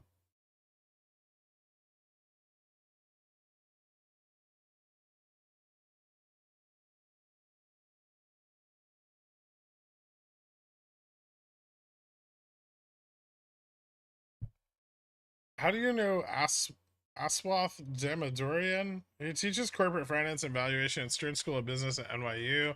He uploads everything to YouTube. I think he's a good recommendation for everyone interested. I'm not. I don't know him personally. I don't know if I've ever. I think I went to one of his lectures once, but it was super boring. Um, Stern School of Business is really good. I'm sure he's good at valuations. I don't really know that much about him. What's your favorite quote ever? Buy the fucking dip. He does that after the stream. What? Shorting Upstart against the market. Bold move, Cotton. Pretty stupid. Yeah. I fucking love it here. Me too. Where'd you get the idea of jerking it with gherkin? With Gherk? I don't know. At 0.25x, your mouth noises sound delightful. Thanks, Fiscal. I'm gonna buy puts on a $400 stock with an IV of 30 for downside, but I don't know. But I don't expect it to drop more than the market percent wise. Spy puts would probably be better if its IV is 18. What? But yeah, I mean, spy puts sound better there. Because, I mean, you're paying less premium for the same, like, notional value change, right? You want to trade my cat for your port? No thanks, Hazy. Gurk hasn't done Adderall since Warp Tour 2009. I've never taken Adderall. 4020p is getting loaded. Interesting. I don't really think they're going to have an effect on price action unless we get a sell-off here, though. Like, they're a bit too far out of the money to have any significant influence. I didn't go to the Stern School of Business. It's a good program, but I didn't go there. G's and Pete's, have you seen 1750C's getting bought? I saw a couple big blocks around midday. No. You used to talk about crossing over on the MACD, divergence, etc. Why don't you talk about that anymore? I mean, I feel like the channel's become more advanced, and MACD is great and all, and watching it's fine. But it's still indicative of, like, you're trying to use historical information to predict future price action. So it's just telling you lies about the future based on smooth truths about the past.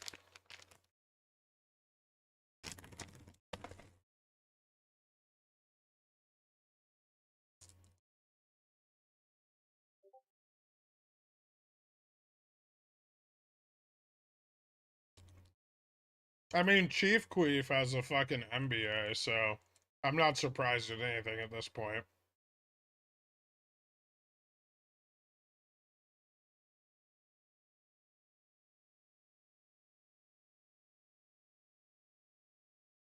Usually you set your stop at the bid or the mid. Stay away from GNS because no options, right? No, I'm staying away from it because it's a shady fucking pump and dump. Also because no options. We got turd.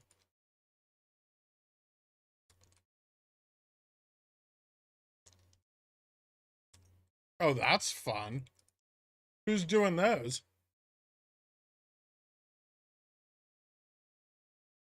Huh. What are they going to do with all that credit? Think they're going to pump it?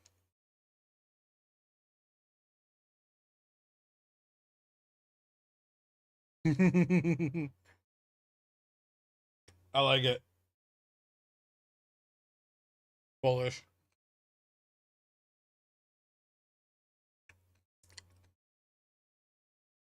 Dork was all horny about XRT this morning.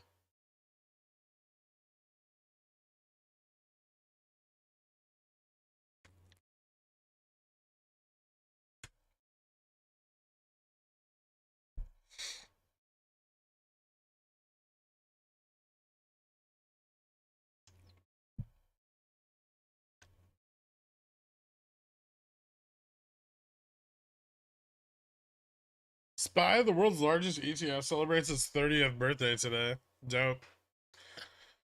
Guys, Girk went to ITT Technical Institute for analysis. I wish.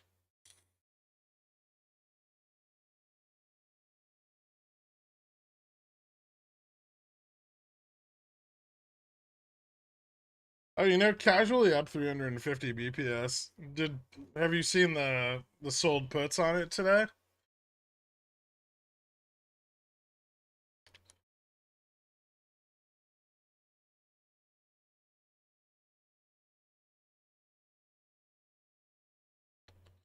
Someone's selling a lot of puts on XRT.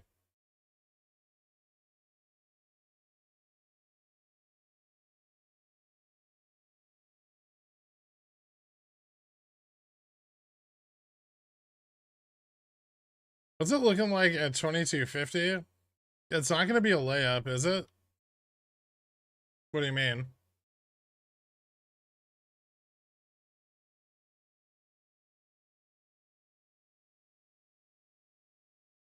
The more we run on SPX, the more I want to buy long-term puts and be cautious of buying calls. Is the right time? I think you're a little early, but good instinct.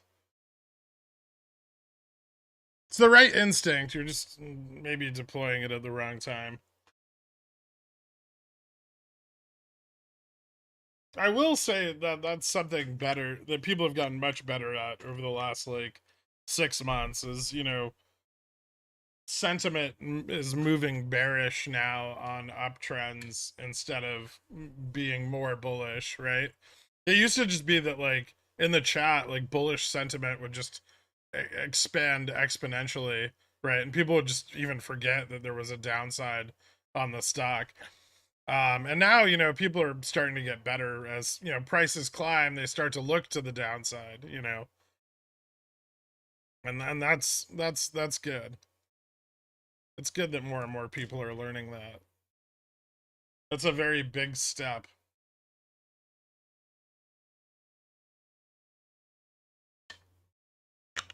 Fubo high price prediction. I don't know, potentially 550.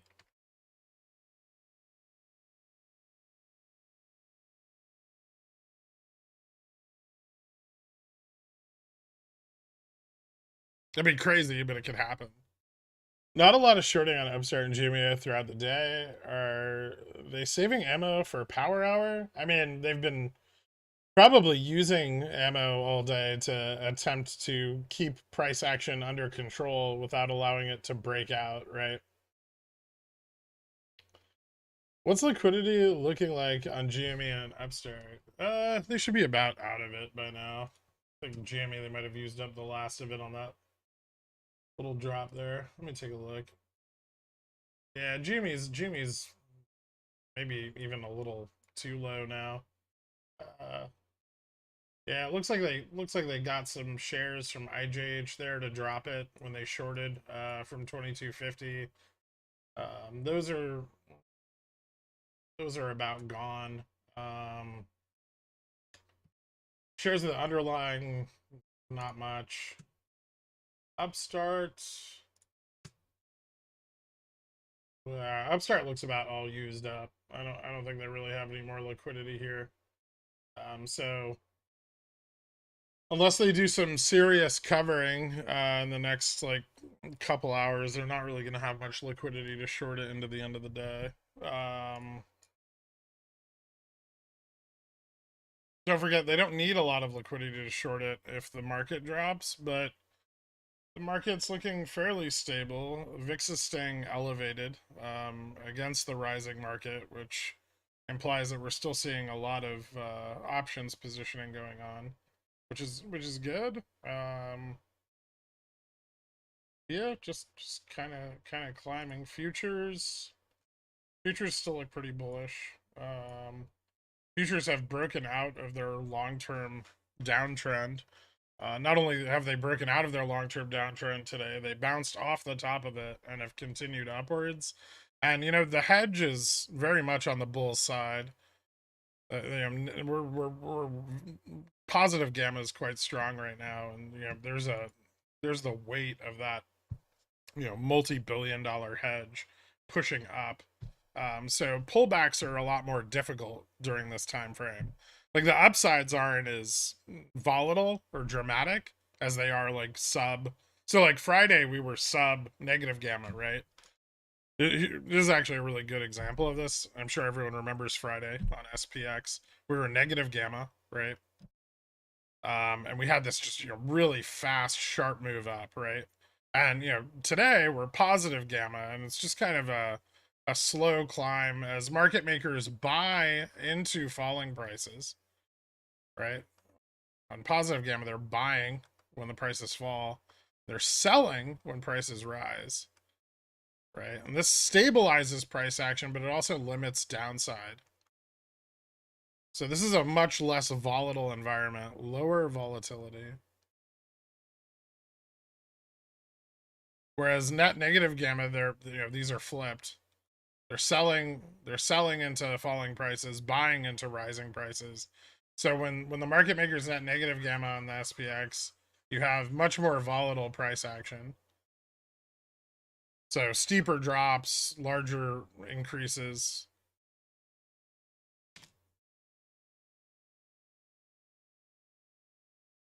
Something to remember as you move from the bear to the like if you ever move from a bear to a bull market, provided you're still in this 2 years from now and you really see a good bull market, data is your friend.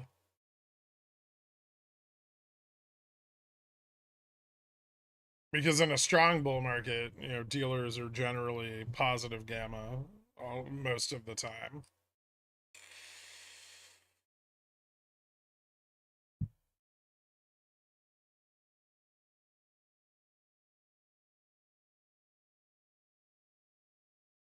Do you know what volume trading view shows for SPX? I think it's like contract volume, but I don't pay attention to it. It's mostly bullshit, right?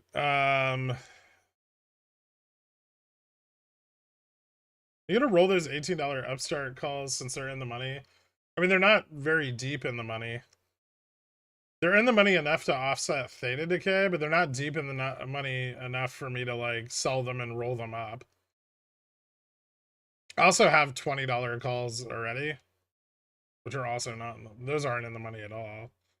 The $20 calls right now are more likely to be sold off and rolled forward than the $18 ones.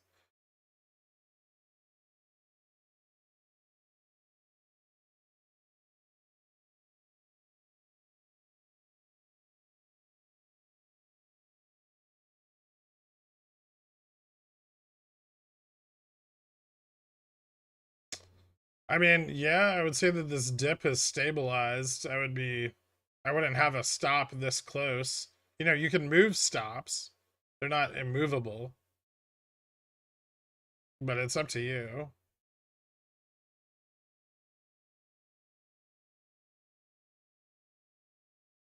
I mean, you're clearly having second thoughts, so maybe a wider stop would be in order. Price action definitely looks like it's consolidating and stabilizing in this range, so the market still looks pretty strong.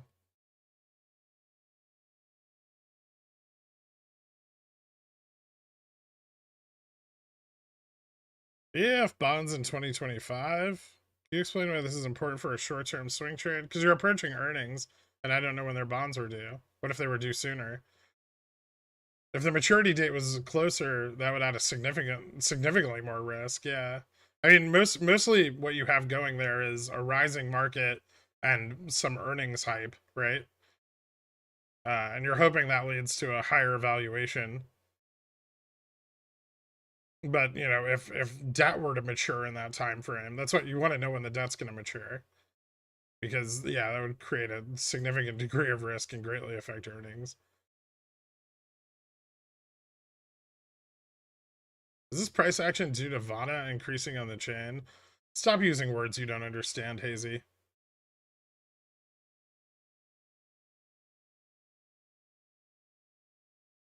I'm going to sell EAF before earnings, I think. Shall see how everything looks. I think the entry is likely today. Alright. That's probably a better bet, because their earnings could still be kind of unpredictable. Or at least you'd have to hedge for earnings, which could be expensive. I don't know. I don't think there's that much interest in that stock, but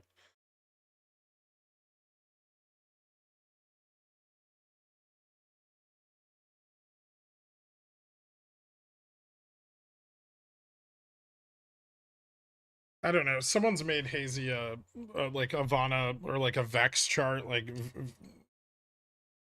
Vega exposure, and I'm assuming he thinks he's cracked some sort of secret code in the market, because he seems very interested in it. I want to slow boring swing trades to improve my consistency,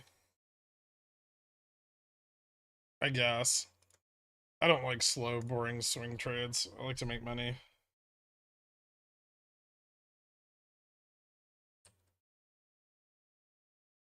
But I understand that. Although, I'm not sure that that consistency is going to carry over to things that move faster.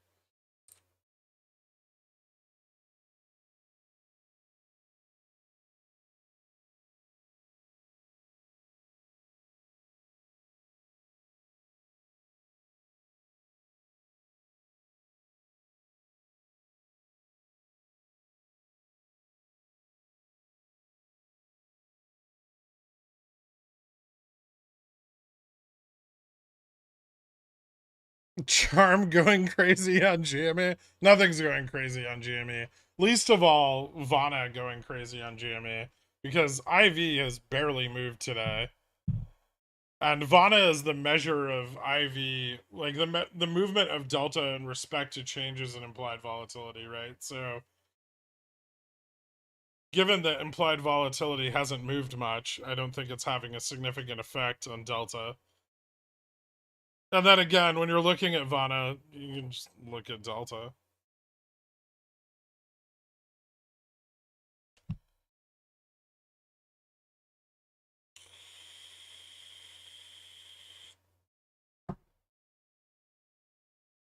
$8 months or so. Thanks.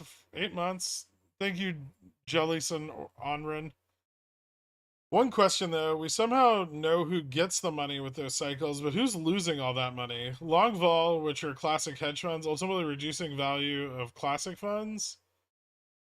Yeah, I mean, it's basically scalping money from ETFs and indices over time.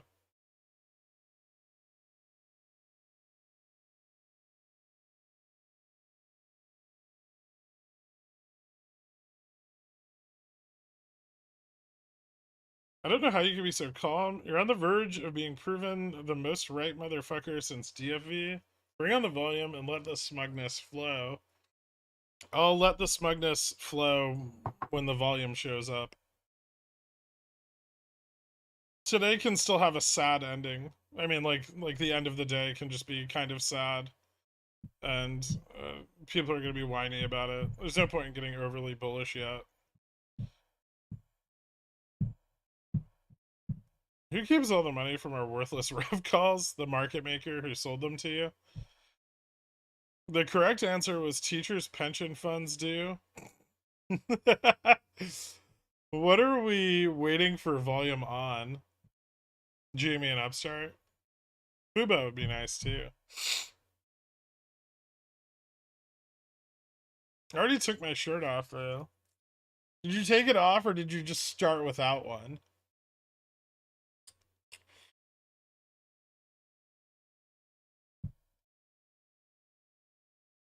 You're gonna be near insufferable at 50 million volume, aren't you? Probably.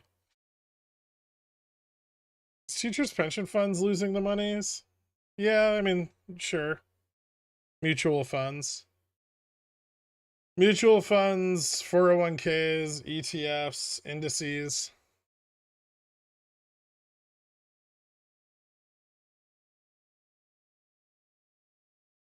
Retail traders. Uninformed retail traders. Uninformed institutional traders. And interestingly, long shorts. Long short positions get really fucked over by volatility shorts because of the synthetic nature of their short position.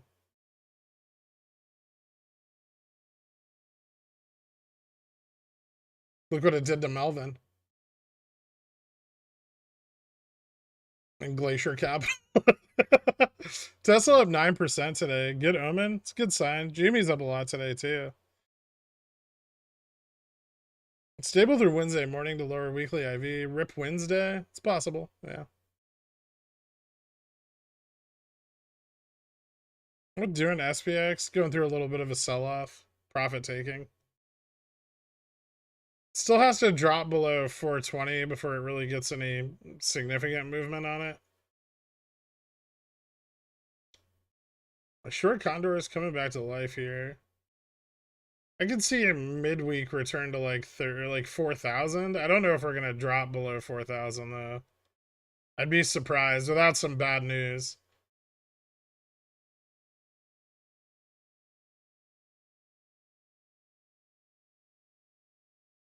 Hey Greg, I woke up and looked at the charts. I didn't realize it was March 21st today. I wonder what happens tomorrow. Birthday? I got stopped out of Jimmy Weeklies. Oh no.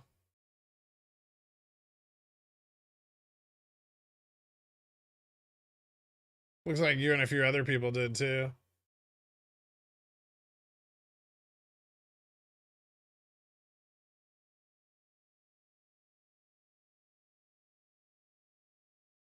It's something I find really interesting how the various unanticipated effects and emergent properties ripple through the system, e.g., Melvin being boofed and bailed out by Citadel. It's crazy. Yeah, that's I mean that's a real side effect of volatility shorting. It hurts all long positions, short and long.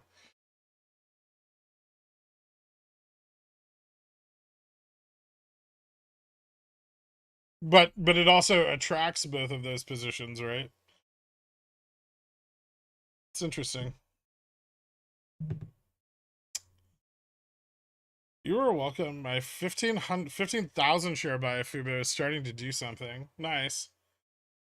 Would you say this pullback and consolidation on Jamie and Upstart is bullish or concerning? I'm not particularly concerned about it.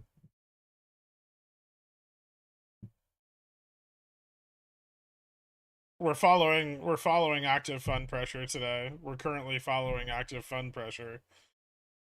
Seems in line with expectations, right? Market selling off, Jamie Upstart having a bit of a dip. Market still, outperforming even to the downside or underperforming even to the downside. So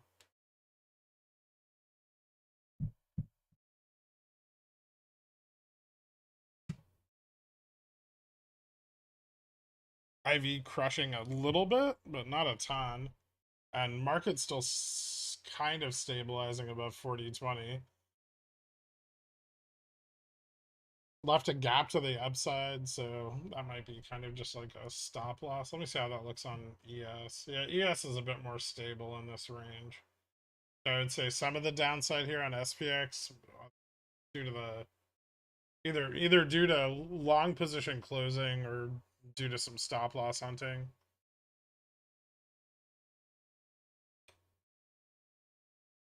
So if we consolidate in this range, then we can move up.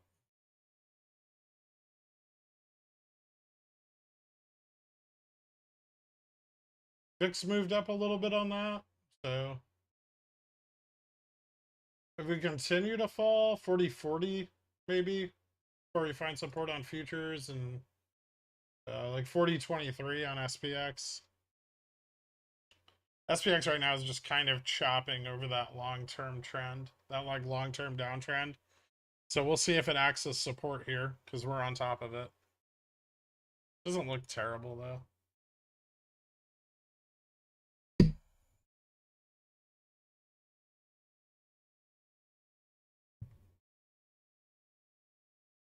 Tesla 4020 a good entry for 4050? It's not. I mean, if we test it, it's not terrible. I don't know if we will. We can bounce on the long term trend here, and the 4020s, like we're not close enough to them for them to have a big effect. So they're not creating a lot of drawdown. What do futures have to do with SPX? Oh, are you serious? SPX is hedged with futures. Hey Gorg, I've been hearing a rumor about this Vana chick. Is that your new squeeze? I heard she can really rile up that IV when she wants to. Could be a leading indicator. I don't know. Don't quote me. Any thoughts on that? 510.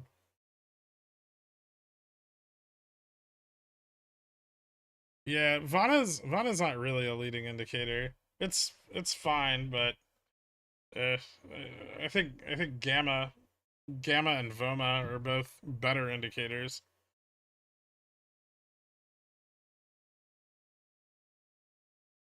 And frankly, well, unfortunately, none of the options data does much more than tell you where people are positioned and how they're positioning. But it doesn't tell you what the actual underlying will do. So they have their place, but as part of a larger system of analysis. Call gamma not dropping with SPX. It's accumulation. I agree. There is some sell off on zero DTs, but not a lot. Mostly at like the 40-30 level. Use stop losses, not stop limits. It depends on what I'm trading. I use both. If I exercise corn futures, is delivery included? No. You have to get them to you from whatever port they're delivered to, and then you have to store them. Just jumping back in for my meeting, are we covering vague Nirvana squeeze indicators again? No, don't think so. We've learned much, and so have you guys. I remember the last day of Jan OPEX a year ago. We were all expecting VUPs and got excited by a couple green candles at close Wednesday. Sad Feb 18 noises. I sold all of my Feb 18s on January 26th and rolled them, and it was awesome. And we went up 30% that day. It wasn't like a couple green candles. We had like a pretty decent run to reposition on, and then nobody did, and everyone who didn't reposition that day sat in their Feb 18s and then cried about it for a year and a half. I've been in a meeting, or well, a year now. I've been in a meeting and people are already talking about selling. It's Monday and volume hasn't been significant. Why sell? I don't know. People are scared. Skittish bulls, right? After getting stopped out, do you look to roll up or roll in? Up generally. If I think the price action is going to continue, I would just roll up, right?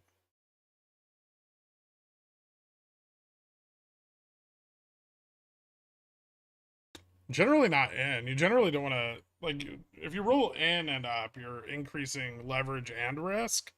That's a little too bullish for my tastes.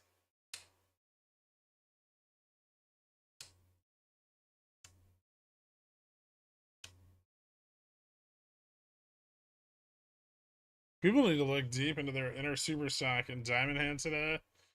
Not necessarily. I mean, there's nothing wrong with taking profits, especially if people reposition. It brings up gamma max, right? If people take profits and reposition and raise gamma max, that's arguably more bullish than people just sitting in the money calls, which, you know, as the hedging falls off.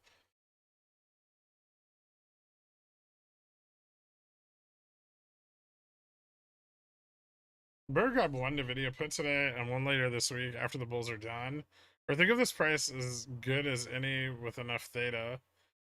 I mean, I'd probably. I'm waiting, but I mean, it's up to you. Yeah, you could buy like late puts at this point, and it probably doesn't matter a lot. But there is potentially more upside, and if there's like 10% more upside, you're gonna really regret buying puts now, right? It appears that EAF has been paying down their bonds early. That's a good sign. Is it possible this is one of the reasons their margins have been shrinking? Yeah, that's a distinct possibility.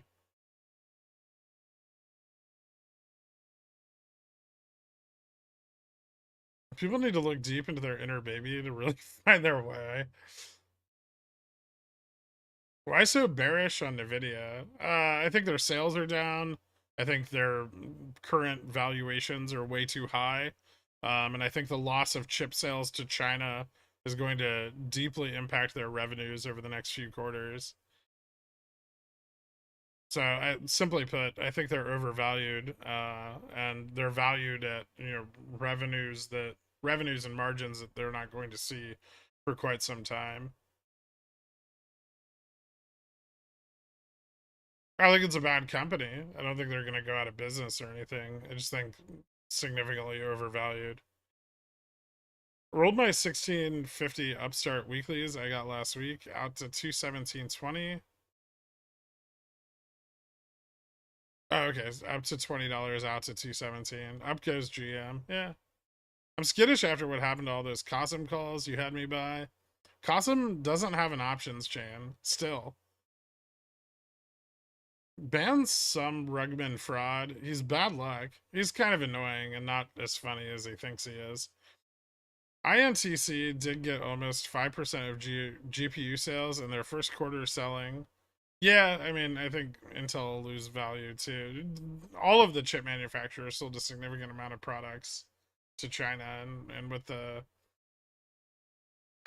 embargo put in place by Biden, it's going to hurt their revenues over the next couple of quarters.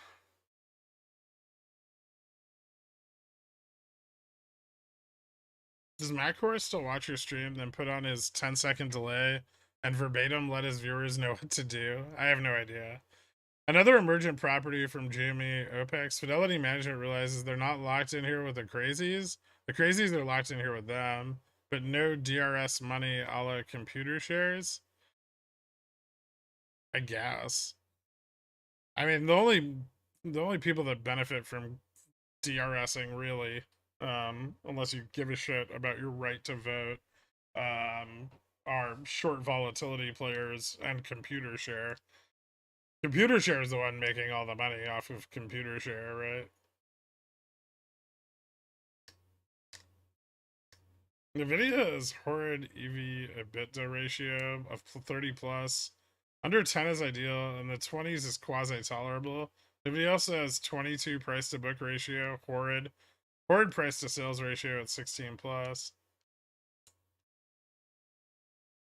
Thoughts on how many significant short players there are on GME now? Will there be any race to close? I mean, no, probably not. GME doesn't have. Most people are fairly skittish to short GameStop, right? So I don't think GME has a lot of institutional short interest. It has some. Like, what is it, like 21%? The last one. It's got a lot of synthetic short interest. Are you expecting some crazy upside in the near future still? What if it turned out this week is the last high before JPOW burnt the market the next week? I mean, we're close enough to the JPM collar that they're going to consider rolling up. If they do roll up, um, that's going to carry the market higher, even if JPOW does burn it all to the ground next week. And he very well could. I mean, the Fed can move forward and hit their target rate in the early half of the year. and absolutely crush equity prices. So be careful, right? Fed meeting's coming right up.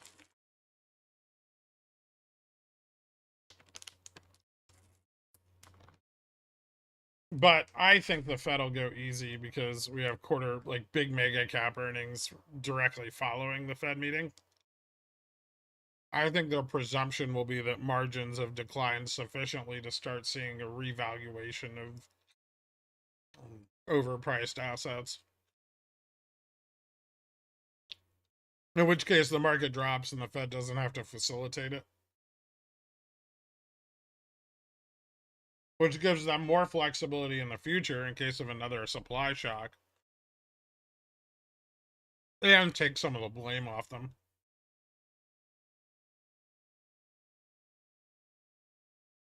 Like Tesla? Yeah.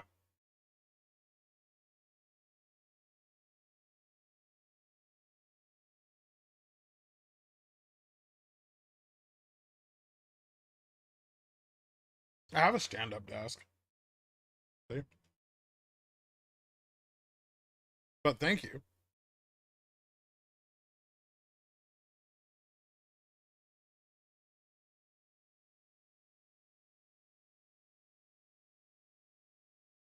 Well, they have roughly the same delta value, right?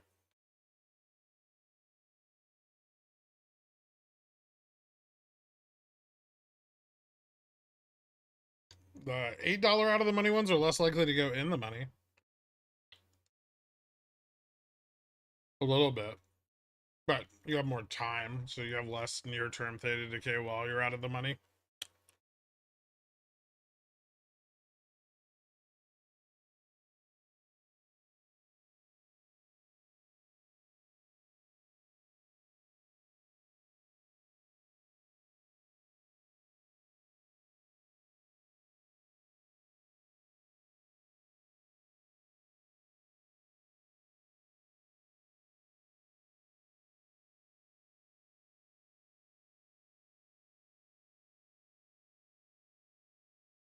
Hmm. Right back.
Rev to 35 today. I called it. What's going on? Oh, Rev's ripping. Holy shit, it just hit $1? What happened? Was there news? Or is it just moassing? Holy fuck, my losses don't even look that bad here. What the hell is this bullshit?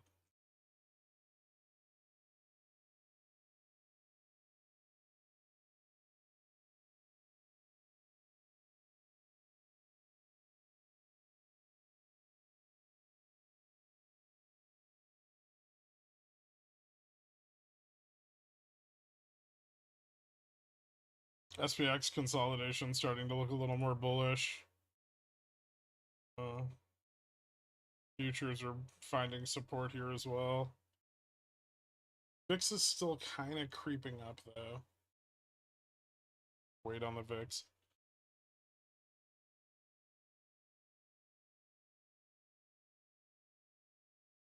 They waited for our calls to die to MOASS, but they forgot I have shares. When Rev worth more than Bobby? I don't care about GNS.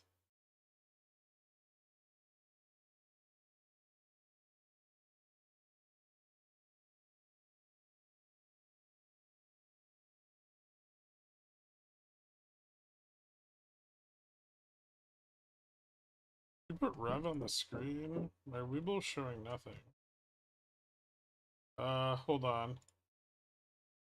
I think someone just knocked on my door. Here.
Voter song and pickle drawing suppression.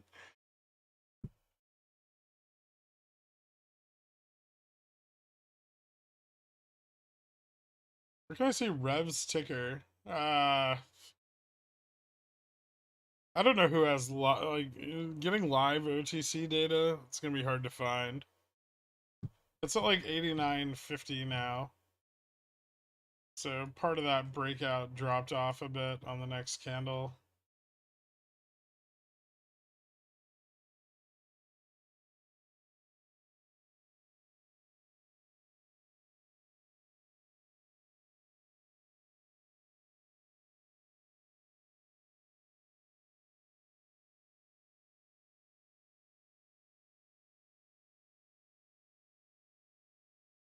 Is an MM more concerned in hedging OI from nearer dated or farther dated options during an unexpected move up?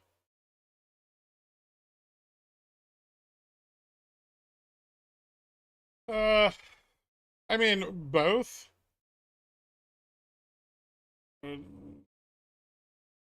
Nearer dated, has less delta, so there's less risk. But the volume can be far greater because they're cheaper. Any thoughts on HLBZ? Yeah, it's like a shitty penny stock, and I don't care about it. Did you sell any OPEX positions yet? No, no, no.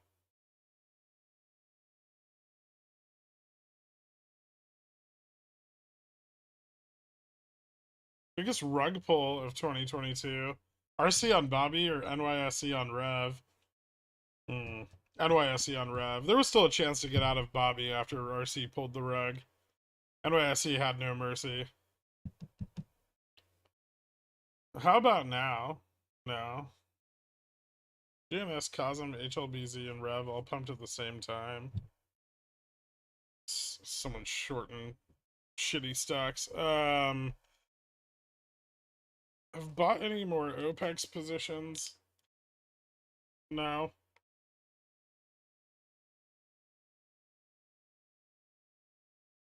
I have quite a lot of them. I don't know why I would buy more.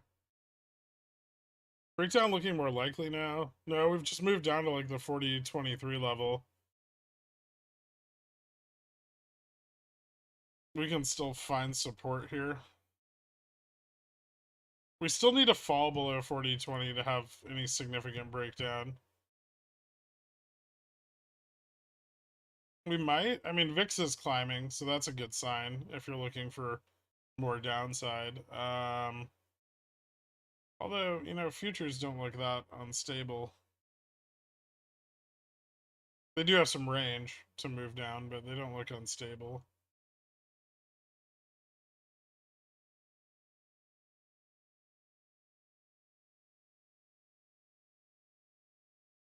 And consolidation in this range could just mean we start to move up. 230. Not breaking down on a lot of volume either. There's no big sell-offs.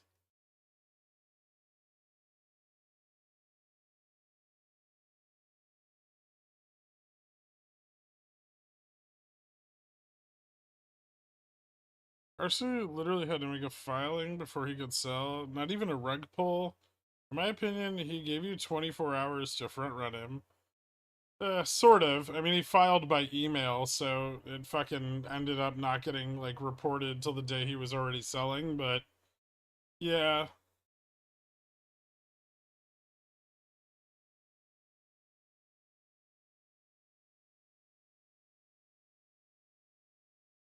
When Fubo $5? I don't know. Maybe tomorrow or the next day. If it hits 5. Gamma Max is at 5, but Gamma Max is also kind of not as meaningful on stocks that are sub $5.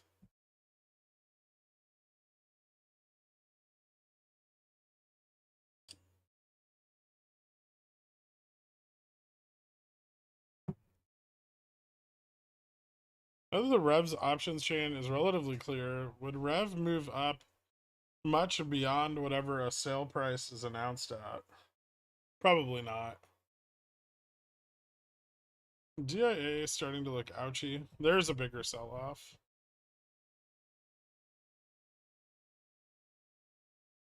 Alright, so profit taking, maybe back to 40-10. If Fubo hits $5 in the next 2 days, I'm buying a Lambo. It's good to know that you're going to put your money towards something useful.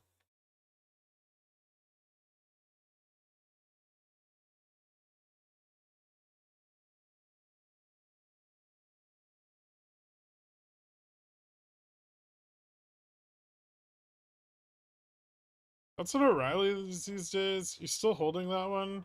Yeah, I still have it.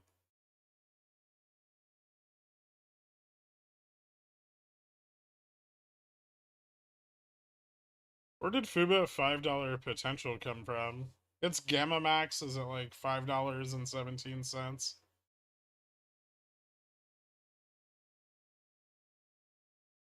Wow. I'm surprised at how resilient Upstart and GME were to that drop. I would have expected more shorting. That was actually like a little bit volume backed. It must have been internalizing hard today if it's just stable.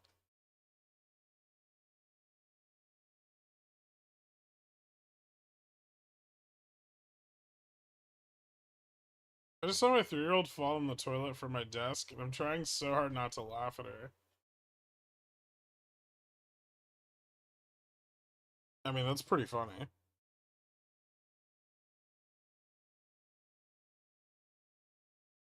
Just so they used up most of the liquidity. Yeah, I'm still. That's a volumetric drop in the indices is generally a really good opportunity to at least buy puts, like use the market maker short. Your mood seems somber today. Are you good? I'm just waiting, patiently waiting.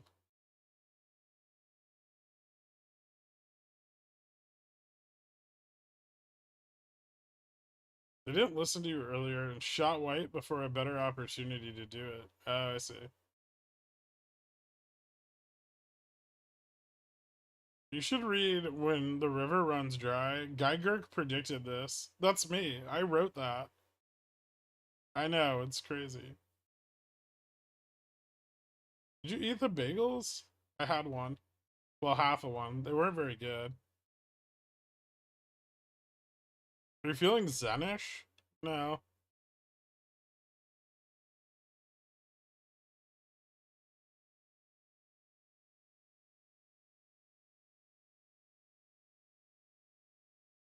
I'm not sure if you saw it, but I want to say hi to everyone and have a good day. You too, Flokala. Thank you so much. Upstart 1938 before end of day. Let's go. That'd be cool. Weird price target, but it'd be cool.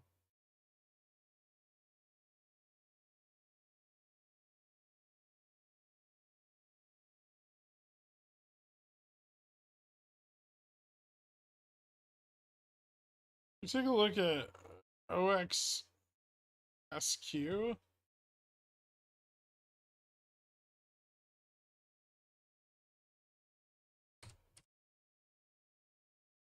Jesus. That's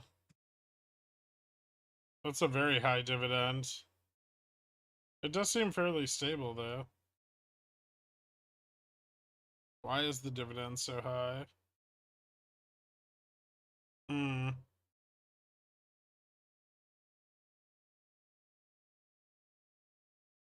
Uh,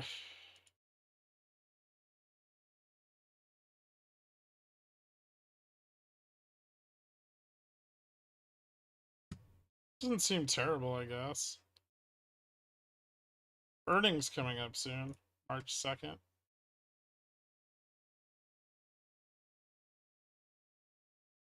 How long does the OPEX run this week? T+2 for OPEX settlement. Um, so Wednesday morning and Thursday morning for all possible deferrals. Thoughts on adding BTU calls here? It doesn't seem terrible, but if the market continues to move up over the next couple days, there might be a slightly better opportunity. Zim has like a 40 to 100% dividend yield. Yeah, but you have to pay like Israeli taxes on that, so it looks far more appealing than it actually is. Also, that company's a pile of dog shit. 1 second.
It's nothing.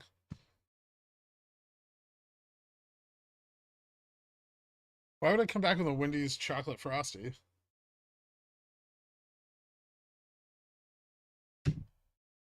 What's your opinion on our current price activity today? Trending with the market. Nice setup for tomorrow.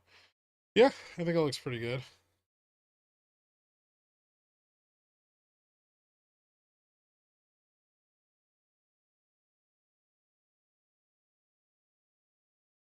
Um,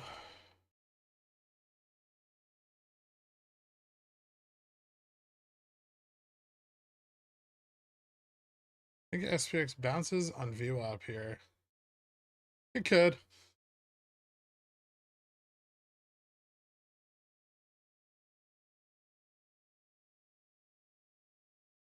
No, I had to run down to my lobby.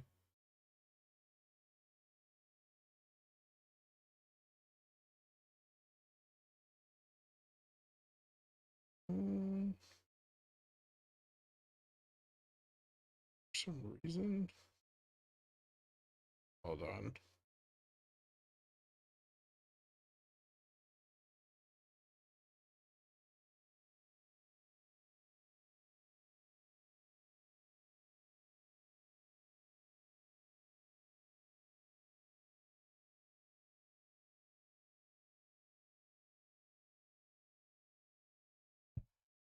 Second. Just gotta check something real fast.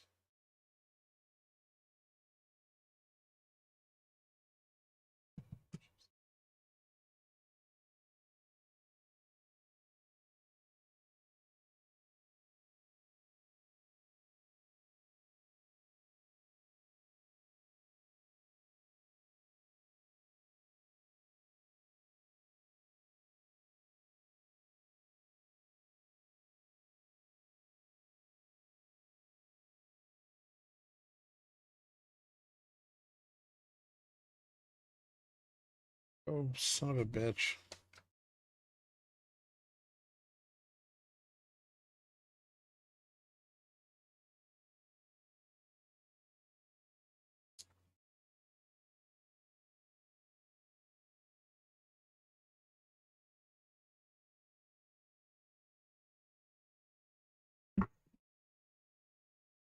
That's a problem.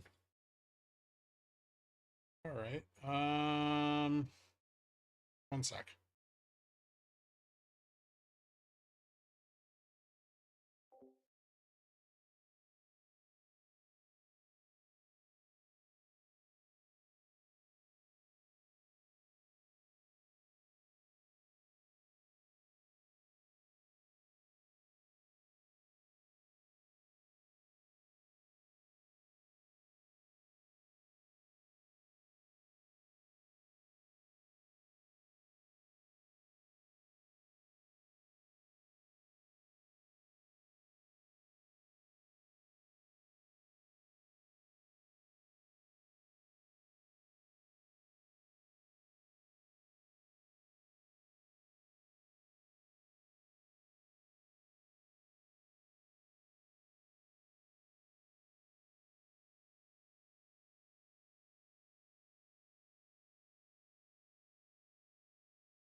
Sorry, I gotta deal with more stupid bank bullshit.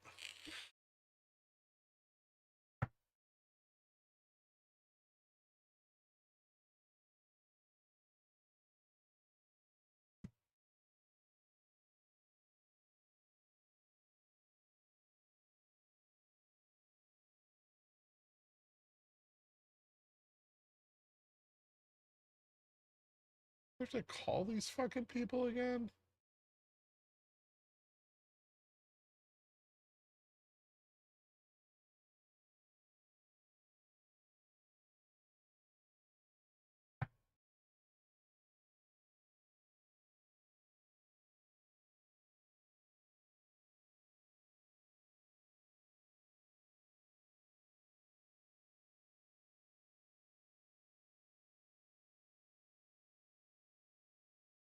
Christ. Everyone's selling off all their spy calls. Oh, Cock Magic can get out of his Iron Condors now.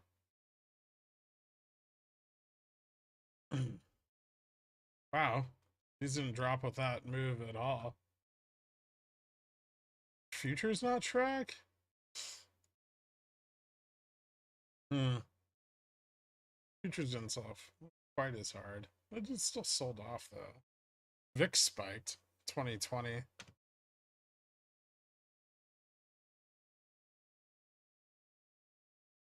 SPX dead for the week? I don't think so. Mostly price action accelerated by downside puts when we slipped below 40.20. We'll see how the recovery here is.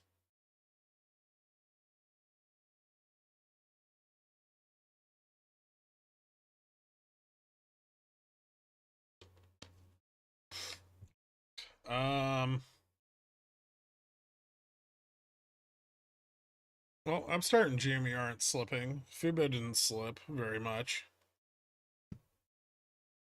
So probably an okay sign of things. That's some pretty impressive resilience. There's almost an 80 BPS drop and barely fucking moved down. They must have been turtleizing the shit out of stuff today.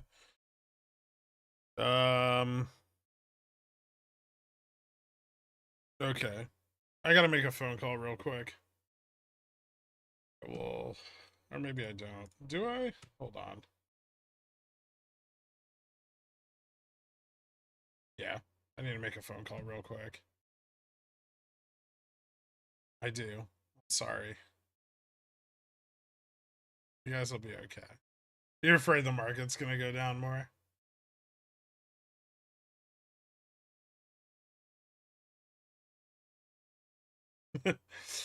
I'll try to make it fast if I can. I should be back fairly quickly.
5, 4, 3, 2, 1, 0. All engine running. Liftoff. We have a liftoff.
Holy shit.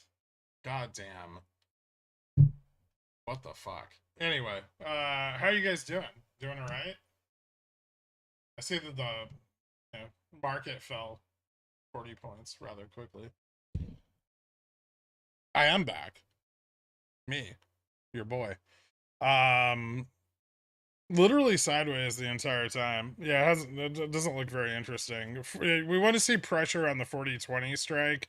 We may not get it. If the 40-20s hold into the end of the day, there's probably going to be very little capitulation from anywhere else, and we'll stay range bound. There's no relevant data tomorrow, so I don't think it's going to slow the momentum at all. And SPX is still up almost 100 BPS today, so yeah, and the effect on Upstart, Fubo, and GME seems to be marginal at best, if just not at all. So I don't think there's anything to be concerned about. A little drop in implied volatility, but on GME, but even that's not super significant.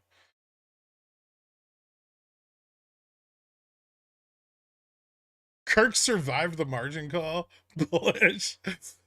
No, not a margin call. I did get MSRP, but I had to send. So the dude at the bank who took the wire transfer info fucking misspelled a very popular car brand's name, which isn't a complicated one either. And so I had to send like 15 approval forms back and forth before they finally pushed the fucking wire transfer through.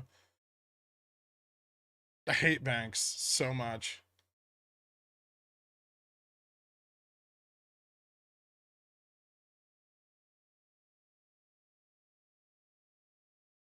Did he misspell BMW? No, but almost as bad. They spelled Lexus Lexus.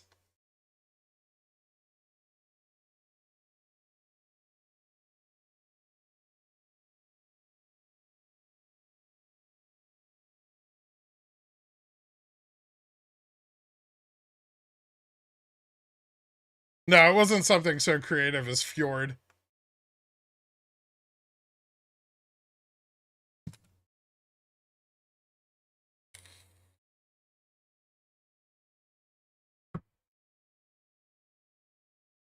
You accidentally ordered your mom a porn star.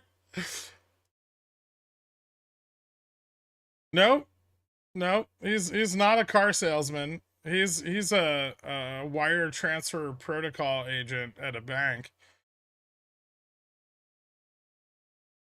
who sends thousands of wire transfers a day for vehicles. I think. I don't know. Do a lot of people buy cars via wire transfer?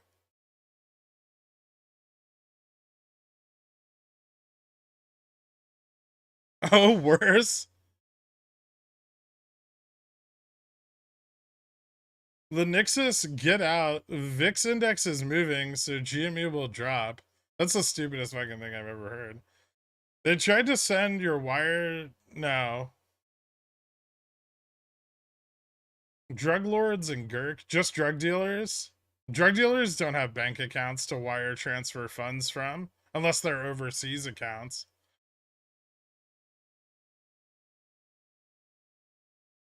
VIX has moved between like $19.50 and $20.20 over the entire day. It's like it's not like the VIX is going nuts. No, we hate wire transfers / cash buyers. They're not fond of them, especially when you tell them after they've done all the financing. You let them do all the financing because the bank will get you a cheaper price on the car, and then you go, fuck it, I'll buy it with cash. Right? Because the bank will negotiate on your behalf because they're the one taking on the risk. Here's a fun fact for you guys, especially if you have subprime credit. The bank will undercut them on the price of the car, right? Because they're not going to take the risk on a depreciating asset that's being overvalued at sale. And so you just let the bank negotiate the price of the car down, wait till all the paperwork's drawn up, and then pay them cash. and they'll and never take your car there for service ever.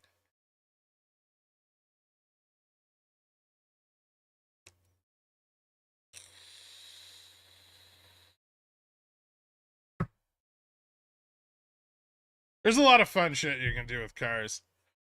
Did you see my Ko-fi? I didn't. I was in the middle of filling out documentation, but I'll look at it now. Is it too late? Was it only relevant in the moment? Or can I frame it and keep it forever? The wig party has no wigs. If I can't snatch wigs, what's even the point of this party? The tea ain't even worth it.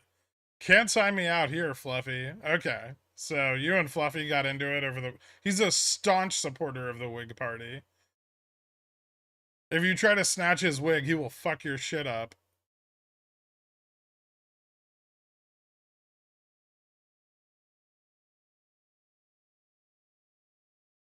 Also, Fluffy, I saw the new wig. Hot. For real.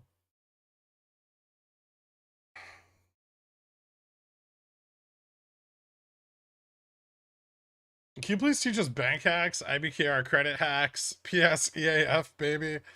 Bank hacks? Like what? You mean the margin card? The margin card is the... No, I don't want to teach. I don't think I think me saying margin card is far more than enough for people to figure out whatever they want to do with that. Also, good luck getting approved for it without like a million. They want to make sure that you have enough money that you're not going to sell all your assets and transfer your money out after you buy 5 Lambos.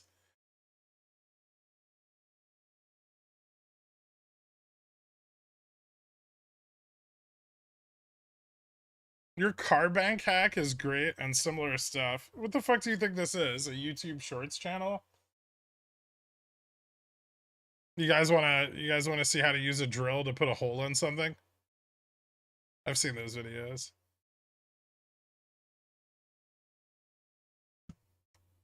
Margin card, same like credit card, same like leveraged credit card.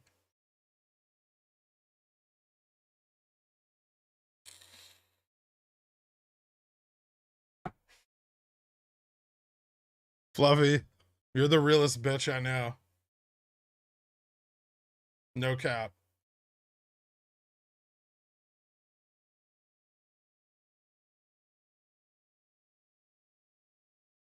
You chose how to make a 4 cheese blend. Yeah, you take 4 cheeses, you put them in a bowl, you mix them together. I love that fucking video, by the way.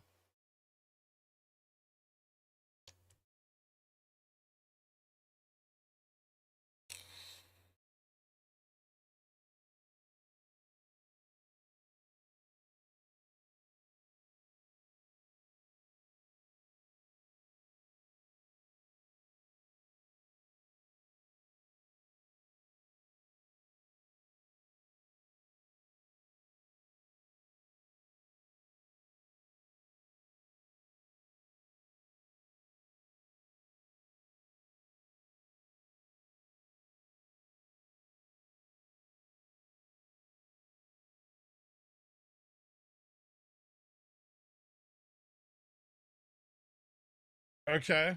What? No. It's something that happens during runs, but it's not a cap on them. It does stabilize price action in an ETF that's not significantly illiquid yet.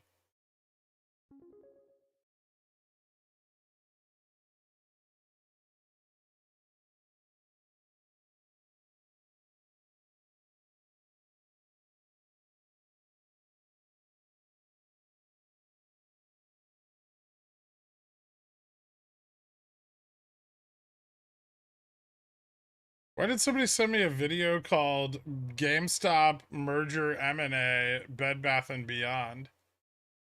What is this garbage? GameStop's not merging with fucking BBBY after hours.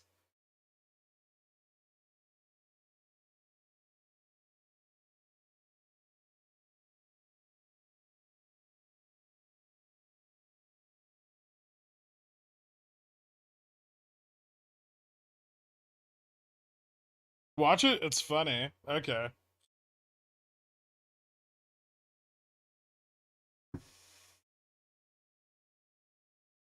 I'd bail so fast.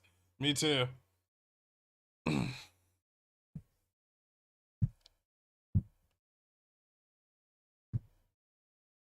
RevRQ doing some stuff today. Yeah, it did. It was interesting.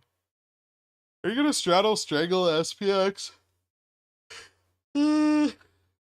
No, I might buy some more calls. No, OPEX hasn't even really started yet. I mean, it's the first day of T+2, but we generally don't run much on the first day. Save 5K on a car, probably could have made 5K trading. Is it just the principal? If I puts on Girk's time allocation, I love watching people with money just drag car deals through the mud.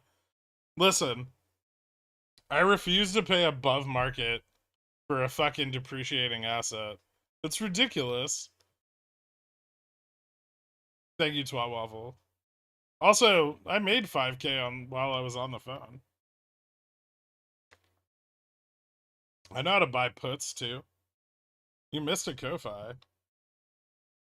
Was it Fiscal Stupidities one? Did I miss a different one? Did you buy Alexis because that was the name of the hooker that gave you COVID? No. She wasn't a hooker. And her name was Tiffany?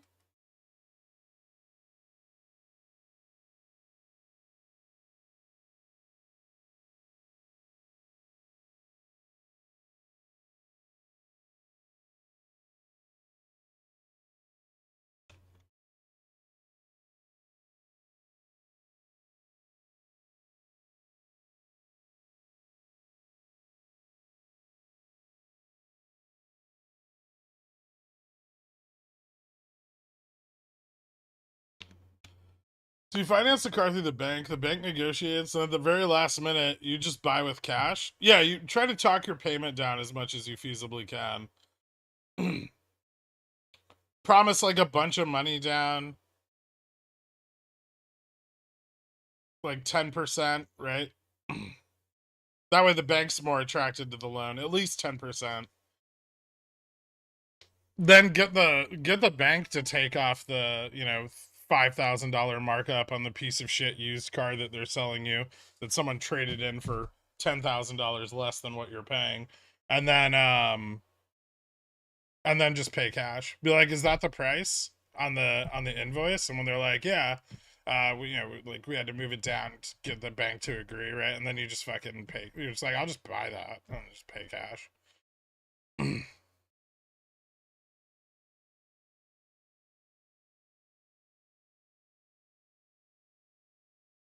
I'm not buying a used car. The one I'm buying is unfortunately new. Although I hate buying new cars. Don't ever buy new cars. It's a waste of money.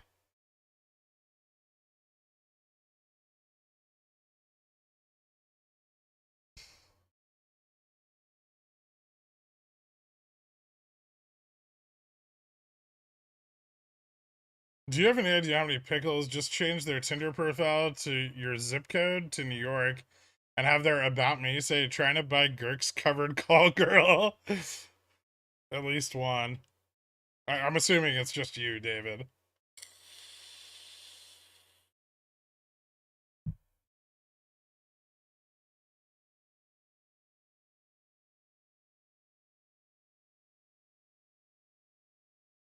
I didn't see your haiku.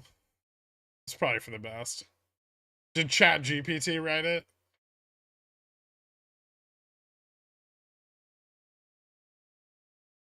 New cars are average 3,500, unused 2,500. That's awful. It should definitely be the other way around. I don't know. It depends on the brand. Some manufacturers have more spread on their more margin on their MSRP. Unless you have people coming in and paying a premium above MSRP to buy cars. But those people are idiots. Will the white be heard around the world this OPEX? I don't know. We'll see.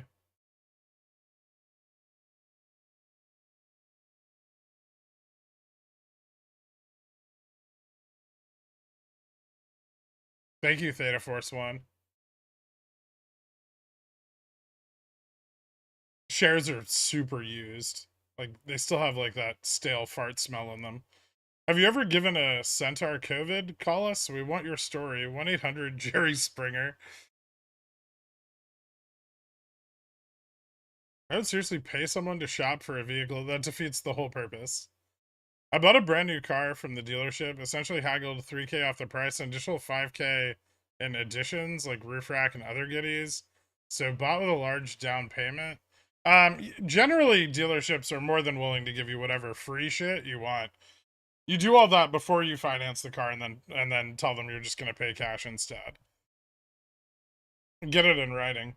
Chat GPT used AI to tell me an RSI under 30 is oversold, so I went all in on weeklies. Jesus Christ. Hey, we're breaking 4022. Before end of day too. That's bullish. I like it.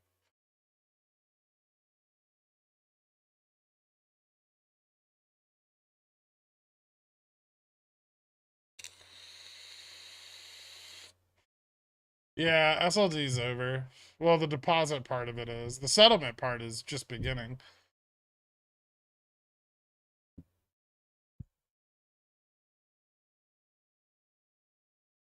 Usually, right now, I'd pay 5 to 10K more for a 1-year slightly used Sienna compared to a new one. Huh, why? Why would you ever do that? You do know that, like, manufacturing's picking up, PPI's dropping, inventories are going to get overcrowded, right? And then the value or equity that you have in your car is going to fall off, like, into the end of this year, beginning of next year, right? As supply increases, which has been the issue with cars, the value in your car right now is already going to drop. That's just built into the current macroeconomic conditions. So to overpay for a car right now is insane. You're essentially leveraging your loss.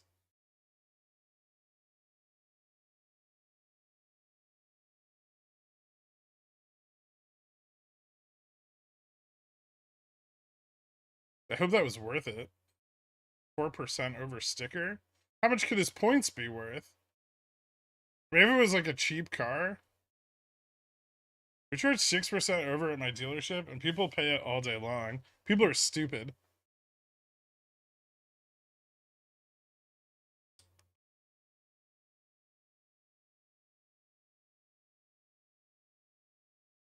Do you think around this time next year would be more ideal time to buy a home? Probably, yeah. Especially if the Fed starts to pull back rates near the end of the year or into the beginning of next.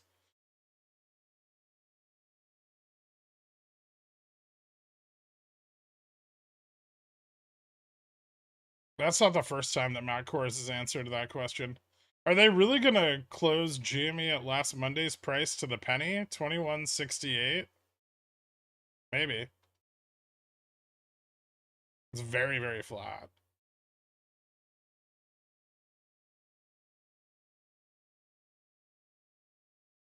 In all fairness, who could have predicted 3 years ago that used cars would temporarily become an appreciating asset? Imagine all the dealerships around the country that have bought used car inventory above book value going into a recession. Cars are going to get so fucking cheap. Also, dealerships are going to go out of business.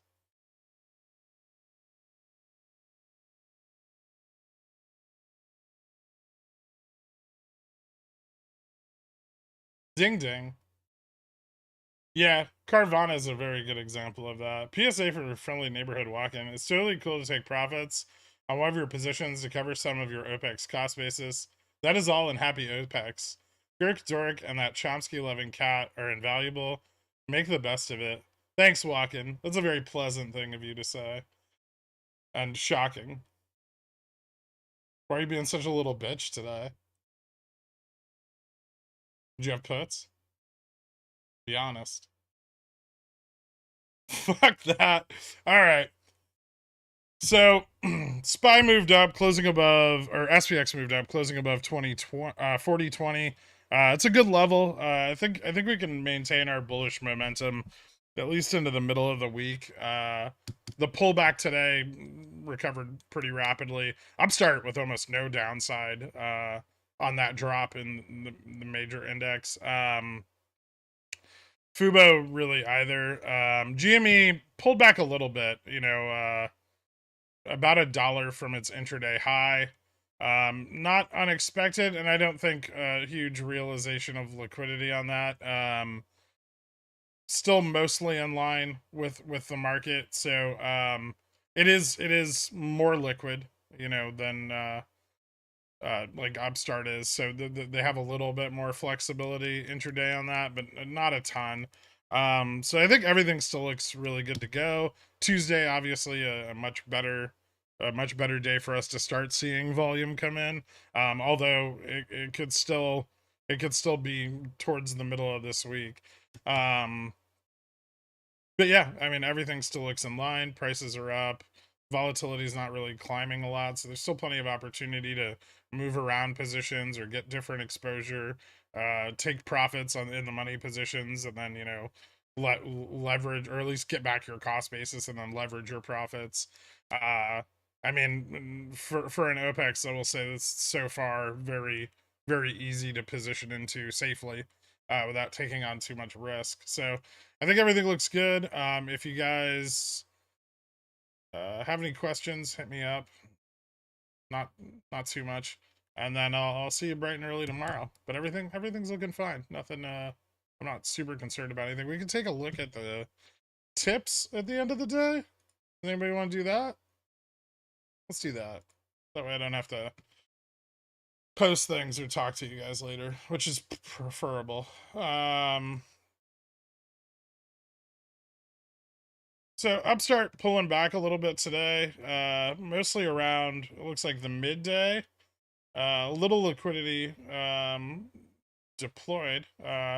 So tightening up a little bit there. We could probably expect these to maybe even retouch before we see continued price movement. Maybe tomorrow morning we'll see those collapse into each other. But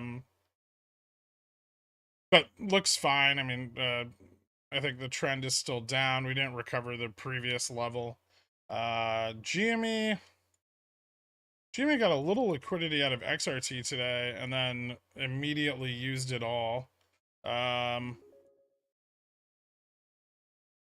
a little more liquidity into the end of the day, but not much. So yeah, it kind of still looks like it's stagnating within a very tight range. This doesn't look too dissimilar to the pre-May period. We kind of pulled up over Monday and Tuesday, and then we had our liquidity realization Wednesday. So if anything, this looks better and less liquid than the last time. Is now having a 40-20 straddle for Feb 1 safer than just entering long-term puts? Yeah, I would say so. A straddle, like if you're gonna target the Fed meeting, a straddle's probably better. You can always cut the call, right, if the market tanks, like if they go 0.5.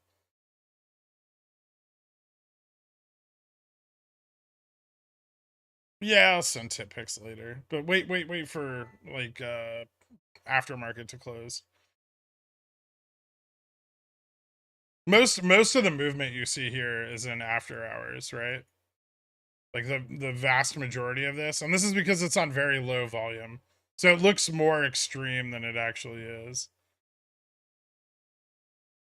Ko-Fi covered up the squiggles in May, so May retracted almost entirely before we ran. So this was Monday, Tuesday, Wednesday, right? And it wasn't like we peaked on Tuesday and after or pre-market, and then Wednesday we ripped, right? But yeah, I mean they suppressed price all through this period into Wednesday, and then we had a 70% run. So I still think I think it looks a lot better than that, given this is already Monday.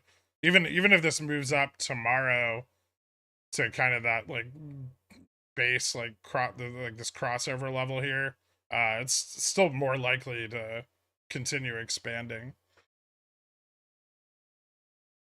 All right, guys. Thank you so much for tuning in, and I will see you bright and early tomorrow morning. Have a good night, everyone.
Kenny's Mayonnaise is a proud sponsor of Pickle Financial, so when you get a hankering for some creamy, delicious mayo after a long night of snorting, sweating, and pacing, grab some Kenny's.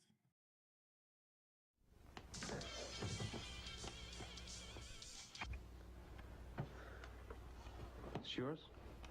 No, Your mother said she found it in your closet. I don't know. One of the guys must have... Must have what? Look, Dad, it's not... Where did you get it? Dad, Answer me. Who taught you how to do this stuff? You, all right? I learned it by watching you. Parents who buy weeklies have children who buy weeklies.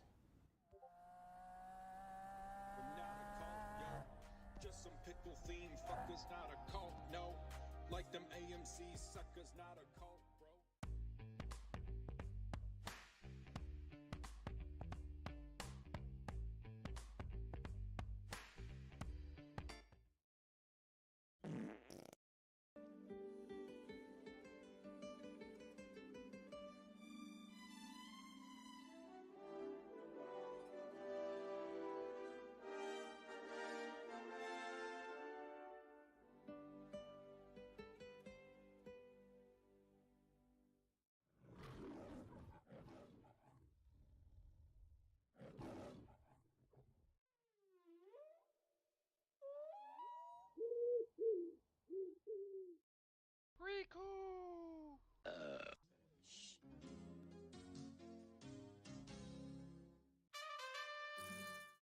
Sit, Crean. Sit. Good dog.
Hydrate. Hydrate.